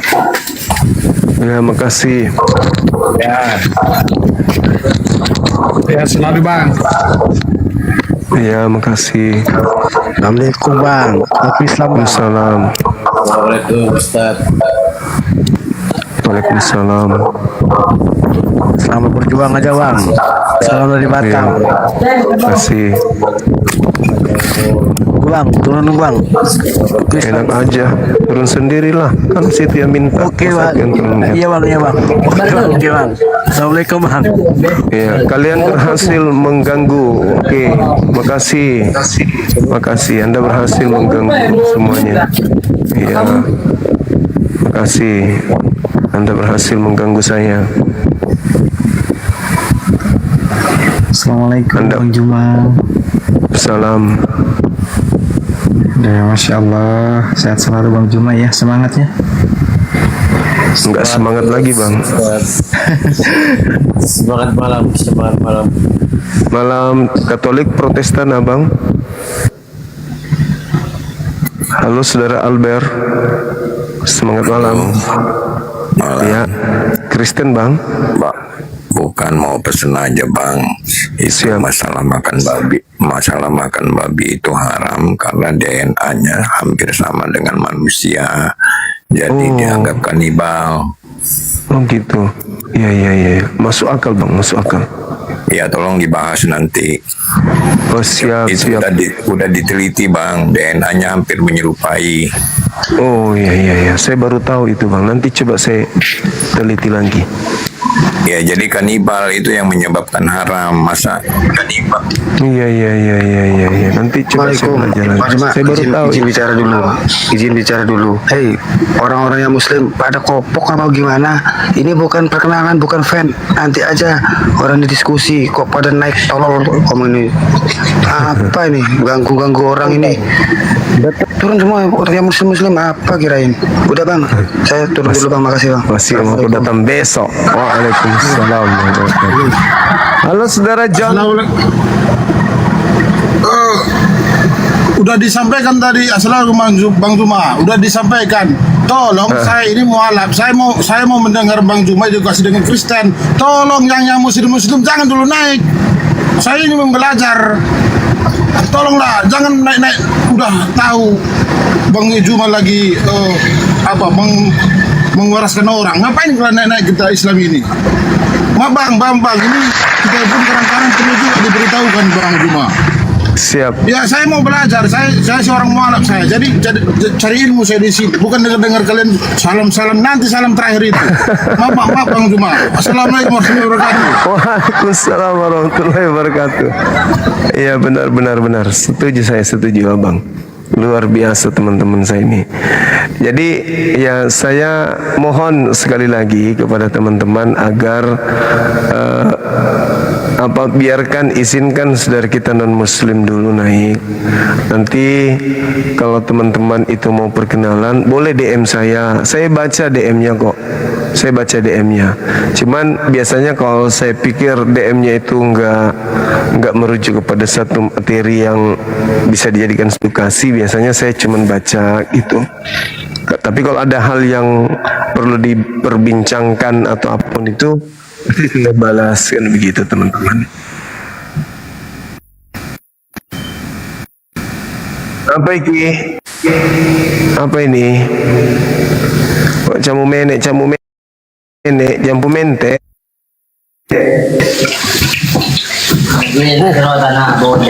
Maskeran bang. Ya gigi bang. Sakit gigi bang. Apa orang-orang ini? Ya, jadi teman-teman sekalian, Komal kita ini memang diperuntukkan untuk kajian-kajian perdiskusian lintas agama gitu kan ya. Oleh karena itu diminta dengan sangat hormat kepada rekan-rekan sekalian untuk memahami bahwa keberadaan kita di sini itu untuk menyampaikan apa yang ada yang termaktub di dalam Al-Qur'anul Karim. Salah satu contoh apa yang diterangkan oleh Al-Quran surah An-Naml ayat 76 itu, bahwa Al-Quran datang untuk menjelaskan kepada Bani Israel. Kalau sekarang kita nggak bertemu dengan Bani Israel, minimal bertemu dengan orang-orang yang zalim di antara mereka, atau pengikut orang-orang yang tadinya mengatasnamakan diri mereka Bani Israel. Untuk kita sampaikan bahwa Al-Quran datang untuk meluruskan mereka. Seperti itu. Jadi diharapkan untuk bersabar di bawah, menyimak perdiskusian kita yang ada di atas. Semangat malam, Bu. Ya bang, Assalamualaikum. Waalaikumsalam. Ada yang ingin sampaikan? Mau ngasih tahu bang. Iya, saya sampaikan tadi malam itu ada Komal mentu apa mente gitu loh bang. Kok bisa bikin apa? Mengejek Bang Zuma, menghina Bang Zuma gitu. Gimana? Iya, memang pekerjaan mereka itu bang, karena ketidakberdayaan untuk menghadapi kita, maka mereka punya framing bagaimana bisa menjatuhkan orang yang tidak bisa mereka jatuhkan. Kalau ada orang yang menceritakan kita di belakang, berarti kita punya kelebihan. Berarti kita kalau diceritakan oleh orang, berarti kita itu sudah tinggi dan ingin dijatuhkan. Orang yang ingin dijatuhkan adalah orang yang sudah tinggi kedudukannya. Kalau orang rendah, ya tidak perlu dijatuhkan karena dia sudah di bawah. Jadi biasa aja itu bang. Yang tidak biasa itu kalau pencipta langit dan bumi, Tuhan kita yang dinistakan oleh mereka. Tapi kalau Bang Zuma itu sudah makanan mereka sehari-hari. Bahkan ada yang sampai masuk ke penjara kan, hanya gara-gara membahas Bang Zuma. Setiap buka Komal bahas Bang Zuma, bahas Bang Zuma. Akhirnya ujung-ujungnya penjara. Jadi biarkan aja bang. Dia akan memakan hasil dari apa yang mereka tanam. Halo, semangat malam. Ya bang, boleh izin sebentar nggak bang? Boleh, silakan. Ya bang, di Komal ada yang namanya Komal Minang Kristen bang, luar biasa cacian bang. Prosesnya gimana bang? Coba ajari saya bang. Kalau memang hujatannya sudah berlebihan bang, ya bahasa sudah itu dilaporkan bang, dilaporkan. Caranya gimana bang? Caranya gimana bang membuktikan omongannya dia? Di ini jadi jangan turunkan saya dulu bang, saya ingin tahu bang. Caranya itu Anda rekam hujatannya. Gimana caranya bang di TikTok? Saya kurang paham. Rekam layar. Bukti itu Anda bawa ke Polres, laporkan di sana. Itu paham saya. Kalau proses itu gampang itu bang. Cuma saya cara mencari bukti ini untuk dari rekaman itu gimana caranya bang? Ada bisa saya hubungi nggak? Ada kan tim abang yang bisa hubungi saya nggak? Kan abang yang menonton. Iya. Nah, rekam itu bang, rekam materi-materi hujatan dia itu diambil, difailkan, dibuat prestis atau dibuat berupa laporan, dibuat berupa PowerPoint untuk nanti dijadikan bahan di kantor polisi. Nah, kalau nanti kalau misalnya abang tidak mau kerja sendiri, ya ajak yang lain untuk rame-rame melaporkan. Ya, saya kebetulan advokat bang, paham saya bang, advokat saya. Apalagi saudara saya ini adalah seorang advokat, aman itu. Ini udah luar biasa bang bagi saya bang, hinaannya itu ngeri bang. Oke bang, makasih banyak bang Zuma. Nanti kalau misalnya Anda butuh saksi-saksi, boleh menghubungi tim API. Ada kok anak-anak yang bisa kemudian Bang Zuma. Ya. Boleh sedikit menyampaikan nggak Bang Zuma buat umat Muslim? Ya tolong ya, please kalian jangan naik dulu ya. Ini kan room buat lintas agama, buat beda agama, bukan buat sesama agama. Jadi jangan naik, please lah. Ini untung Bang Zumanya sabar loh. Kalau nggak sabar mungkin.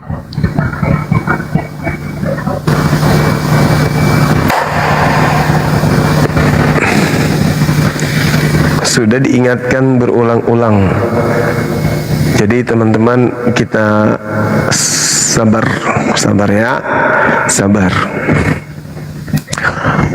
Nanti kalau misalnya ingin jumpa Bang Zuma, kita bikin tablik akbar.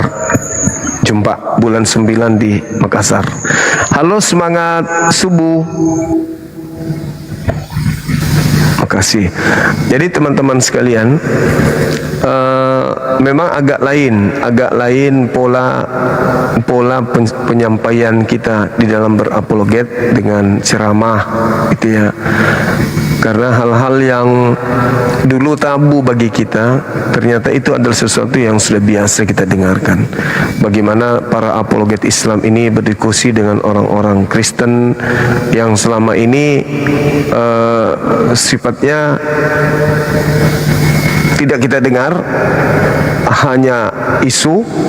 Nah sekarang begitu ada para apologet Islam ini, kita sudah benar-benar mempersaksikan bagaimana orang Kristen ketika berargumentasi tentang agama mereka dan bagaimana ketika mereka menjelaskan tentang Islam. Ya kan?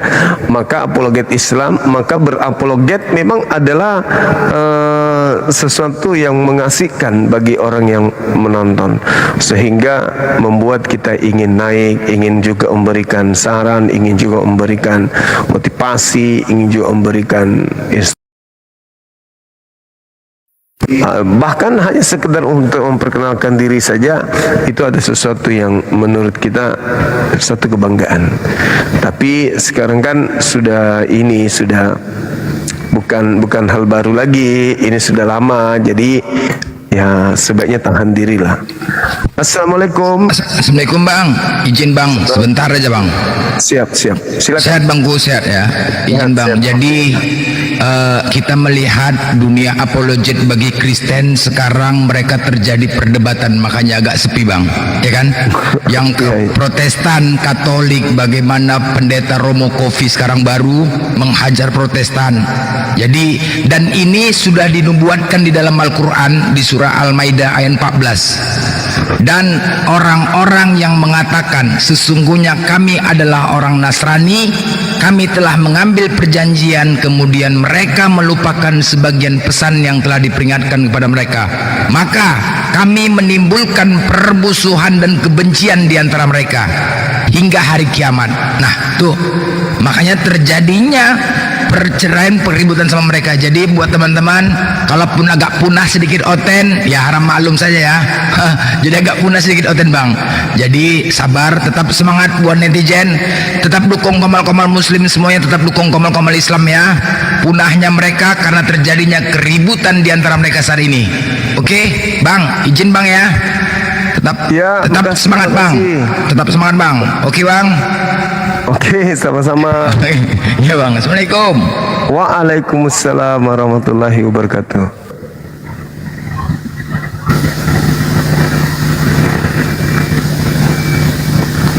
Oke, silakan teman-teman dan muslim ajukan permintaan. Kita kembali berdiskusi seperti tema kita ini, apa fungsi atau apa gunanya Yesus bangkit dari kematian. Silakan. Semangat malam. Semangat malam Bang Juma. Ya, silakan. Izin Bang Juma, itu Ratu Macau, judul Bang Juma, dia selalu mencari kesempatan pas lagi banyak user, dia terus ngegip. Tahu-taunya itu judul Bang Juma. Gitu aja Bang Juma. Assalamualaikum. Iya, waalaikumsalam warahmatullahi wabarakatuh. Ada aja.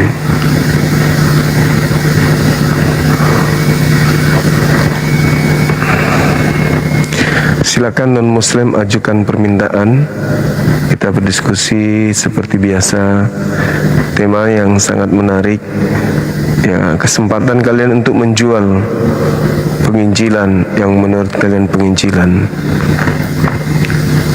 Ya, Anda menyampaikan Bible Anda, silakan. Kami mendengarkan, tapi kalau nggak cocok di hati, tentu kami akan mempermasalahkannya dengan cara kita berdiskusi gitu. Silakan Anda naik, ajukan permintaan. Kita membahas tema ini. Apa fungsi, apa gunanya Yesus bangkit dari kubur? Apakah ada manfaatnya bagi kehidupan kita manusia? Apa itu? Manfaat yang mana? Terangkan ke kami yang ada di sini. Kami ingin tahu. Begitu teman-teman. Oke. Masih ada kesempatan sebelum semuanya berakhir untuk saudara menjalani kehidupan Anda yang lebih baik dari yang sebelumnya.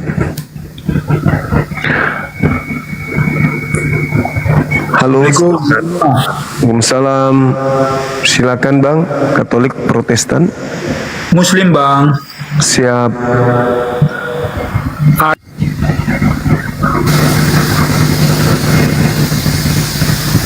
Teman non muslim silakan ajukan permintaan, kita berdiskusi, bahas tema ini. Ayo naik, jangan malu-malu. Ajukan permintaan teman-teman. Banyak konten dibawa, banyak. Tapi sejatinya mereka hanya nyimak. Kelihatannya mereka pun ingin belajar. Ya teman-teman, ada konten kok dibawa. Dari berapa yang nonton ini? 8 ribuan ya. Ada beberapa konten yang saya melihat sedang menyimak. Silakan ajukan permintaan, gak usah takut, kita diskusi aja pelan-pelan. Gak usah merasa risih atau malu gitu.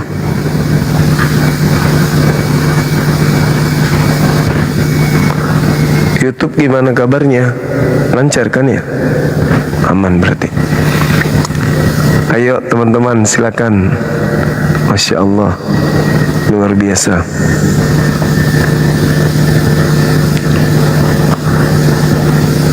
Tema ini kan tadi kita sudah mengurai tuh, uraiannya sangat jelas. Ada beberapa teman kita yang dari Kristen yang tidak sama sekali nggak sanggup, ya, sama sekali nggak sanggup. Kenapa saya katakan sama sekali nggak sanggup? Karena seperti si Zuki tadi menjelaskan panjang lebar, tapi ternyata ujung-ujungnya apa yang mereka jadikan sebagai acuan dalam beragama itu tidak ada dasarnya yang kuat dari Yesus. Ngaku pengikut Yesus tapi apa yang menjadi acuan di dalam beragama mereka tidak ada dasar pijakannya di dalam Bible. Miris kan? Kalau Islam itu sholat ada tuntunannya, puasa ada tuntunannya. Lah mereka mingguan, mana tuntunan mingguan? Gak ada, di Bible itu tidak tertulis, teman-teman sekalian. Jadi apa yang bisa mereka buat jadi alasan untuk bertahan di keyakinannya ini? Nah, makanya saya lari ke karakter makanan tadi. Halo, selamat malam.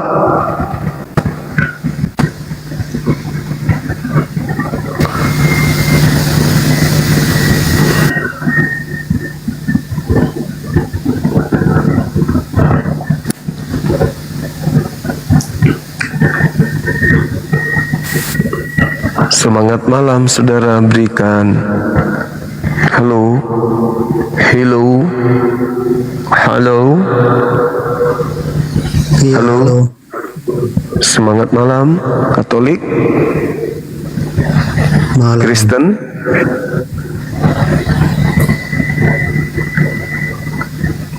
Kristen, Katolik, abang? Halo? Iya, emang kenapa? Enggak, kita tahu agamanya apa supaya kita arah diskusinya jelas gitu, bang. Yesus Kristus adalah Tuhan atas segalanya. Oke, berarti Anda Kristen. Bisa buka kamera?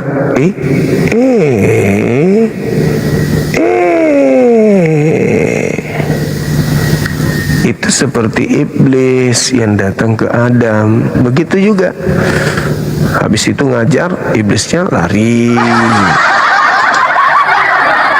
Habis jualan, langsung kabur. Yesus Tuhan untuk segalanya. Segalanya yang mana? Segalanya yang menjadi penggenapan Yesus itu sendiri. Gitu, teman-teman.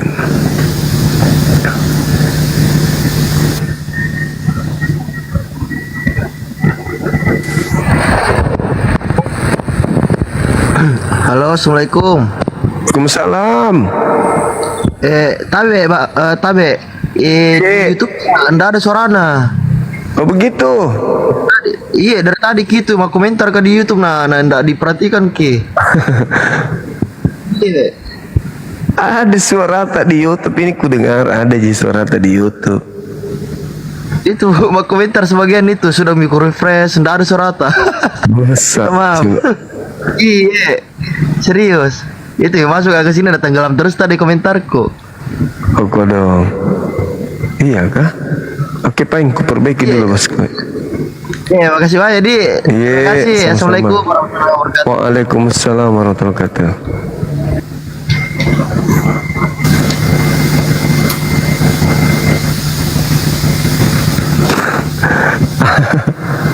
Sudah ada. Berarti teman Sadi itu pas lagi error YouTube-nya. Teman-teman ketik di sana ada kok ada. Ada bang, ada. Di YouTube juga meriah kali ya bang ya. Masya Allah. Oh semua pada ngetik ada. Aman. Ya gitu. Terus si Zuki tadi kita lihat pola yang dia bangun.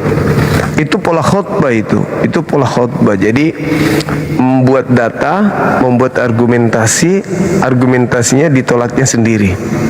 Argumentasinya, dalilnya itu dihantam sendiri. Jadi dia lawan sendiri data yang dia sajikan sendiri. Nah itulah, itu salah satu teknik framing yang paling bagus itu adalah menggunakan 2-3 dalil untuk menyambungkan pernyataan satu dengan pernyataan yang lain. Padahal inti pertanyaan dari lawan diskusinya adalah apakah ada nubuat di dalam kitabnya Yahudi tentang kebangkitan? Dan ternyata pendeta Zuki tak mampu menunjukkan. Beliau itu pendeta, teman-teman. Lalu muncul lagi anak muda, sama, malah karakter makanannya semakin melekat pada dia. Kenapa saya mengatakan? Karena kita mencoba untuk mengarahkan pandangan dia kepada Lukas, bagaimana Lukas menceritakan dan bernarasi tentang Yesus, di mana Yesus tertuduh di sana berbicara, tapi ternyata di Taurat tidak ada. Berarti kalau di Taurat tidak ada, tidaklah mungkin Yesusnya yang berbohong kan? Nah, maka kemungkinan besar yang berbohong itu adalah penulis buku itu sendiri. Dan tidak ditemukan sama sekali, Masya Allah, tidak ditemukan sama sekali pernyataan di dalam Torah akan bangkitnya Mesias di tengah orang mati.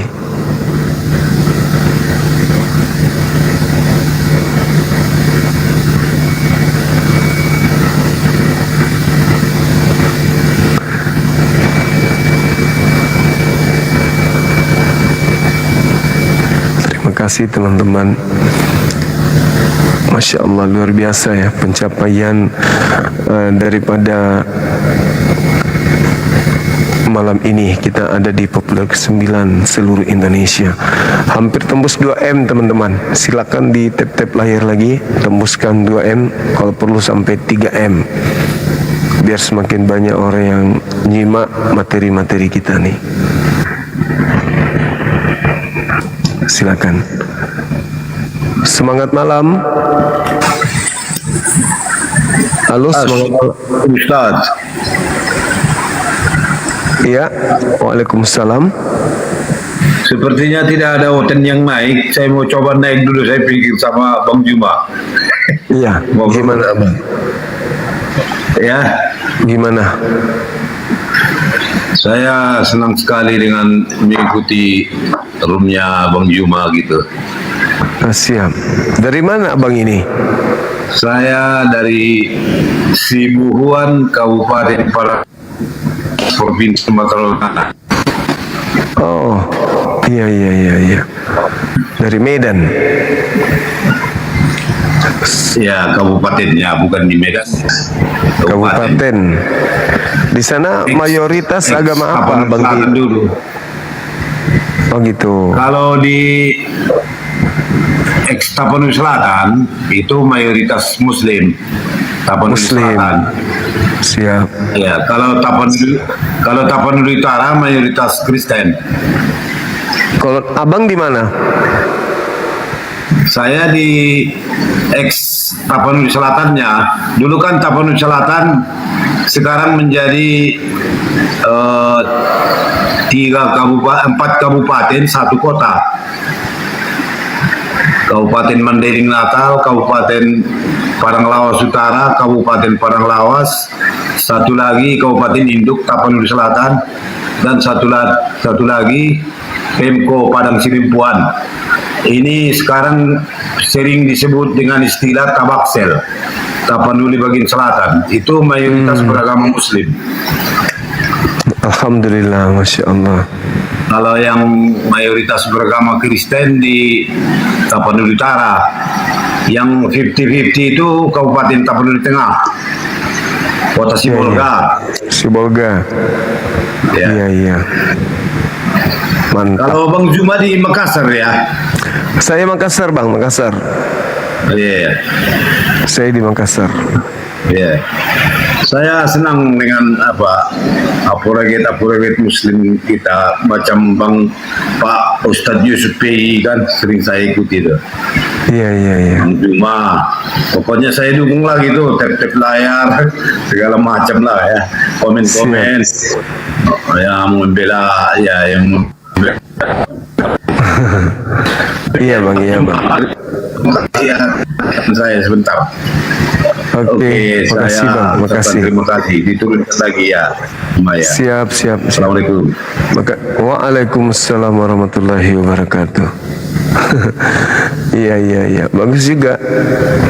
Bagus. Informasi perkembangan tentang penyimak Bang Suma itu udah sampai merambah sampai ke pelosok-pelosok. Utamanya perkampungan Oten ya. Teman-teman, mereka sudah ramai juga tuh yang nonton Bang Suma tuh. Sampai tadi ada informasi dari teman kita di luar negeri pun orang semua bahas Indonesia Bang Suma. Jadi perbandingan agama di luar Indonesia, kalau mengetahui dari Islam itu orang Indonesia, mereka akan ditanya, oh berarti saudara kenal dengan Bang Zuma from Indonesia katanya. Artinya mereka sudah mendengarkan juga loh tentang perbandingan agama yang terjadi di Indonesia ini, di mana kita salah satu pemain di dalamnya. Tadi dia screenshotkan perbincangan mereka, ternyata mereka membahas tentang Bang Suma di situ. Keren. Masya Allah. Artinya ada orang Indonesia yang kemudian mengalih bahasakan kepada mereka. Begitu teman-teman sekalian.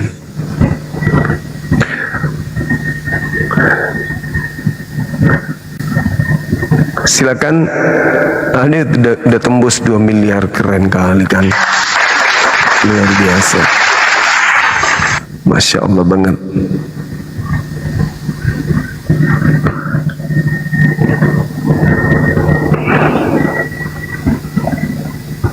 Ini kenapa nggak duduk-duduk abang ini? Oh, udah jatuh dia.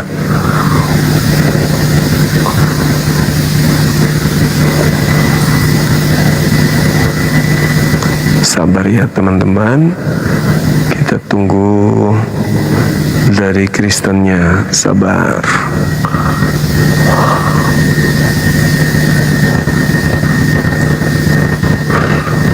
Joki sembiring.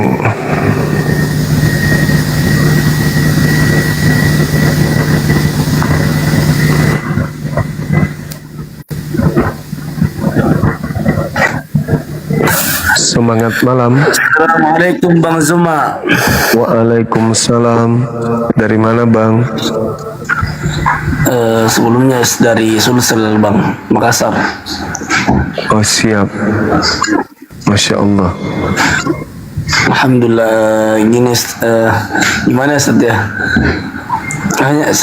Saya ini hanya nyimak aja Ustaz. Penonton Siap. setia lah. Siap, makasih. Luar biasa. Penonton setia. Oke teman-teman, silakan. Silakan teman-teman sekalian yang non muslim ajukan permintaan biar kita bisa berdiskusi membahas tema yang begitu menarik, tema yang begitu luar biasa, di mana tema ini akan membuka cakrawala kita itu, di mana kedudukan kebenaran yang sesungguhnya kan gitu ya. Apa guna Yesus bangkit?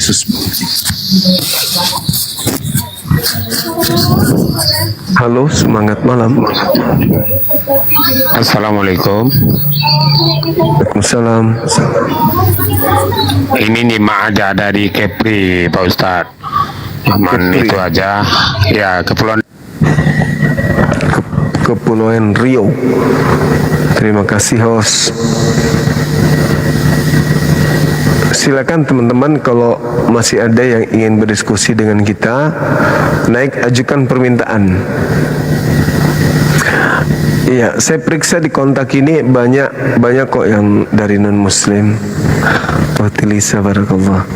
Banyak kok yang dari muslim di bawah, non muslim. Tapi kelihatannya agak segan naik atau gimana gitu. Silakan aja naik, gak apa-apa. Kita diskusi terkait tema ini, biar kami juga ingin tahu gitu. Apa sih fungsi daripada Yesus ini keluar dari kubur setelah mati? Gitu. Kami penasaran juga, ingin tahu. Semangat malam, Ibu, mesra sekali. Halo. Halo Ibu. Halo Ibu. Halo. Malu-malu dia.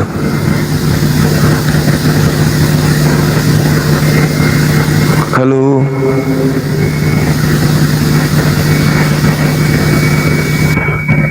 Silakan.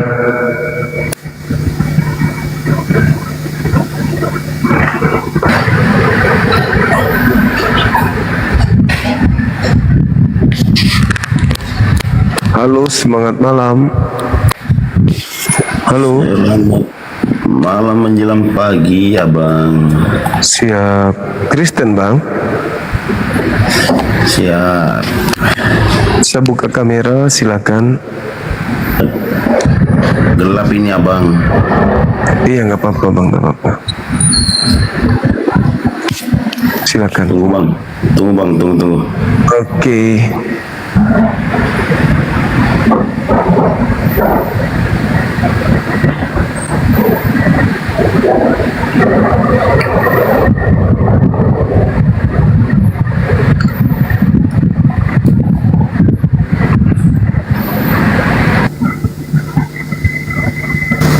Hah? Maksudnya?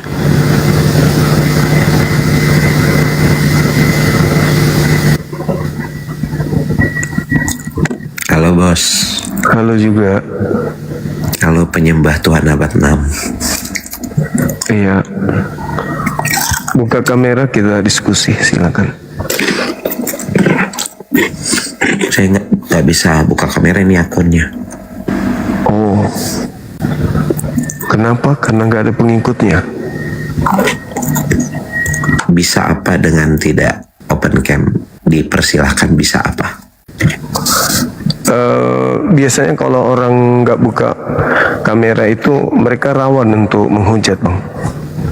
Enggak, maksudnya dipersilahkan apa? Saya nggak akan menghujat. Apakah dipersilahkan bertanya atau dipersilahkan apa? Kalau tidak buka kamera berarti dia siap untuk ditanya. Oh, oke, ditanya aja. Iya. Siap. Oke. Pertanyaan saya sederhana dan saya berharap jawaban saudara itu bisa membuat orang semakin lega di dalam beragama Kristen. Adakah Yesus pernah mengajarkan agama yang mengusung tentang penyaliban sebagai simbol keselamatan? Silakan.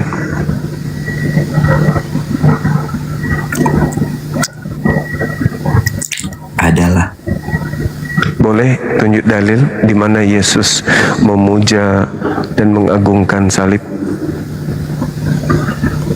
Sebelum ke sana, kita bahas dulu Yesus itu Tuhan. Dalam perspektif pandangan Anda atau Yesus? Yesus Tuhan lah. Yesus yang membahasnya kalau dia adalah Tuhan. Iya, dalam Yohanes dia berkata, aku dan Bapa adalah satu. Oh, itu bukan Tuhan itu. Bapa adalah Tuhan. Iya. Kalau dia bersatu dengan Tuhan bukan berarti dia Tuhan. Bukan bersatu. Aku dan Bapa adalah satu, bukan bersatu. Satu apa? Itu yang Islam inginkan, satu apa. Padahal di ayatnya nggak ada satu apa. Iya, supaya kita tahu aku dan Bapa adalah satu, satu apa. Kan harus tahu kan, karena Maria melahirkan manusia. Betul dulu, itu dalil pertama. Yesus boleh kan manusia. Lainnya. Satu apa dulu? Jawab dulu, satu apa dia? Ini biar abang ngerti, saya kasih dalil lainnya. Boleh. Oke, murid Yesus yang bernama Thomas, dia berkata, ya Allahku, atau Theos. Next, maksudnya Yesus di dalam Wahyu dia berkata, akulah Alfa dan Omega. Next di 1 Korintus 8 ayat 6, Paulus yang kami yakini sebagai rasul, dia berkata, karena dialah kita hidup. Gak mungkin kita hidup kan karena Tuhan, tapi Paulus berkata karena dialah kita hidup. Jadi beberapa ayat menyatakan bahwa Yesus memiliki hal yang bisa kita nyatakan bahwa dia sebagai Tuhan. Gimana abang bisa sanggah ayat-ayat tersebut atau gimana? Iya, boleh nggak data-data itu menghentikan bukti nyata Yesus sebagai manusia? Tidak, karena memang bahwa Yesus datang dengan rupa seorang hamba. Dia yang berkata. Oh, berarti nggak bisa membuatnya menjadi Tuhan berarti. Kupikir dengan data-data itu tadi bisa membuat Yesus yang bukan Tuhan ini menjadi Tuhan. Tidak, abangku. karena tidak ada. Karena tidak ada data bahwa Tuhan tidak boleh datang dengan rupa seorang hamba. Di mana datanya? Tuhan tidak boleh seperti itu. Yesaya 43 nomor 10. Ya, coba baca. Di mana ada kata hamba di situ? Silakan. Engkaulah saksi-saksiku, tidak ada Tuhan yang dibentuk sebelum aku, dan tidak ada Tuhan yang dibentuk setelahku. Mana hambanya? Nah, kalau dia dibentuk, berarti dia menjadi hamba. Ya, mana hambanya? Kalau dia dibentuk, berarti dia menjadi hamba. Tidak dibentuk, dia tidak diciptakan. Dibentuk. Tidak Firman itu telah berbentuk daging. Tidak, bentuk itu diciptakan. Iya, itu dia, daging. Ya, tidak ada. Jangan lari dulu. Di mana dulu kata hambanya? Karena kamu tadi. Tunggu. Bentar, Bang. Karena kamu menanggapi kata hamba saya dulu. Iya, tapi kan kita ini Berarti manusia. tidak ada punya dulu ya akal. soal hamba. Sekarang Tidak kita ke ada, bentuk. Benar tidak nggak? ada bentuk. Tidak ada Tuhan Oke. yang dibentuk. Oke, sekarang kita ke bentuk ya. Iya. Oke, sekarang Yesus kita- dibentuk nggak? Yesus dibentuk gimana maksudnya? Coba diperjelas. Soalnya nggak ada ayat tulisan Yesus dibentuk, tidak ada. Coba Itu diperjelas. menjadi daging. Berarti dia dibentuk menjadi daging. Tidak. Kalau dibentuk itu berarti ada seorang subjek yang sedang melakukan pembentukannya karena dibentuk. Iya, dibentuk. Ya kalau ya dibentuk oleh menjadi siapa? daging. Dibentuk menjadi daging. Enggak, dibentuk oleh siapa? Yesus dibentuk oleh siapa? Dibentuk oleh rahim Maria. Bukan. Itu fakta. Tidak ada Tuhan yang dibentuk sebelum aku. Bukan. Dan tidak ada Tuhan yang Tidak dibentuk. ada, tidak. Jadi Tuhan yang dibentuk maksudnya Tuhan dijadikan. Tuhan dijadikan artinya Tuhan yang dibentuk. Tidak ada Tuhan yang dijadikan menjadi bentukan. Tidak ada Tuhan yang dibentuk menjadi balok, menjadi kotak, Tidak menjadi ada. apapun itu. Tidak ada Nah, data. sekarang tidak ada. Tidak, bentar dulu. Mana datanya? Sekarang pertanyaan saya, apakah Yesus Mana dibentuk? datanya Yesus dibentuk? Mana? Enggak datanya mana? Tidak ada. Iya, apakah Yesus dibentuk? Mana datanya bang? Kan abang Apakah jago Yesus data. Mana berbentuk? datanya? Apakah Yesus berbentuk? Yesus berbentuk. Ini pertanyaan serius. Apakah Yesus berbentuk Bang, atau Yesus tidak berbentuk? Berbentuk sama dibentuk sama atau tidak? Berbentuk, apakah Yesus berbentuk atau tidak? Berbentuk dan dibentuk sama atau tidak? Pertanyaan saya, apakah Yesus Jangan gelagapan, berbentuk? jangan gelagapan. Juma jangan gelagapan. Apakah Berbentuk Yesus sama dibentuk berbentuk? sama atau tidak? Apakah Yesus berbentuk? Itu dulu Anda jawab. Yesus berbentuk. Mantap. Adakah Yes. Tuhan yang dibentuk sebelum Nah, aku? tidak ada data dibentuk. Nah, sekarang kalau dia tidak dibentuk, jangan dengar. Sekarang kalau apakah Yesus ada itu- data Yesus dibentuk? Saya tanya sekarang kamu. Oke. Mana? Anda baca Yohanes Enggak, mana 1. dulu, jangan oke. Ada atau Yohanes- tidak? Ini saya baca. Yohanes 1 nomor Oke, 3. apa? Yohanes 1 nomor 3. Oleh firman segala sesuatu dijadikan. Mana dibentuknya? Nah, sekarang apakah Yesus sesuatu? Mana dibentuknya Apakah dan mana Yesus Yesusnya? sesuatu? Apakah Yesus Nggak sesuatu? Anda yang nggak nyambung. Anda yang nggak nyambung. Nyambung. Nah, sekarang begini. Bentar, Sekarang tadi kamu bertanya apakah Yesus berbentuk, betul? Dengarkan saya. Dengerin dulu, dengar Bang Zuma, jangan kalau lari. Anda Kamu mengatakan berkata sabar dulu, sabar. Anda di ruang saya. Bentar dulu dong. Anda Kamu lari tinggal dipencet, soalnya. Anda terlempar ke bawah langsung ke toilet kalau Anda dipencet di sini. Saya masih memberikan ruang Anda.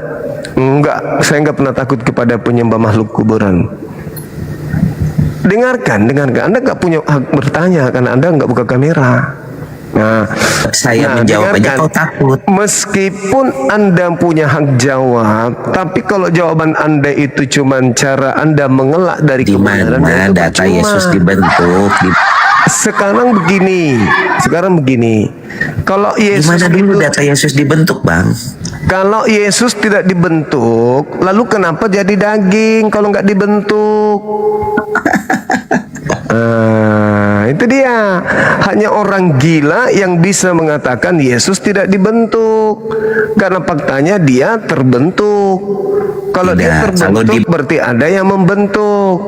Kalau tidak ada yang membentuk Yesus, Saya jawab kenapa ya. dia bisa terbentuk? Saya jawab ya, Bang. Nggak usah. Udah Bang, udah. Anda istirahat lah Bangku. Enggak, saya jawab. Jawab aja di kloset. Hanya orang gila yang mengatakan Yesus tidak dibentuk. Hanya orang gila. Kenapa? Pada hari ini telah lahir dibentuk dalam bentuk manusia.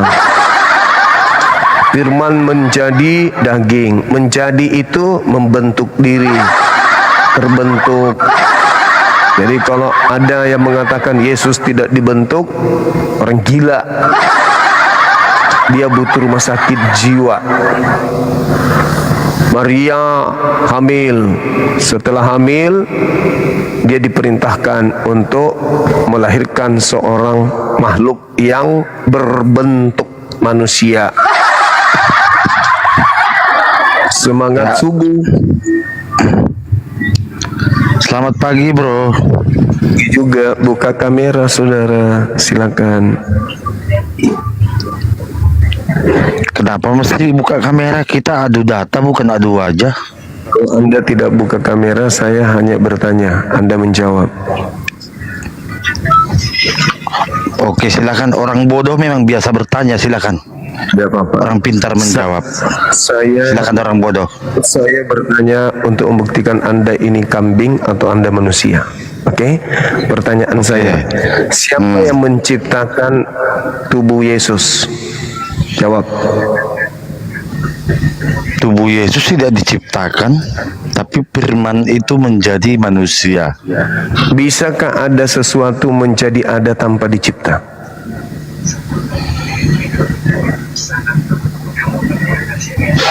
Kenapa tidak bisa? Tidak ada yang mustahil bagi dia. Yesus berkata, sebelum Abraham ada, aku sudah jadi. Udah, Anda nggak ada ilmu. Inilah orang bodoh ini. Ya, bahwa Anda kiranya pintar, ternyata blow on. Tidak ada sesuatu yang ada tanpa dicipta. Segala sesuatunya dicipta. Halo, Sebentar, kau diam. Halo, selamat malam. Silakan buka kamera, saudara Andreas. Ya, oke bang. Oke juga. Tapi ini saya pakai efeknya sedikit. Silakan.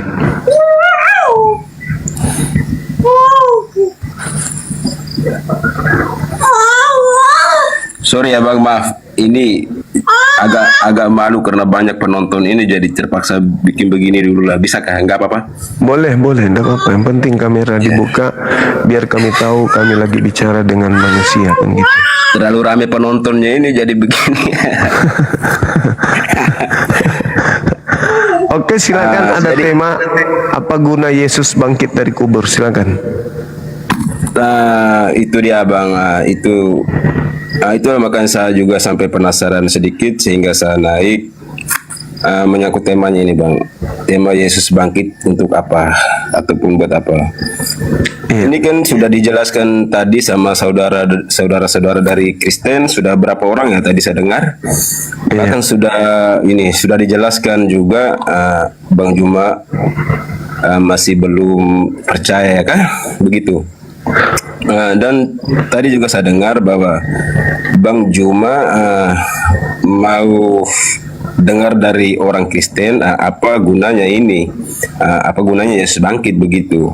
Dan tadi kan sudah dijelaskan sama orang Kristen tadi seperti itu. Tapi Bang Juma tidak percaya begitu. Jadi menurut saya itu begini bang, kalau memang Abang Juma tidak percaya dengan sekutunya semua tidak percaya, jadi ngapain mau diskusi kalau memang tidak percaya dari orang Kristen begitu. Kalau saya itu bang, bang begini, saya itu tidak ada niat bilang mau berdebat dengan mau berdebat dengan abang itu tidak, karena saya jujur saya orangnya, bahkan orang bilang Alkitab saya jarang saya baca, jadi bahkan orang bilang tidak ada ini berpikir untuk mau berdiskusi ataupun berdebat, itu tidak. Cuma sedikit saya mau sampaikan cuma itu saja. Bahwa untuk tema ini kan bahkan tadi sudah 2 orang yang sudah jelaskan bahwa apa gunanya sebangkit itu, tapi abang masih belum terima. Jadi ya tidak tahulah entah abang mau percaya dari siapa, entah dari orang Kristen ataupun dari orangnya siapa, seperti itu. Iya, saya bukannya nggak percaya, saya percaya yang dia sampaikan itu, bahwasanya Yesus bangkit menjanjikan penebusan dosa, Yesus bangkit untuk menyelamatkan dosa dunia, Yesus bangkit. Saya percaya itu janji-janji yang muncul setelah adanya kemudian kebangkitan dalam perspektif Kristen. Tetapi hal itu kontradiksi dengan pengajaran yang ada di dalam kitabnya Yahudi. Contoh, ketika dikatakan Yesus datang untuk menghapus dosa, Di dalam Yeremia 31:34 Tuhan sendiri yang mengatakan bahwa Tuhan sudah menghapuskan dosa. Tuhan tidak mengingat-ingat lagi dosa mereka. Dan yang kedua, Yesusnya mengajarkan untuk bertobat. Kalau Yesus mengajarkan untuk bertobat, berarti bagaimana dia mau menghapuskan dosa dengan cara dia bangkit dari kubur? Sementara Yesus yang mengajarkan bertobat, bertobat dan bertobat. Andai saja nebus dosa itu keluar dari kubur itu adalah penghapus dosa, berarti murid-muridnya kudu wajib menunggu dong kebangkitan Yesus dari kubur. Faktanya enggak. Faktanya enggak ada murid satupun menunggu Yesus keluar dari kubur, enggak ada.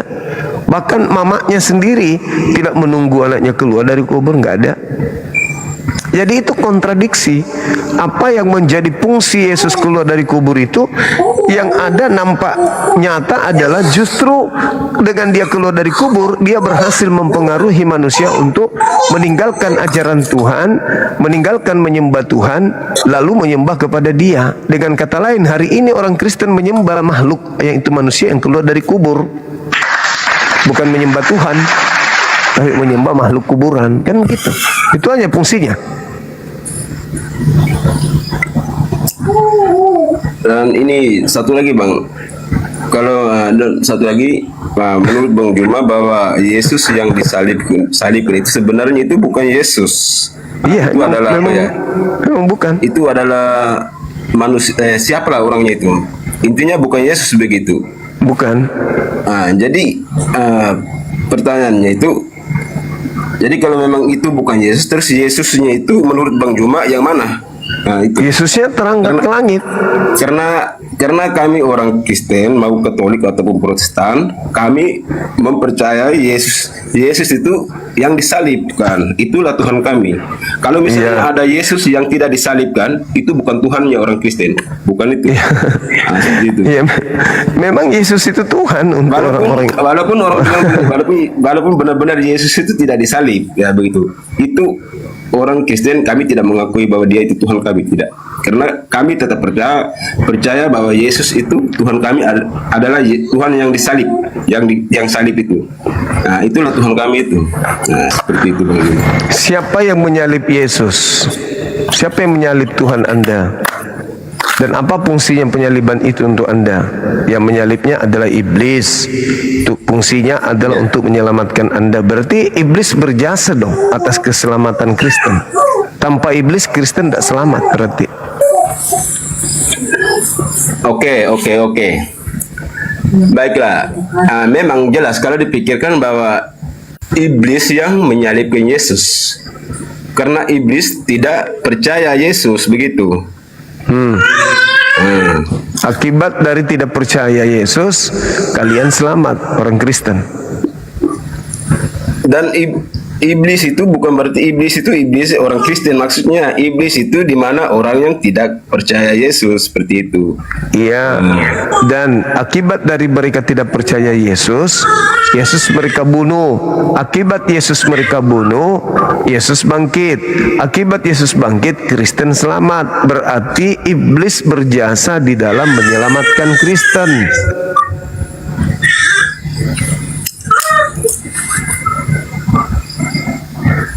Jadi sebenarnya juru selamat kalian itu bukan Yesus tapi iblis. Yang satu lagi Bang Juma, saya penasaran ini apa ya? Dimana tadi Bang Juma bilang Yesus yang disalibkan itu bukan Yesus. Maka sampai saya juga berpikir di mana Bang Juma sampai bisa mengatakan begitu bahwa Yesus itu sebenarnya tidak disalibkan. Nah kan yang disalib gimana? Yang disalib itu kan orang yang dikutuk Elohim. Sekarang pertanyaannya, apakah Yesus dikutuk Elohim atau Yudas yang dikutuk Elohim? Bang, jadi Yesus itu sebenarnya bukan dikutuk ya. Yesus itu bahkan sampai dia mati di tiang salib itu, orang yang disalib itu orang yang dikutuk. Orang yang disalib orang yang dikutuk. Itu intinya. Masa salib itu orang yang tidak dikutuk masa disalib?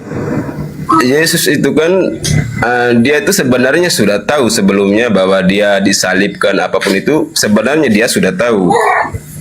Tapi dia bahkan tetap ibarat orang bilang tetap maju begitu. Misalnya saya ini kan contoh, saya tahu bahwa saya ke depan akan mati dibunuh, tapi dengan mungkin apa ya, perbuatan baik menurut ikuti kehendak Allah itu bahwa saya akan lakukan walaupun sampai saya dibunuh seperti itu. Bahwa itu sebelumnya kan Yesus sudah tahu bahwa dia akan mati di tiang salib. Itu kan dia sudah tahu sebenarnya itu. Tapi dia tidak lari dari situ. Seperti Bagaimana? itu, Bang. Makanya dari begini, Bagaimana Bang. Sampai kalau saya juga misalnya- agak penasaran bahwa saya orang Kristen yang jarang membaca Alkitab. Jarang sekali, bahkan debat seperti ini saya tidak tahu mau bilang apa. Cuma sedikit saya penasaran seperti itu. Di mana pemikiran kita sebagai manusia bahwa kita tidak apa ya? Tidak ada logika dalam pemikiran hal-hal seperti itu. Misalnya seperti Bang Yuma bilang bahwa yang disalib itu bukan Yesus. Nah, orang Kristen di seluruh dunia percaya bahwa Tuhannya itu di tiang salib. Kalau memang ada Tuhan, Yesus yang tidak disalibkan itu bukan Tuhan kami. Saya sendiri tidak mengakui bahwa itu Tuhan saya. Saya tidak mau itu. Ya itu urusan Anda. Ya pasti sekarang Iya. saya bertanya kepada saudara, apakah pencipta langit dan bumi bisa menyelamatkan Yesus dari penyaliban? Bisa. Bisa. Loh, itu kalau pencipta langit dan bumi bilang bisa menyelamatkan Yesus, itu memang jelas bisa, karena pencipta langit dan bumi itu kan gini loh Bang, Yesus itu seperti yang saya sudah bilang tadi Bang, bahwa Yesus itu mati itu dia sudah tahu sebenarnya itu kan kita sudah berpikir di hal itu dulu sebenarnya. Kenapa Nggak pernah Yesus padahal dia itu akan mati, tapi kenapa dia tidak lari dari situ? Coba kita pikir baik-baik dari situ. Enggak pernah Yesus mengatakan aku akan mati, enggak. Tidak ada dalilnya, itu enggak ada. Dia hanya mengatakan dia akan mati, anak manusia akan mati. Kalau dia justru mengatakan aku tidak akan mati. Nah, berarti yang mati bukan dia. Sekarang ketika Anda mengatakan Tuhan bisa menggantikan Yesus, bisa. Apakah Tuhan bisa membuat orang lain serupa dengan Yesus? Bang Juma, saya mungkin ada sedikit mohon maaf lah, saya mau ngomong bahwa memang kita dalam orang Kristen itu sebenarnya kita akui bahwa Bang Juma itu seorang yang apa ya, imam besar seperti itu. Tapi saya jujur, saya ini seorang yang bahkan baca Alkitab saya tidak ada, tapi saya rasa Bang Juma punya pikiran itu masih belum pas ya. Sebaiknya Bang Juma coba berpikir baru mencari tahu tentang Yesus itu siapa. Kalau bisa boleh seperti itu. Ya. Yesus itu Yesus itu tidak segampang yang seperti pikiran kita, apalagi pikiran Bang Juma. Itu orang bilang, boleh dibilangkan orang bilang ada sedikitnya pas, sedikitnya masih terbalik. Apa fungsinya orang disalib? Tujuannya apa salib itu? Fungsinya Itu orang apa? disalib itu kita tidak tahu Bang, karena itu orang bilang ya kalau memang menurut kehendak Allah itu seperti itu mungkin bisa terjadi. Tidak ada kehendak, tidak ada kehendak Allah, tidak ada kehendak Allah menyalib orang benar, nggak ada. Yang disalib itu adalah orang jahat.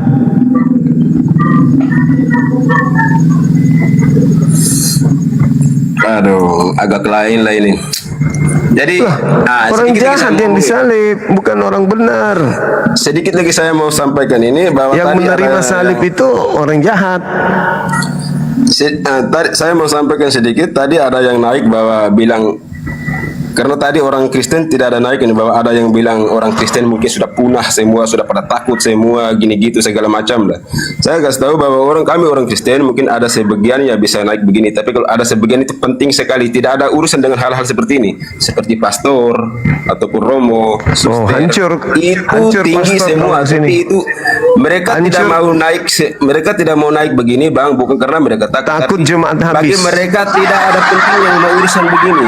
Ya. Masa nggak ada pentingnya? Harus tidak ada penting sama sekali itu, tidak ada pentingnya bagi pastor, suster, tidak ada atau romo, itu keuntungan tidak ada yang pentingnya. didapatkan, Karena nggak itu ada bukan orang keuntungan. kecil, Itu itu betul. orang tinggi.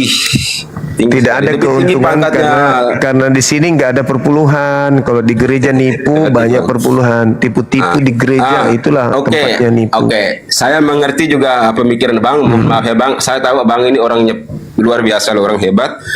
Cuman tolong sampaikan kepada teman-teman yang dari Muslim bahwa jangan semudah sekali berpikir dengan orang Kristen seperti itu. Jangan. Sampaikan juga kepada pastornya dengan pendetanya, suruh ke sini, jangan cuma di gereja membual. Bang, kalau saya punya pastor itu tidak bisa dipermainkan ya, luar biasa. Saya sendiri apa saya kemampuannya sendiri pastormu? sama-sama saudara Kristen Kemampuan tidak berani dengan pastormu pastor. apa kemampuannya? Bukan main-main itu. Oke Bang, kalau begitu saya turun dulu ya. Iya, sampaikan salamku, jangan cuma di gereja aja dia bisa Dan kalau boleh Bang berpikir dulu. Bang berpikir lagi matang-matang dulu ya. Apa yang harus saya pikirkan untuk menyembah manusia berzakar keluar dari kuburan? Makanya dari situ saya bilang Bang berpikir dulu. Apa yang harus saya pikirkan? Masa saya manusia waras menyembah makhluk kuburan? Makanya Abang tidak tahu. Abang tidak hanya tahu sehingga orang Abang bisa gila seperti yang apa menyembah gitu. kepada sesamanya manusia. Hanya orang gila tuh. Baca Jadi oke Markus Bang, 5. kalau begitu saya turun dulu ya Bang. Baca Markus 5 nomor 1 sampai 20, orang gila menyembah Yesus. Nah, itu dalil saudaraku, dalil. Hanya orang gila yang bisa mempraktikkan itu. Kalau orang waras mana mau? Orang waras menyembah pencipta langit dan bumi, bukan ciptaan yang disembahnya. Halo, semangat malam. Orang Yahudi sudah punya Tuhan, Yesus bertuhan. Oh, cari Tuhan yang lain. Sakit.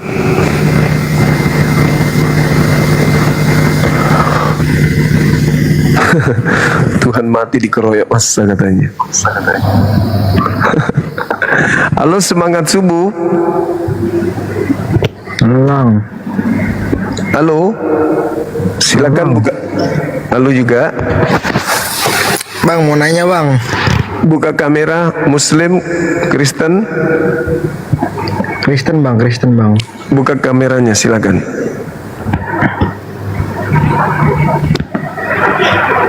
Lihat Bang. Ini nggak bisa dibuka Bang. Kenapa bisa? Akses perlu diperlukan. Halo, selamat malam saudara Sodik. Ya, selamat malam.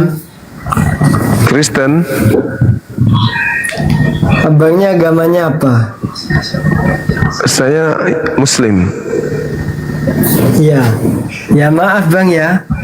Ya, jangan cari kesalahan agama orang. Kalau semua agama itu kalau tujuannya agama kebaikan. sudah salah, bukan dicari kesalahan, Bahlul. Namanya salah ya salah. Masa mau dicari kesalahan? Kalau salah. Jangan kau anggap yang salah itu benar. Nah, itu salah menurutmu. Salah Ya, menurutmu.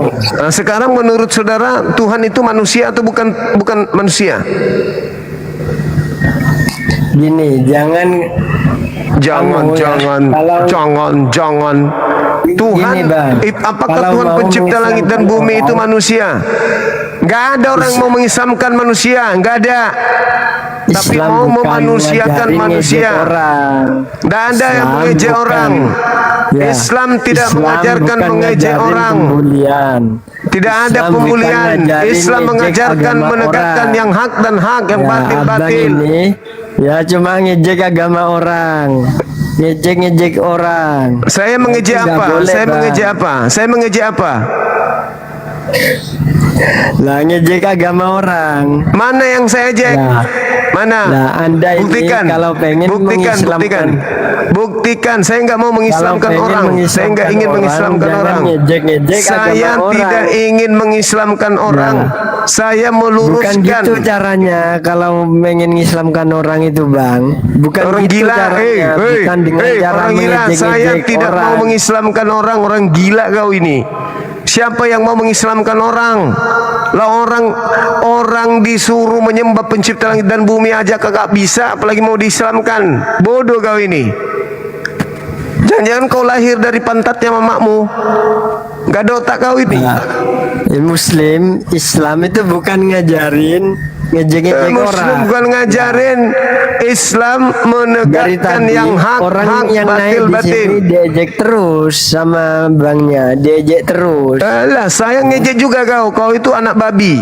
Puas. Ya. Mamamu Nah, itu Islam dientot bukan sama ngajarin babi ngejek sampai kau orang. lahir. Puas. Bukan ngajarin ngejek agama orang, Bang. Mamamu itu main sama babi sampai kau lahir. Ayo. Ya, tak kasih tahu ya. Ya, Syandela. Dasar tolol ya. Nah, itu kelihatan Tolol. aslinya. Kau hanya malu aja. Kau malu bela agamamu. Buktinya nih kau ngatain saya. Ayo. Aku Islam. Aku Ya, Islam. walaupun Tapi kau aku nggak Islam, pernah apa buktinya ngejek-ngejek kau orang Islam? Seperti kau ini ya. Nah, sekarang apa Aku nggak perintah pernah Islam? ngejek-ngejek Apa orang perintah seperti Islam kau kepada ini. orang kafir Kau yang tiap menghina hari Islam? ngejek orang, Coba. ya, Meskipun cari-cari kau kesalahan Islam, agama orang. meskipun kau Jangan mengaku gitu, Bang, Islam, ya. meskipun Jangan kau gitu mengaku jadi orang Islam, itu. tapi Tiap bisa hari saja kerjanya yang meniduri ngejek mamamu orang itu aja. babi sampai kau lahir. Bisa jadi mamamu itu ditiduri babi Agama sampai kau lahir. dijadikan Paham kau? alasan untuk cari koin ya. Wah, lari ke yang koin di lagi, bawah lari ke koin penontonnya. lagi. Orang Left miskin adalah yang makan saja ladang tidak untuk bisa cari bicara koin, ya. koin. Tidak Ya. bisa makan dalam sehari kau. Tidak ada makananmu dalam sehari kau bahas koin. Itulah bukti kau itu nggak Ya, berdaya. left ya. Agama Apa? dijadikan alat untuk mencari koin ya. Nabi Muhammad Agama mengajarkan dijadikan agama enggak? alat untuk Nabi mencari Muhammad koin. mengajarkan agama enggak kepada Ya. agama di luar Islam? Left, Mengajar ya. enggak? Menyampaikan enggak? Ayo. Agama dijadikan alat untuk Inilah mencari kalau koin. telur biawak menetas jadi orang begini karakternya nih. Inilah. Ini Ya, karakter tiap ada orang biawak. naik diejek lah. Ini Islam anak bukan biawak ngajarin begini. gitu, Bang. Ini anak Islam biawak bukan begini. ngajarin ngejek orang. Kamu yang Ya. datang ke sini nuduh Islam saya bukan- ngejek. Saya tidak pernah ngejek orang loh. Kau sendiri yang naik ke sini. Dari tadi tuh apa? Kalau bukan ngejek orang. Apa contoh saya ngejek orang siapa? Lah barusan itu ngejek aku. Oh, kalau saya ngejek kamu wajar karena kamu orang gila. Kau itu orang gila. Saya katakan bisa jadi mamamu itu ditidurin babi sampai kau lahir. Tak tersentuh Lah, sedikit itulah pun. ngejek orang. Lah, dari Ketika tadi agamamu yang dihujat, banyak yang ketika diejek, agamamu kan? dihujat, Tuhanmu Lah. dihujat, Lah, ini nabimu agama dihujat, dijadikan sedikit alat untuk pun mencari hatimu koin. tidak ada Lah, tersentuh. itulah Berarti kau. kamu itu sama seperti babi. Itulah kau penonton ya, dengerin saya Malah ya. kau seperti Ya. babi. Agama dijadikan Agamamu alat untuk dihujat, mencari koin. Lah, Tuhanmu inilah dihujat, tapi kau Ya. sedikit pun tidak Islam bukan tersentuh ngajarin untuk orang ngejek mengambil orang, bagian Bang. daripada misi penyampaian kebenaran, malah kau Wah, hujat ini. orang-orang yang menyampaikan kebenaran. Berarti ya, kau sana sini berasal tiap hari dari agama dijadikan sperma alat untuk cari koin. babi.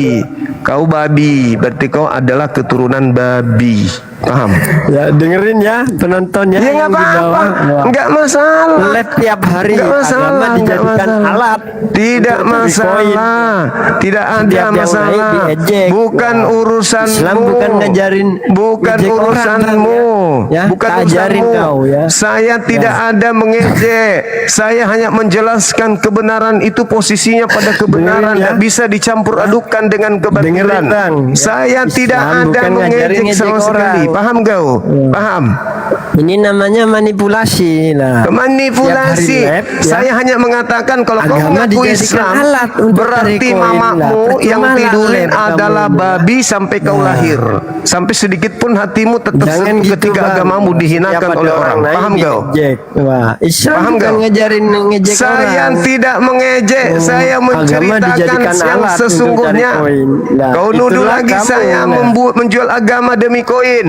Kau bisa kubeli, paham kau?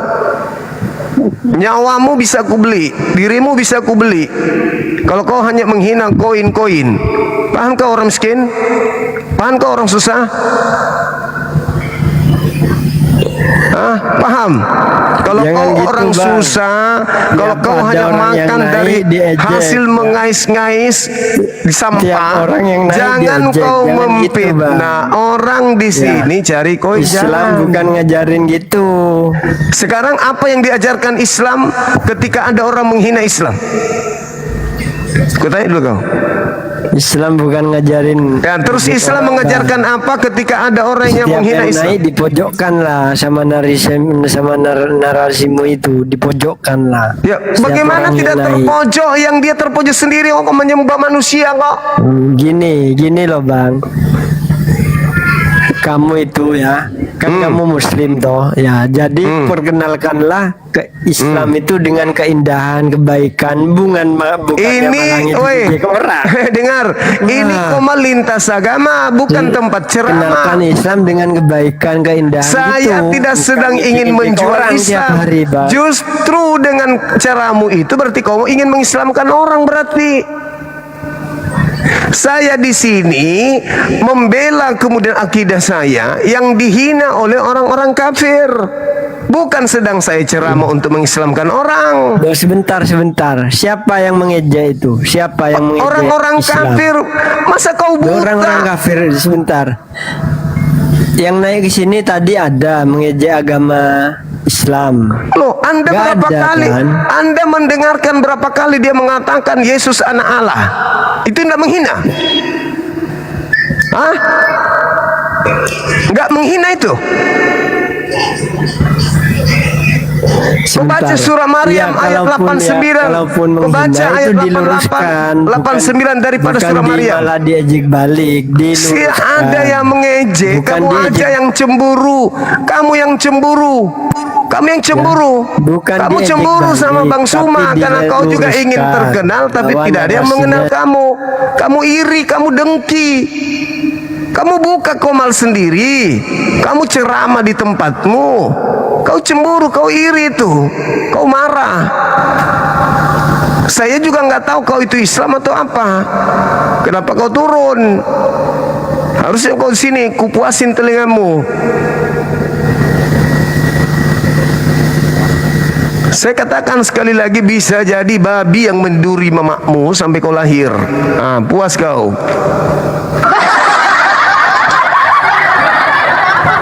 Sekali lagi, bisa saja babi yang nidurin mamakmu kau lahir.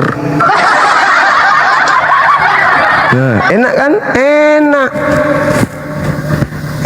Ini temannya sini, temannya siapa? Yang murtad baru-baru ini. Itu temannya semua itu. Yang suka menghalang-halangi orang kalau membahas tentang agama, lintas agama. Wah, paling suci. Temannya si yang di penjara sekarang itu. Tidak punya ruang, tidak punya tempat, tidak laku, miskin hidupnya, hanya minta-minta cari makan. Akhirnya beli kota, naik ke sini. Orang susah hidupnya, sembarang aja diurusin.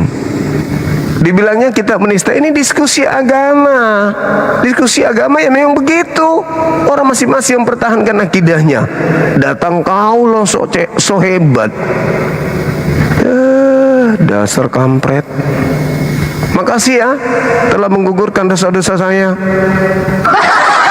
Saya bersedekah ilmu, itu namanya bersedekah kepada orang sombong.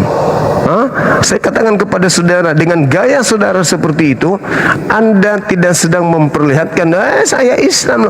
Lain cerita kalau saya lagi ceramah. Kalau saya ceramah membahas-bahas agamanya orang, boleh kau mengatakan saya salah. Ini di dunia apologet, perbandingan agama. Perbandingan agama. Saya tidak sedang ceramah. Pahami itu. Lain cerita kalau saya ceramah terus saya membahas agamanya orang. Ini sedang berdiskusi, kampret. Sedang membahas dua agama ini, tuyul. Makanya kau sekolah, kelihatan dari cara bicara kau nggak pernah sekolah.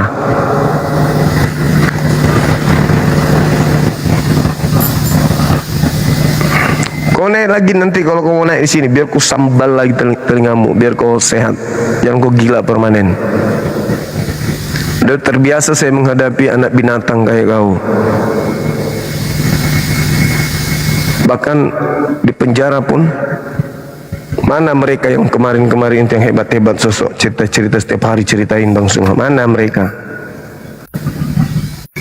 Udah menghilang, udah di penjara sebagian, udah masuk Kristen sebagian kan? Berhasil kan mereka?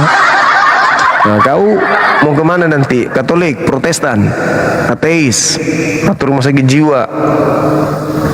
Orang yang memusuhi apologet Islam pasti ada gangguan jiwa.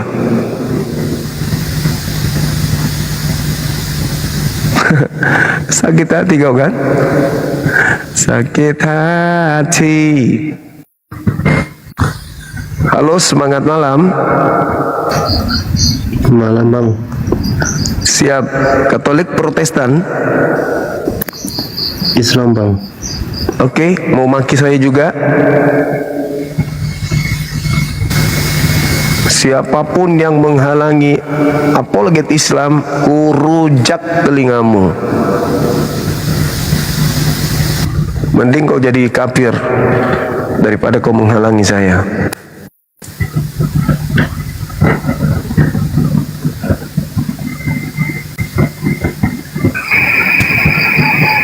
Halo, semangat malam. Halo. Halo, semangat malam. Ya, halo. Dari Kristen. Kita halo. Kafir ya, kita kafir ya. Oke, silakan buka kamera, Bung. Silakan. Woi, apa ini? Silakan, Bang. Aku kapan nggak bisa buka kamera ya? Hah? Aku kamera bisa buka kamera. Oh ya udah, nanti lain kali naik ke sini ya, Bangku. Saya bilang dari dulu kan, kalau ada yang mencoba-coba menghentikan, yang memframing saya di dalam berapologet, siapapun kau kutelan mentah-mentah. Nggak peduli saya apapun penilaian orang. EGP. Kau mengatakan Bang Zuma apa sangar, jahat, nggak ada. Siapapun itu, ku gilas semuanya. Assalamualaikum warahmatullahi wabarakatuh. Kalau saya dilarang membela akidah saya, membela agama saya, maka kau adalah musuh meskipun kau Islam. Ya, halo. Assalamualaikum Bang. Waalaikumsalam. Ya Bang, tetap semangat Bang. Saya dari Palembang Bang. Tetap semangat Bang. Itu kampret Bang. Itu dari anak babi semua Bang. Itu yang tidak mendukung Abang Bang. Itu Bang. Saya sangat mendukung Abang Bang. Semangat Bang. Assalamualaikum dari Palembang Bang. Tetap semangat. Waalaikumsalam warahmatullahi wabarakatuh. Udah aku bilang mesti matahari terbit dari barat, semua gunung meledak. Aku akan tetap berdiri di sini. Udah kuimpakkan nyawaku untuk agamaku. Jadi jangan coba-coba mau menghalangi misi saya. Mau kau merasa Islam, nggak peduli saya. Kalau kau menghalang-halangi, kau jadi musuh saya. Paham? Nabi Muhammad juga banyak kok lawannya mengaku Islam juga. Orang-orang munafik. Munafik itu apa? Orang yang berasal dari tengah-tengah Islam itu sendiri. Salah satunya. Halo, semangat malam. Semangat malam Bang. Siap. Dari Kristen Abang? Iya Bang, dari Kristen Bang. Baik, silakan buka kameranya Abangku. Kita diskusi. Baik Bang, saya sangat tertarik dengan tema yang Abang usul dan apa gunanya Yesus bangkit Bang. Iya, silakan. Tema ini di Bang Zuma mengutip tema ini berdasarkan apa dulu Bang? Berdasarkan Roma 14 nomor 9, KPR 236, Yohanes 12 31, banyak yang saya kutip. Matius 12 nomor 38 dan sampai 40, Lukas 22 nomor 66, 67, 68, 69. Teman kita nggak bisa buka kamera, teman-teman. Pengikutnya baru berapa orang. Halo, Tuan Bayu. Halo Bang. Iya, halo. Iya. Suara Anda tidak kedengaran, Bung. Halo Bang. Halo juga.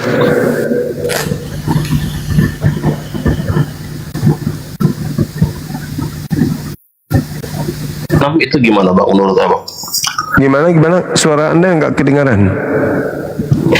Kalau tema ini saya benturkan dengan Yohanes 14 ayat 6 itu gimana Bang menurut Abang? Akulah jalan. Ya. Ya, Yesus jalan, Bang, bukan Tuhan. Sebagai jalan jangan disalib dong. Berkaitan gini Bang, konteksnya ini kan kalau kita bicara persoalan kebangkitan ini ya Bang, ini kan bicara dalam persoalan firman Tuhan dan berbicara persoalan kesaksian Abang ya.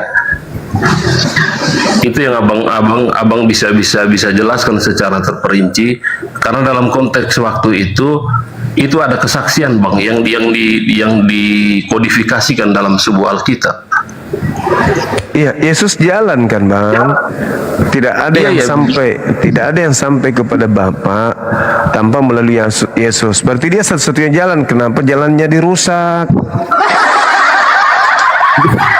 Inilah Bang, bicara persoalan jalan ini kan ada dua kemungkinan, banyak perspektif yang harus kita cerna dalam persoalan jalan ini ya Bang. Nah, misalnya kita berbicara persoalan Nabi Muhammad.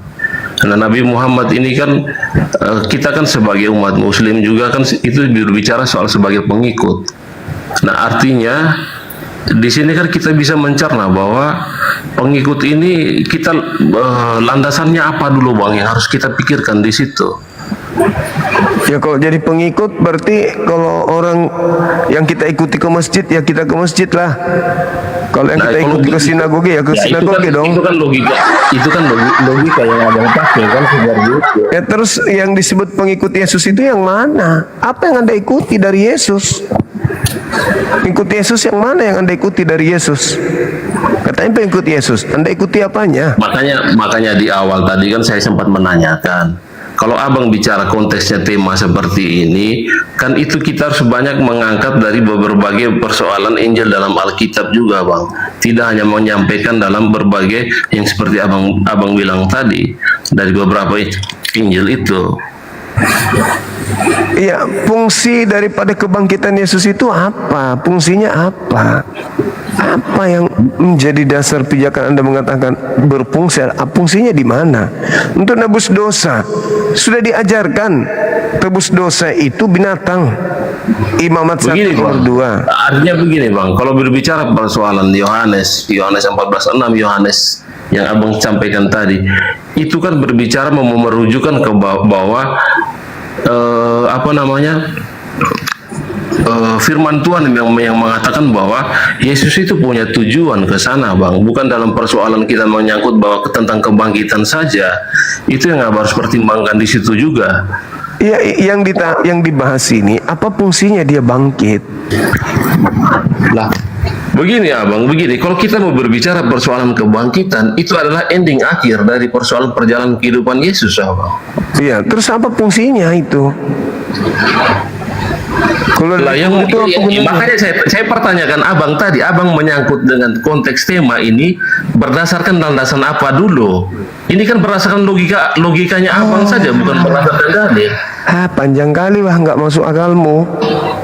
Sana piber Abang. Masuk toilet, cuci cebok, sana pakai air 1 sendok. Situ nanya kan apa guna Yesus bangkit? Saya nanya balik nih ya Bang. Buka kamera, silakan. Nggak bisa Bang, ini iya, batasan Bang. Kenapa Allah mukanya putih bang? Nggak ada muka deh bang. Kalau Bapak mukanya kayak mana? Elohim itu mukanya kayak mana? Kenapa Allah mukanya nggak ada bang? Maksudnya nggak ada itu, kamu juga nggak ada otak, nggak ada akal. Aku nggak ada otak, gimana sih? Nah, coba buktikan akalmu, mana? Aku mau lihat, mana akalmu? Wah, nggak ada, berarti kau nggak ada akal, karena aku nggak melihat akalmu. Nggak berakal nih Aku cari akalnya nggak kulihat tadi. Ku tengok dari samping nggak ada akalnya, tengok dari depan nggak ada akalnya. Tak berakal, kambing.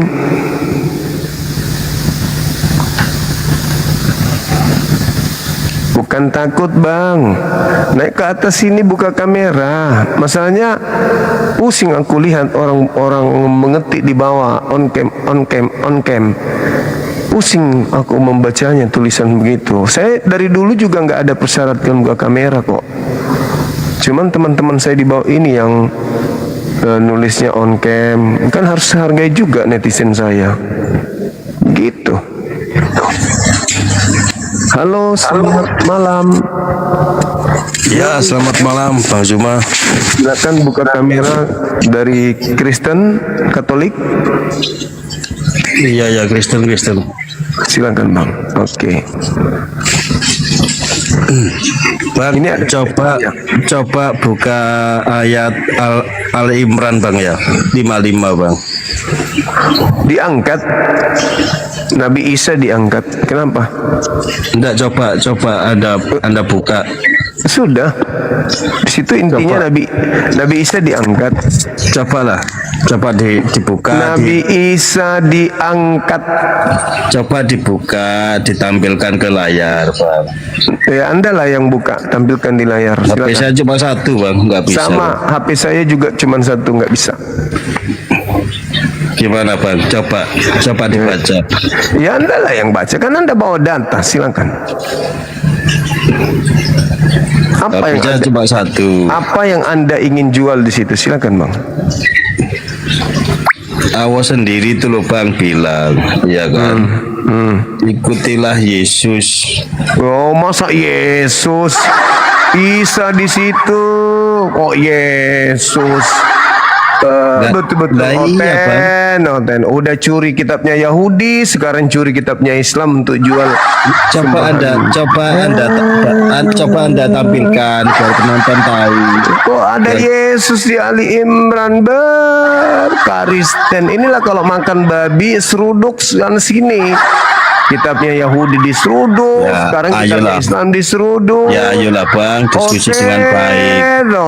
Karakter babi sangat kental. Ya ayo diskusi dengan baik Bang. Ya udah sekarang kamu tunjukkan. Masa ada Yesus di situ? Saya nggak menghujat. Saya juga nggak menghujat. Ya coba dibaca. Mana ada saya menghujat? Anda terlalu sensitif. Coba dibaca, coba ditampilkan biar penonton ini supaya. Saya sudah sering membawa data itu. Iskalallah ya Isa inni mutawaffik wa rafi'uka ilayya wa mutahhiruka minal ladina kafaru. Bang Zuma yang saya hormati, yang saya kasih. Mana ada Yesus di situ? Coba Anda tampilkan ya. Justru dengar. Bang. Justru dengar. Coba Anda tampilkan. Dengarkan saya Bang. Justru ayat itu di ayat Al-Qur'an Anda loh Bang. Coba Anda tampilkan. Justru ayat itu apa Anda ragu sama Al-Qur'an Anda sendiri Bang? Coba Anda tampilkan. Oke, baik. Saya tampilkan. Coba Anda tampilkan. Oke, tunggu sabar. Saya ikuti maunya ya. Ya, coba Anda tampilkan Bang. Oke, tunggu sabar.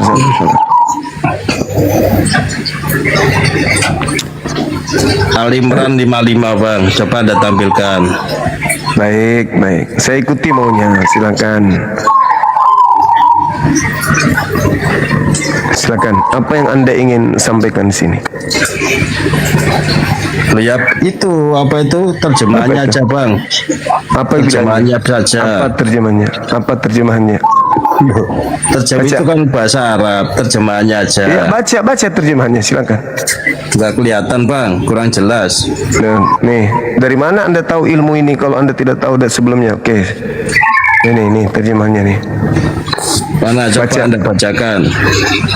Ingatlah ketika Allah berfirman, wahai Isa, sesungguhnya aku mengambilmu, aku mengangkatmu kepadaku, mensucikanmu dari orang-orang kafir. Siapa orang kafir itu? Yang mau menyalibmu.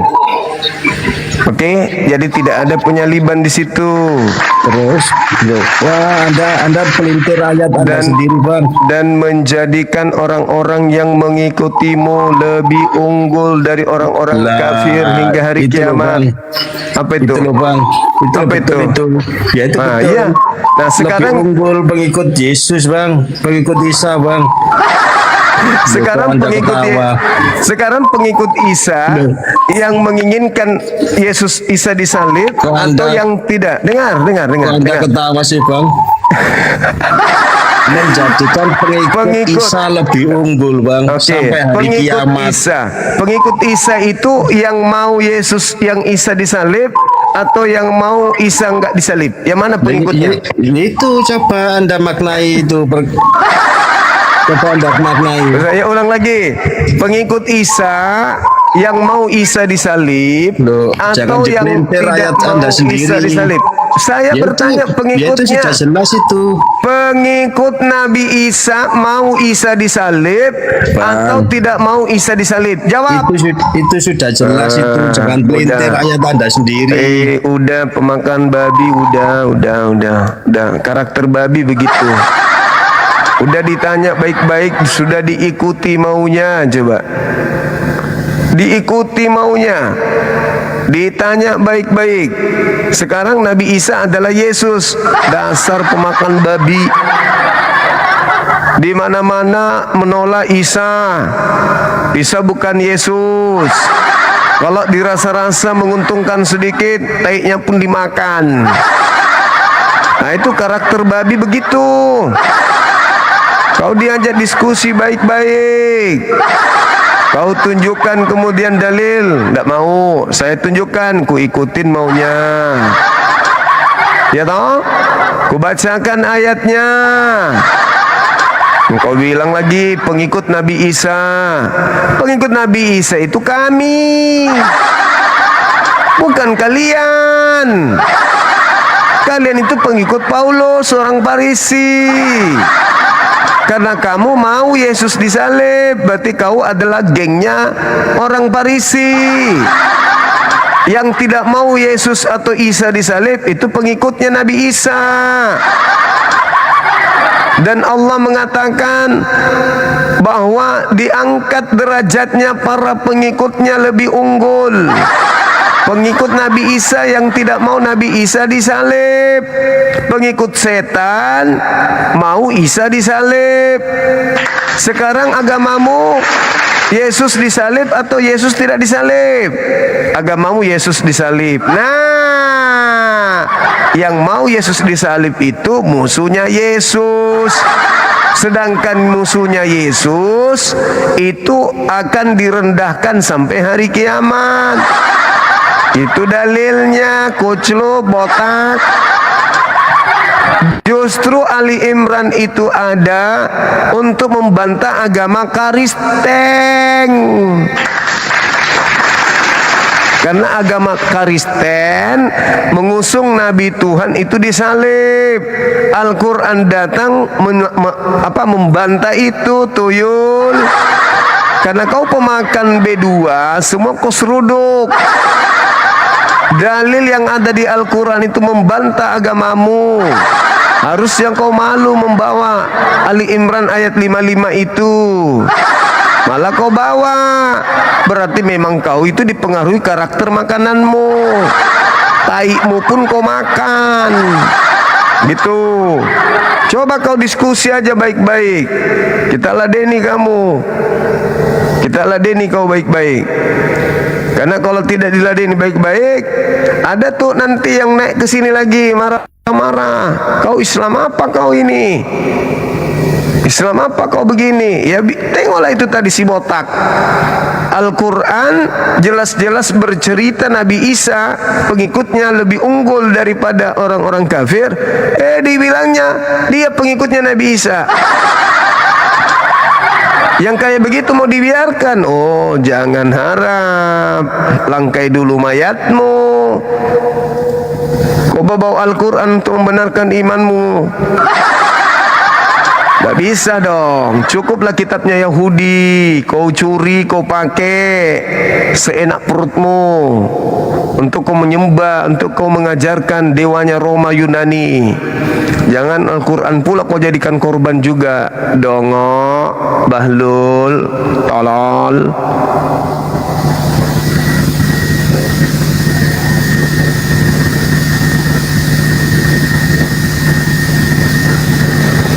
Bahlul sebahlul-bahlulnya monyet, lebih bahlul si Yoyo. Ali Imran itu tidak membahas tentang Yesus atau Isa disalib. Bahlul. Assalamualaikum warahmatullahi wabarakatuh. Aduh, tempat ketawa aku bang. Nah, tadi mau nyusulin siapa? Bang Yoyo tadi loh. Tak kasih itu, makanya kok nggak diangkat gitu. Saya mau marahin Bang Yoyonya. Saya Islam.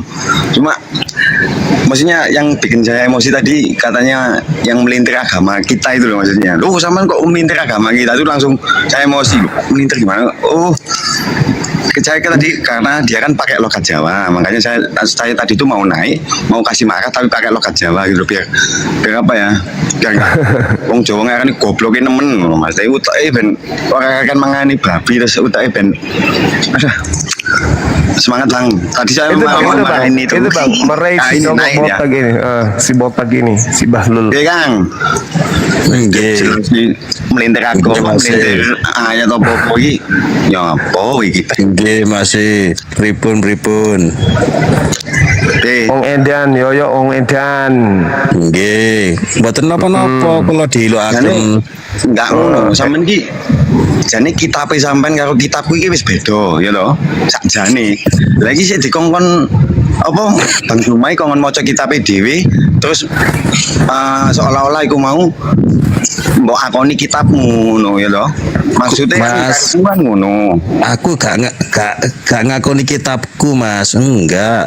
Itu lo tak suruh baca itu Bang Zuma itu. Lah iya, saurunge mau ngon maca dhek iku wis luwih paham teko awake dhewe. Awake dhewe iki wong awam. Nang agama iki awam, awake dhewe kok piye yo.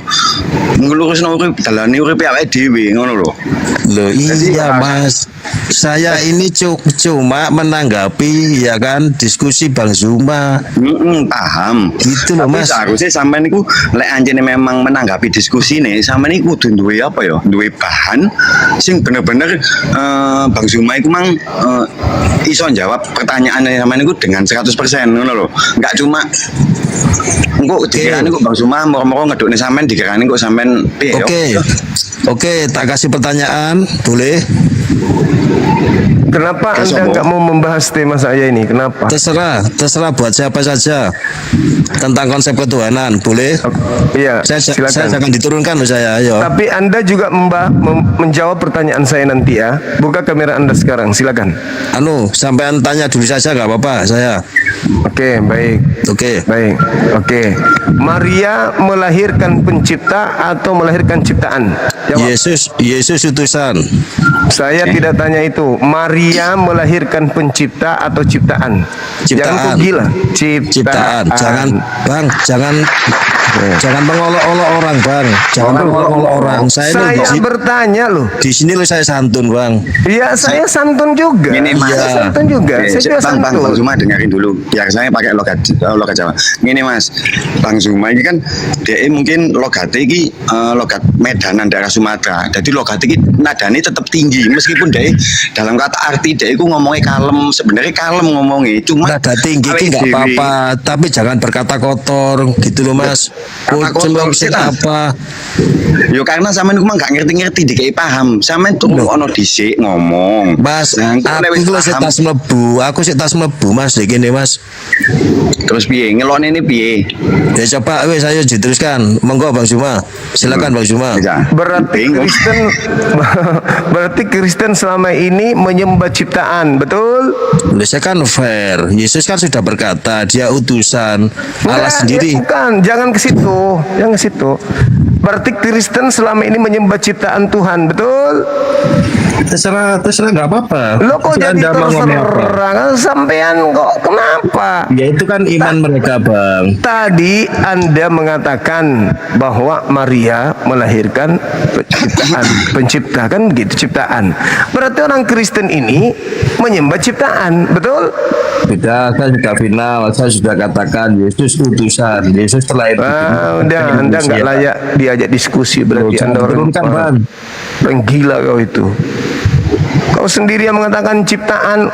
Saya bertanya, apakah Maria melahirkan pencipta atau ciptaan? Yesus utusan. Saya tahu kau akan pelintir nanti. Saya tahu udah paham karakter kalian. Bentar buat itu komentarnya apa? Saya turun, maksudnya gini Bang, maaf ya. Tadi saya naik karena dia pakai logat, dia tuh istilahnya gimana ya Bang ya? Dengan nadanya abang tinggi, dikiranya itu pakai apa ya?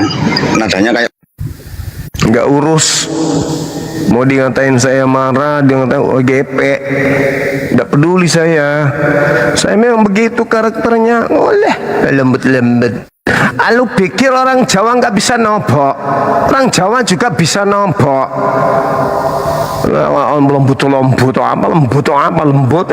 Lembut yang menyesatkan, yang pelan-pelan tapi membunuh ya sama aja. Banyak kali urusannya orang dialek nadanya juga diprotes. Protes lah diri kau itu yang nyembah orangnya. Kau ngaku yang dilahirkan oleh Maria itu ciptaan, kok kau sembah, protes itu. Wedus, jangkrik. Yang nada suaranya orang diprotes. Orang bersuara keras dibilang marah. Lawang anaknya orang disembah kok nggak protes. Edan, dasar pemakan kutu. Banyak kali urusannya. Suara orang diurusin, dialek orang diurusin. Waleh, jangan menghina, suaramu tinggi. Macam benar aja. Lu pikir orang Jawa nggak bisa nikam? Iya toh, dialek orang kok mau rubah. Lah orang Makassar, Bugis kok mau rubah karakternya kayak orang Jawa, yang nggak bisa. Ada-ada aja. Lah kok mau rubah aku jadi orang Jawa ya bisa. Tapi kalau karakter orang Makassar, Bugis itu ya nggak bisa. Orang Bugis Makassar itu kok bilang AA, kalau bilang nikam ya nikam. Qurannya orang dipelintir, dibilangnya Ali Imran ayat 55 untuk Yesus. Dasar pemakan babi. Dibilang pemakan babi marah. Emang salah saya bilang kau pemakan babi? Kan gak salah, memang kau pemakan babi kok. Itu aja kok repot. Ini konong rep nendi melaku-melaku ngejela wedus. Dikit-dikit salah, yang benar dia. Giliran ngambil ayat Al-Quran, dibilangnya itu untuk Yesus, boleh. Dan lahir dari anu sampean. Halo, semangat malam. Semangat malam. Halo abang, jangan terlalu keras bang, harus lembut. Halo saudara Togam, selamat malam. Halo bang. Ya, lembutkan suaramu. Halo. Ya, dari Kristen. Ya. Buka kameramu. Nggak bisa bang. Kenapa bisa? Masih dikit. Jangan menghujat. Iya bang. Iya bang. Yes. Abang. Ah. Silakan. Tapi nanti Tangkap pula aku nanti aku.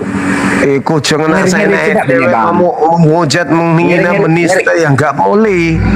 Iya, ngeri-ngeri sedang pula aku bang. Kalau bahasa agama dia bang. Apa pula? Ngeri-ngeri Yang apa, bisa ya kalau memaknai ayat suci Al-Quran seperti tadi itu ya bisa ditangkap. Masa Ali Imran bahas Yesus? Assalamualaikum. Yang lembut. Assalamualaikum. Yang lembut lagi, nggak boleh nggak lembut, jangan kasar. Assalamualaikum. Tanya ayamnya itu kukuruyuknya dilembutin lagi, suruh ulang. Kukuruyuk. Assalamualaikum. Nah, lagi. Loncengnya jangan gitu. Loncengnya suruh ting. Ayamnya suruh lembutin kukunya. Kukuruyuk. Biar si botak itu enggak gemeteran. Ada aja. ada. Bang Juma. Apa? Assalamualaikum. Waalaikumsalam. Gimana bang? Kiraski cika. Kiraski. Ayah injo lagi na. Sedikit lagi amotera minjo langer iki. Cerewet juga ayammu itu ya. Yesus gancu. Enggak boleh gitu. Enggak boleh. Blokir. Enggak boleh ya teman-teman. Enggak boleh kita seperti itu, enggak bisa. Kau boleh menghina saya, boleh memaki saya, yang penting jangan begitu.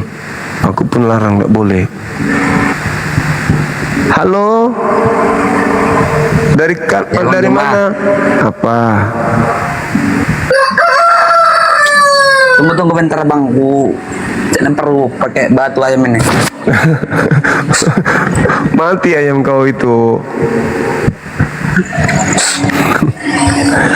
Mati ayamnya nanti. Mending kau potong lah. Halo, selamat subuh. Selamat subuh, assalamualaikum. Yang lembut bang, lembut. Wah, gak bisa emang orangnya seperti ini bang. Bising suara ayam. Orangnya seperti ini gak bisa lembut bang. Lah nanti yang di bawah bilang kita menghujat sampean. Biarin orang kita orang Jawa juga ada yang keras. Gajah Mada juga keras kok. Salam waras, satu Tuhan. Satu Tuhan, wah keren kali abang ini. Makanya aku bilang jangan pikir orang Jawa itu nggak bisa nobok. Orang Belanda nggak bisa lari dari tanah Jawa. Kalau orang Jawa itu seperti si botak mandi itu menapi. Orang Jawa itu suaranya aja yang lembut, mereka itu tegas-tegas. Jangan pikir orang Jawa nggak bisa nombok, bisa. Diam-diam orang Jawa itu hati-hati. Orang Jawa itu keras, tegas. Sama seperti aku juga orang Jawa. Halo. Halo bang. Halo. Bernapas aja kasar abang ini. Bisa sedikit santun enggak? Ya, Katolik, Kristen? Saya mau bertanya nih. Katolik atau Kristen abangku? Halo bang. Bang. Abang. Orang bicara kelembutan naik-naik bernapas saja dia kasar.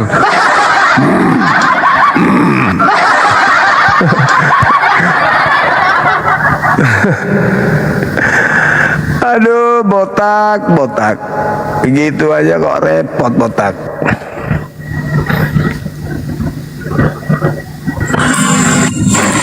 Halo, semangat malam. Selamat malam. Lembut lagi. Selamat malam, Bang Zum. Nah, Katolik atau Kristen? Tunggu, Bang. Tunggu. Cangkrik. Apaan sih? Halo saudara Halo, Bang. Togar. Bang Joma. Iya. Udah aku lempar lain tadi, Bang. Udah, syukurlah. Di mana di Medan abang ini? Memang. Bang.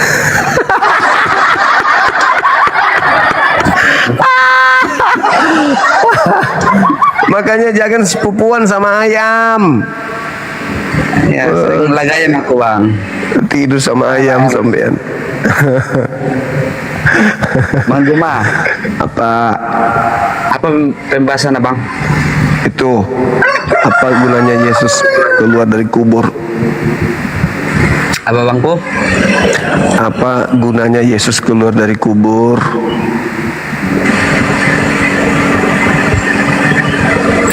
Karena di kitab kami perjanjian, Bang. Kalau Yesus tidak keluar dari kubur, kenapa rupanya? Apa yang terjadi di bumi ini? Itulah ada katanya, Bang, ya. Karena begitu besar kasih kurnia Allah, makanya diturunkan anaknya, makanya bangkit di hari ketiga. Kalau dia nggak bangkit, misalnya dikubur aja dia. Itu perjanjian, Bang, udah ditulis, udah pasti. Udah pasti keluar dari kubur. Bukannya dia keluar dari kubur untuk nakutin orang? Enggak lah, Bang. Kan bangkit dia, Bang. Iya, justru orang takut lah kalau dia orang bangkit. Cobalah kamu ke pemakaman. Takut, Bang. Kalau kami, Bang, kalau orang-orang Kristen itu enggak ada takut sama hantu setan enggak ada. Jarang itu orang Kristen itu takut sama hantu setan. Kenapa karena kami bisa? ada iman. Bukan karena berteman. Hah? Bukan karena berteman. Bukan, karena ada iman, Bang. Iya. Kami dibilang kan sebesar debutir. Tapi udahlah, Bang. Aku kurang pandai juga sini, Bang. Aku cerahin dulu, Bang, ya.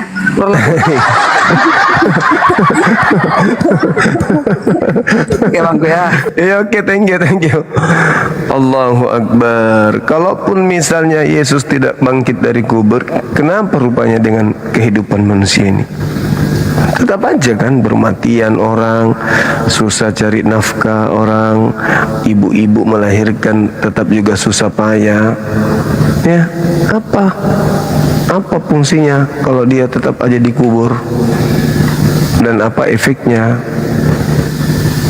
Kalau teman-teman kita kan mengatakan untuk untuk menyelamatkan segala macam kan, kata mereka. Apa yang diselamatkan? Tetap aja teman-teman kita meninggal. Laki-laki susah cari duit, terus kemudian perempuan sulit melahirkan. Perasaan nggak ada, biasa aja. Maka lebih baik kalau menurut saya yang diajarkan Yesus, kembali kepada ajaran Yesus saja kan. Apa itu? Menyembahnya kepada Elohim, dan ya cukup mendudukkan dia sebagai rasul utusan Tuhan. Itu udah cukup. Kata Yesus, orang seperti itu yang memperoleh hidup kekal, kan gitu. Sekira begitu teman-teman, kita istirahat dulu. Di sini udah pukul 4 sedikit lagi, setengah 5 sholat subuh ya. Besok lagi kita jumpa. Boleh ya, istirahat dulu, kita mau ibadah subuh. Terima kasih atas kebersamaan teman-teman. Masih tinggi nilai jumlah kita di sini sampai 2,3 M, Masya Allah, luar biasa ya. Love Orange tembus 7K teman-teman. Terima kasih banyak, luar biasa. Saya sangat berterima kasih kepada teman-teman yang sudah membantu sampai kita masuk ke populer nomor 9 lagi malam ini. Keren kali, Bang. Luar biasa antum semuanya. Ya, terima kasih yang setinggi-tingginya dan mohon maaf yang sedalam-dalamnya kepada saudara Kristen. Ketika ada kebenaran yang saya sampaikan nyakiti hati kalian, itulah tugas kami sebagai seorang muslim untuk menegakkan yang hak dan kemudian membantah atau menolak kebatilan. Itu tugas kami, Bang, dan agama kami dijamin oleh negara untuk kami sampaikan kepada siapapun. Jadi kalau ada yang tersakiti dengan pernyataan-pernyataan saya di dalam menyampaikan kebenaran, ya maafkan saya, bukan berarti saya membenci saudara, enggak. Bukan saya membenci saudara, tetapi Al-Quran saya yang kemudian memberikan saya instruksi untuk menyampaikan itu. Lagian kalau anda keberatan, Al-Quran surah An-Naml ayat 76 memberikan ruang kepada kami untuk membahas kitab kalian, untuk membahas agama kalian. Kenapa? Karena kalian mengaku ahli kitab, ya kan? Mengaku kalian adalah Yahudi rohani. Dan meskipun kalian sebenarnya bukan ahli kitab, tapi paling tidak agama kalian itu berasal dari sana, kan? Kalian mengatakan dari sana asal usulnya.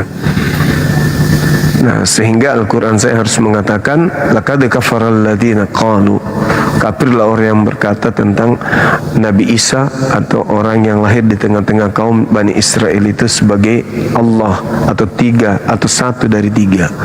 Terbukti dengan tampilnya tadi teman kita yang sedikit rambutnya itu sudah pergi meninggalkannya, itu membawa Ali Imran ayat 55 mengatakan itu Yesus. Nah, itulah bukti bahwa pantaslah kami membahas agama kalian, karena ternyata kalian pun mengakui bahwa Isa itu Yesus. Maka ketika orang yang tadinya sudah ditinggal oleh rambutnya pergi entah kemana-mana, ya justru orang tadi sudah mengiyakan dan memberikan legalitas terhadap saya secara langsung bahwa memang Islam wajar membahas kekristenan, karena ternyata Nabi Isa adalah Yesus, kan begitu. Terima kasih banyak. Berarti nggak salah ketika Al-Quran mengatakan inna hazal Quran yaqussu ala bani Israel. Ya, itu jelas itu.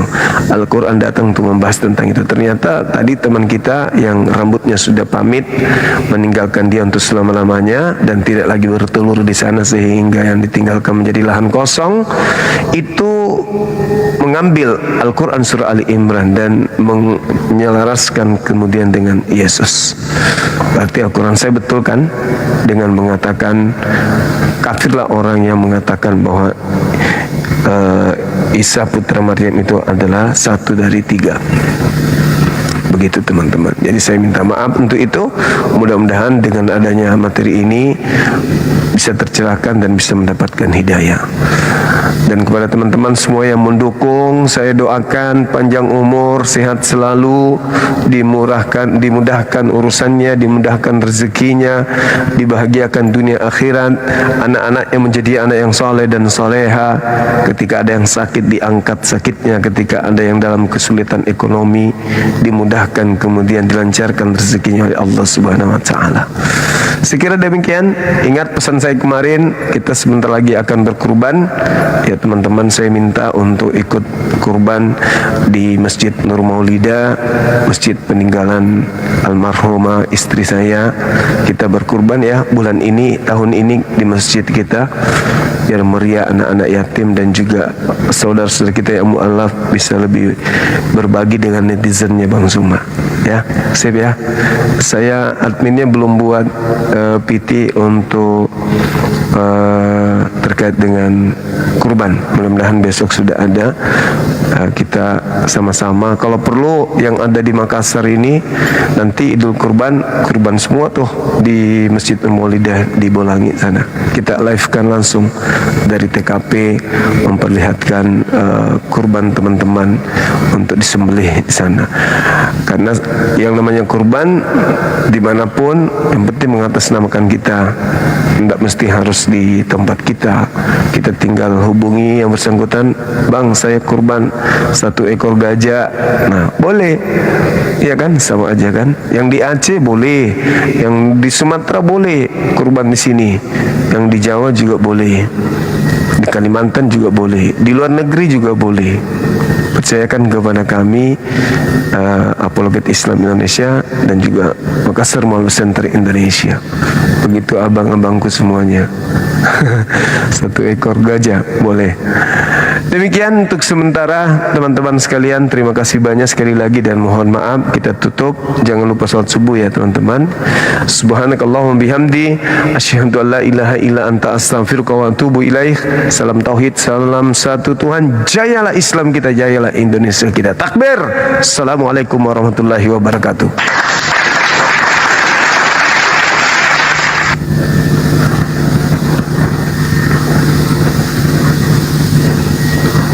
Tutup dulu YouTube-nya ya teman-teman ya.